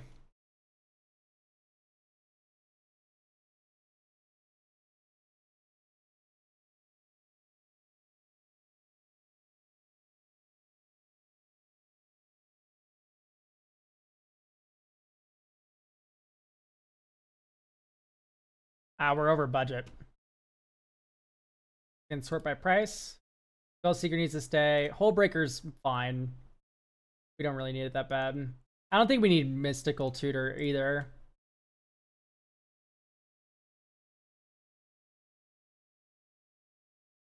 Probably Malakir sync out. We just have blue for counter spells. We don't need to be doing all that.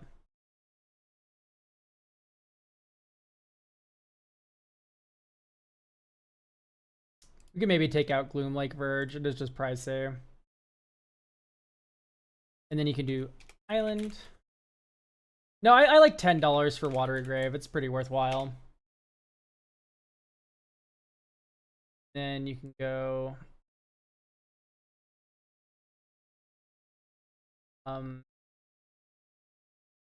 add more, like, 10. Add more 10. Go remove 1. I think we are mostly blue. Like a smaller black splash. So 10-8. We have Lorien. We're at 39 lands now. Command Tower.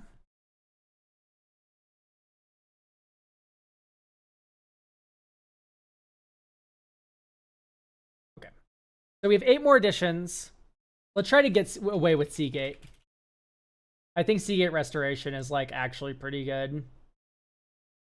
But then from there, we need to figure out $15 more worth of additions.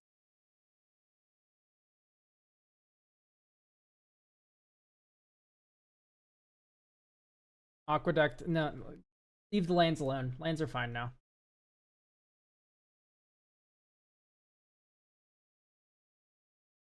I'm gonna the filter lands a little. Winter Night, yeah, I like Winter Night stories. Okay, this is where I'm like, okay, Brainstone can probably make the cut. Although we have just Brainstone in the command zone, so I don't know if I'm particularly a fan of that. I think I'd rather add like a desert. The Sack Desert.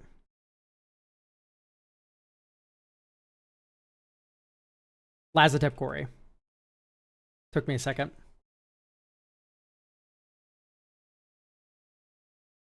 Ancient Stone Idol is 50 cents. I'm not adding Ancient Stone Idol to any deck ever.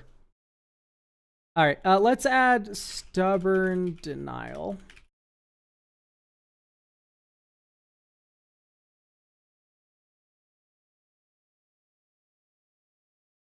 Demonic Consultation. Not that one. Sorry, Demonic... Whatever the demonic name is. Demonic Council from Duskmourn. Because that allows us to tutor Villas. Do we have another demon? Okay, maybe another demon's in order. Type demon sort MV. We could do top deck manipulation with the Death Touch demon.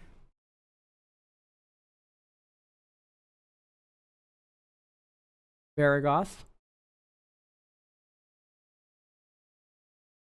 And then just go explosive high mana value demon for the other one. We go Valgavoth.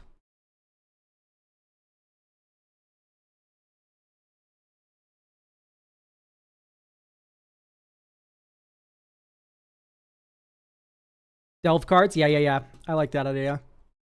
Do Treasure Cruise. We can fix the budget in just a second. Treasure Cruise. Dig through time.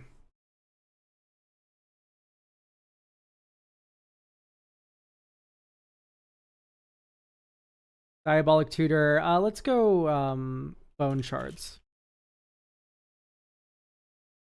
Fair Archaeomancer. Yeah, it's in. No, the Archaeomancer's off theme. I don't want to add it to the deck. It's right there. Perfect price. Okay, maybe it is Watery Grave's time to die. It just sucks because it is actually worth that much money. Like, it's actually that good. Could maybe cut Necromancy. Yeah, it has to be Watery Grave. Bummer. ID equals 2, type, land, sort, USD.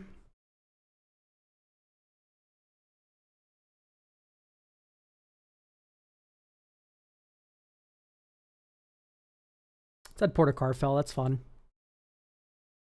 Alright, there we go. Under 150 bucks. Zamir token Stompy. Let's give it some playtests, see how we feel.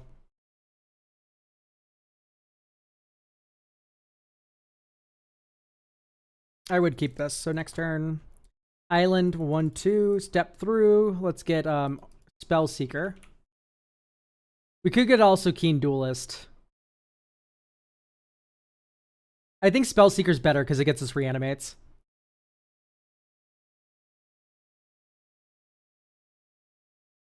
Reanimate.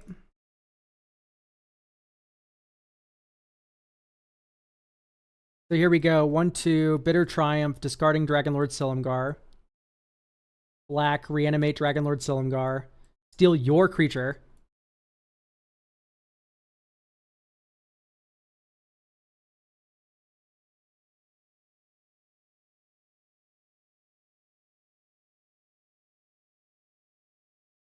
Draw 3 cards. 1, 2, 3.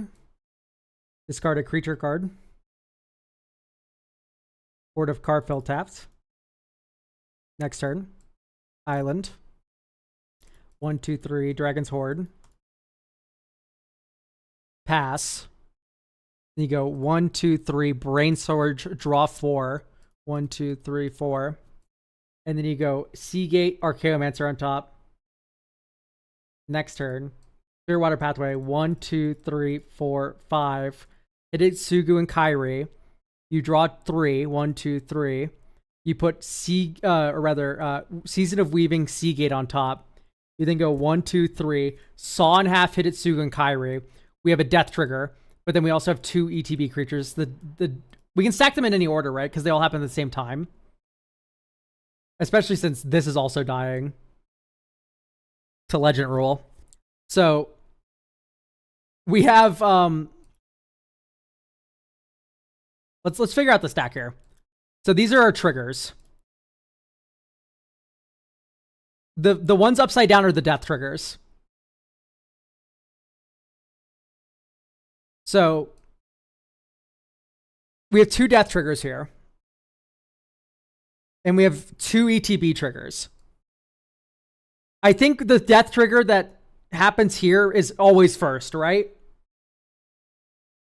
Because you destroy a creature, and then if it dies that way, like, are we unable to stack that one, but we're able to stack these 3? Because Legend Rule? Because if so, I just like, you always want the death triggers to go last, don't you?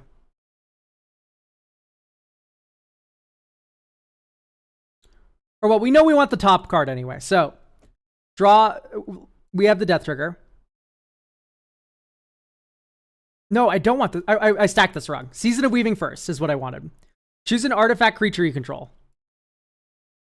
Create a token that's a copy of it.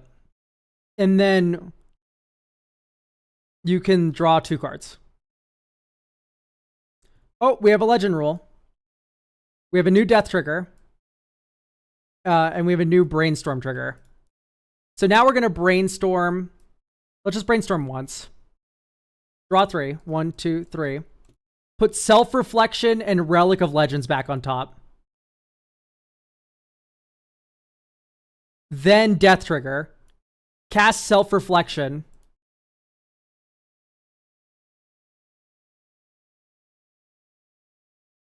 And we're able to stack these however we want because it's Legend Rule. So now we draw 3. 1, 2, 3. put Relic and Treasure Cruise on top. Death Trigger, Treasure Cruise, draw 3 cards.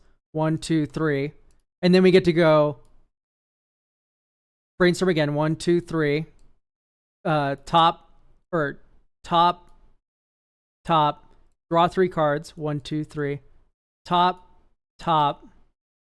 And then we go Stolen Identity.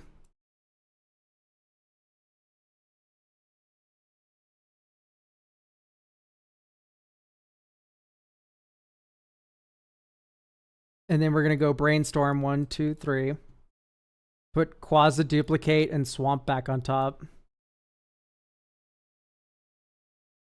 Oh, Quasi Duplicate. Like, I know this seems like non-deterministic combo-y, but here's how it ends. We go,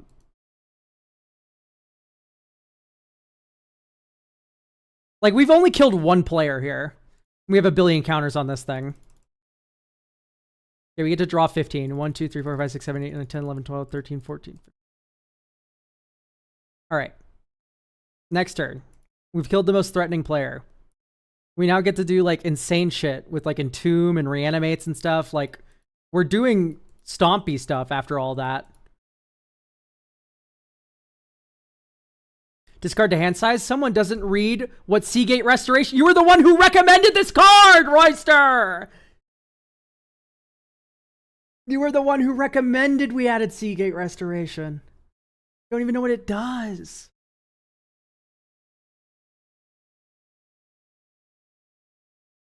Anyway, I think this is good to go. Because, like, we're profane transfusioning.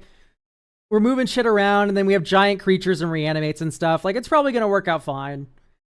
So, it has the stompy aspect insofar in as there is this aspect of reanimation throughout the deck. That's plan 1. And then it overlaps nicely with the Hidetsugu and Kairi plan of tokens. It's the tokens and the stompy are separate plans, but they're both here.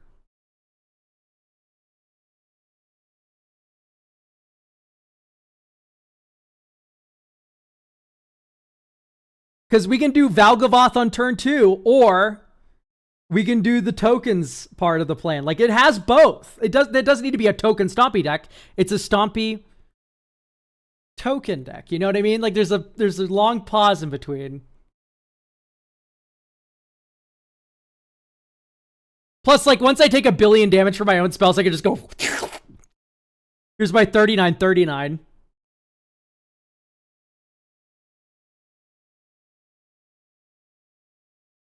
I don't know. It feels pretty good. Let's play test it again.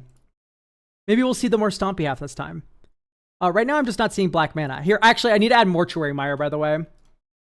Mortuary Mire is very good. Let you just go, bink, put a creature card from your graveyard on top. So you can put your Shadow of Mortality 15 drop up there. Or Valgavoth, or etc.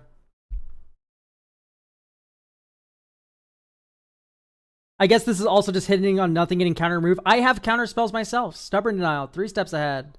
Muddle the Mixture. Like, I counter your Flare of Denial. I counter your counter spell. Judy Bites. Oh, I guess your deck just dies to removal. Think.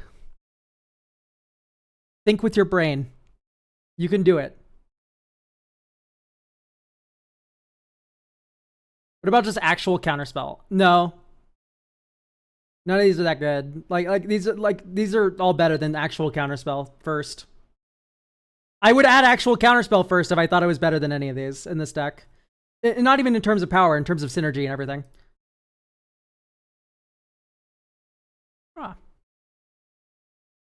Play Island. Play River of Tears. Scroll Rack.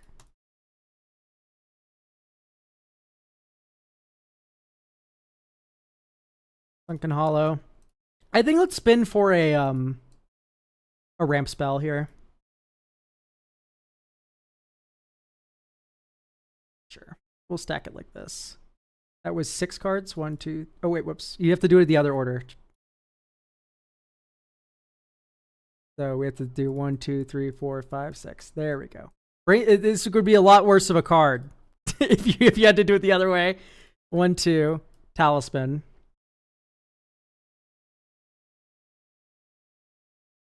I would really like a discard outlet, though. We can do it next turn with Spellseeker. Okay, next turn. Island, 1, 2, 3. Spellseeker. Get bone shards. Black bone shards. Discarding Valgavoth. Tap 1. Exile this face down. And this face down. Draw 2. Put this and this on top. Oh my god, guys, it's a miracle. How did that happen? Entreat the dead. Valgavoth's back in play. Lazotep. Pass. Blue Brainstorm. 1, 2, 3. I kind of don't want to draw these. Blue, blue, 1, Muddle. Animate Dead. So now we have a single piece of rebuy Valgavoth if destroyed. Next turn. Swamp. 1, 2, 3, 4, 5. Hit it Sugun Kairi. We don't have a, oh, we do have a sack outlet. So we're going to brainstorm. 1, 2, 3. Put Clone Legion and Step Through on or vice versa. Step Through Clone Legion on top. And then you sack Hidetsugu and Kairi. Clone Legion. Cast Clone Legion for free. No, because we want Step Through. So this should actually be Swamp instead. So we have Token Spellseeker. Clone Legioned ourselves. View Library. We get probably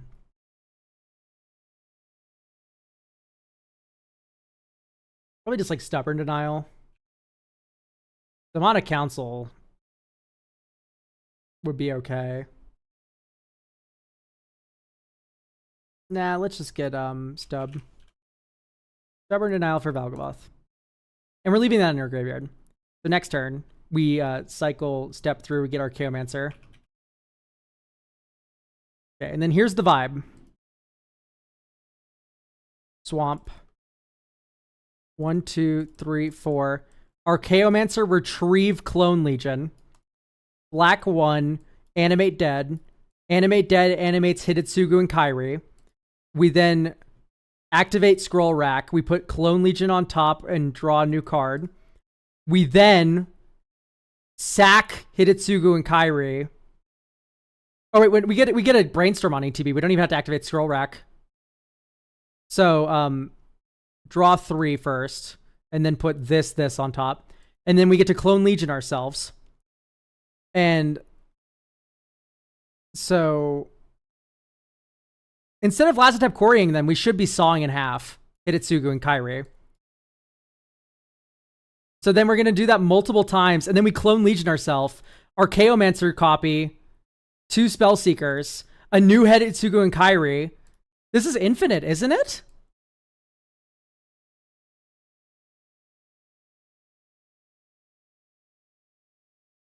We make an infinitely big board of Hidetsugu and Kairis and Archaeomancers.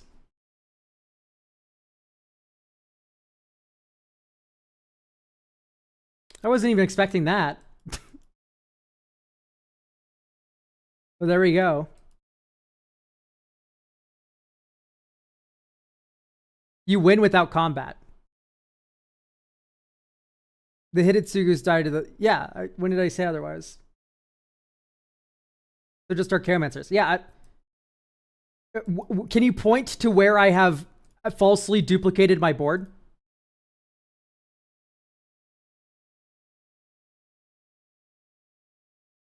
And I don't know how we're not winning without combat here.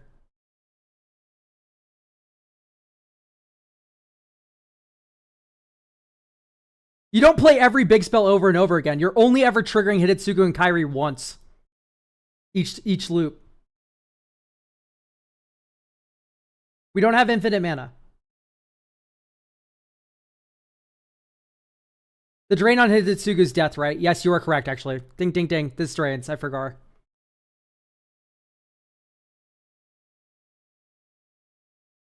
Yeah, I can tell you're a peanut roaster. Every time you type in chat, it makes me so mad. Oh, you forgot this trigger that doesn't matter. Like, who cares? I'm the least chalant person of all time. Or I'm the least nonchalant person. I'm very chalant, is the correct thing to say. Yeah. I mean, I think this is as good as I'm going to get it. Is this sort of vibe. I think maybe like a violin tumor would be pretty apt.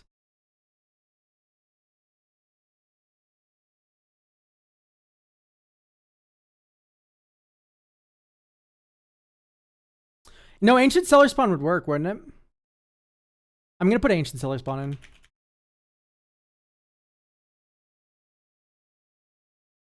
So we need to find 2 cuts.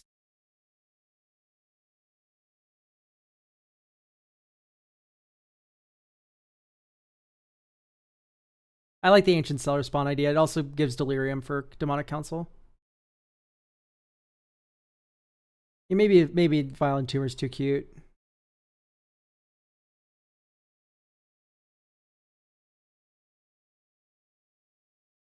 And then maybe just Flare of Malice out. Like, the Flare of Denial's better. We're 40 cents over budget.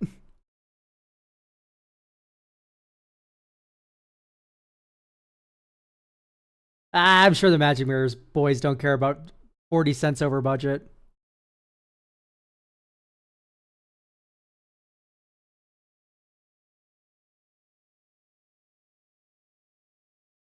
Yeah, I think it's good to go. Make something a basic, like I could, but like also just, I don't really care.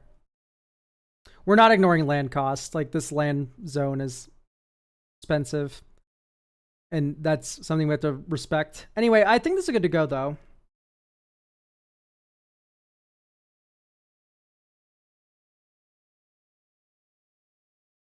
I could set everything to lowest cost treatments, you're right. Like, this is like the most expensive treatments.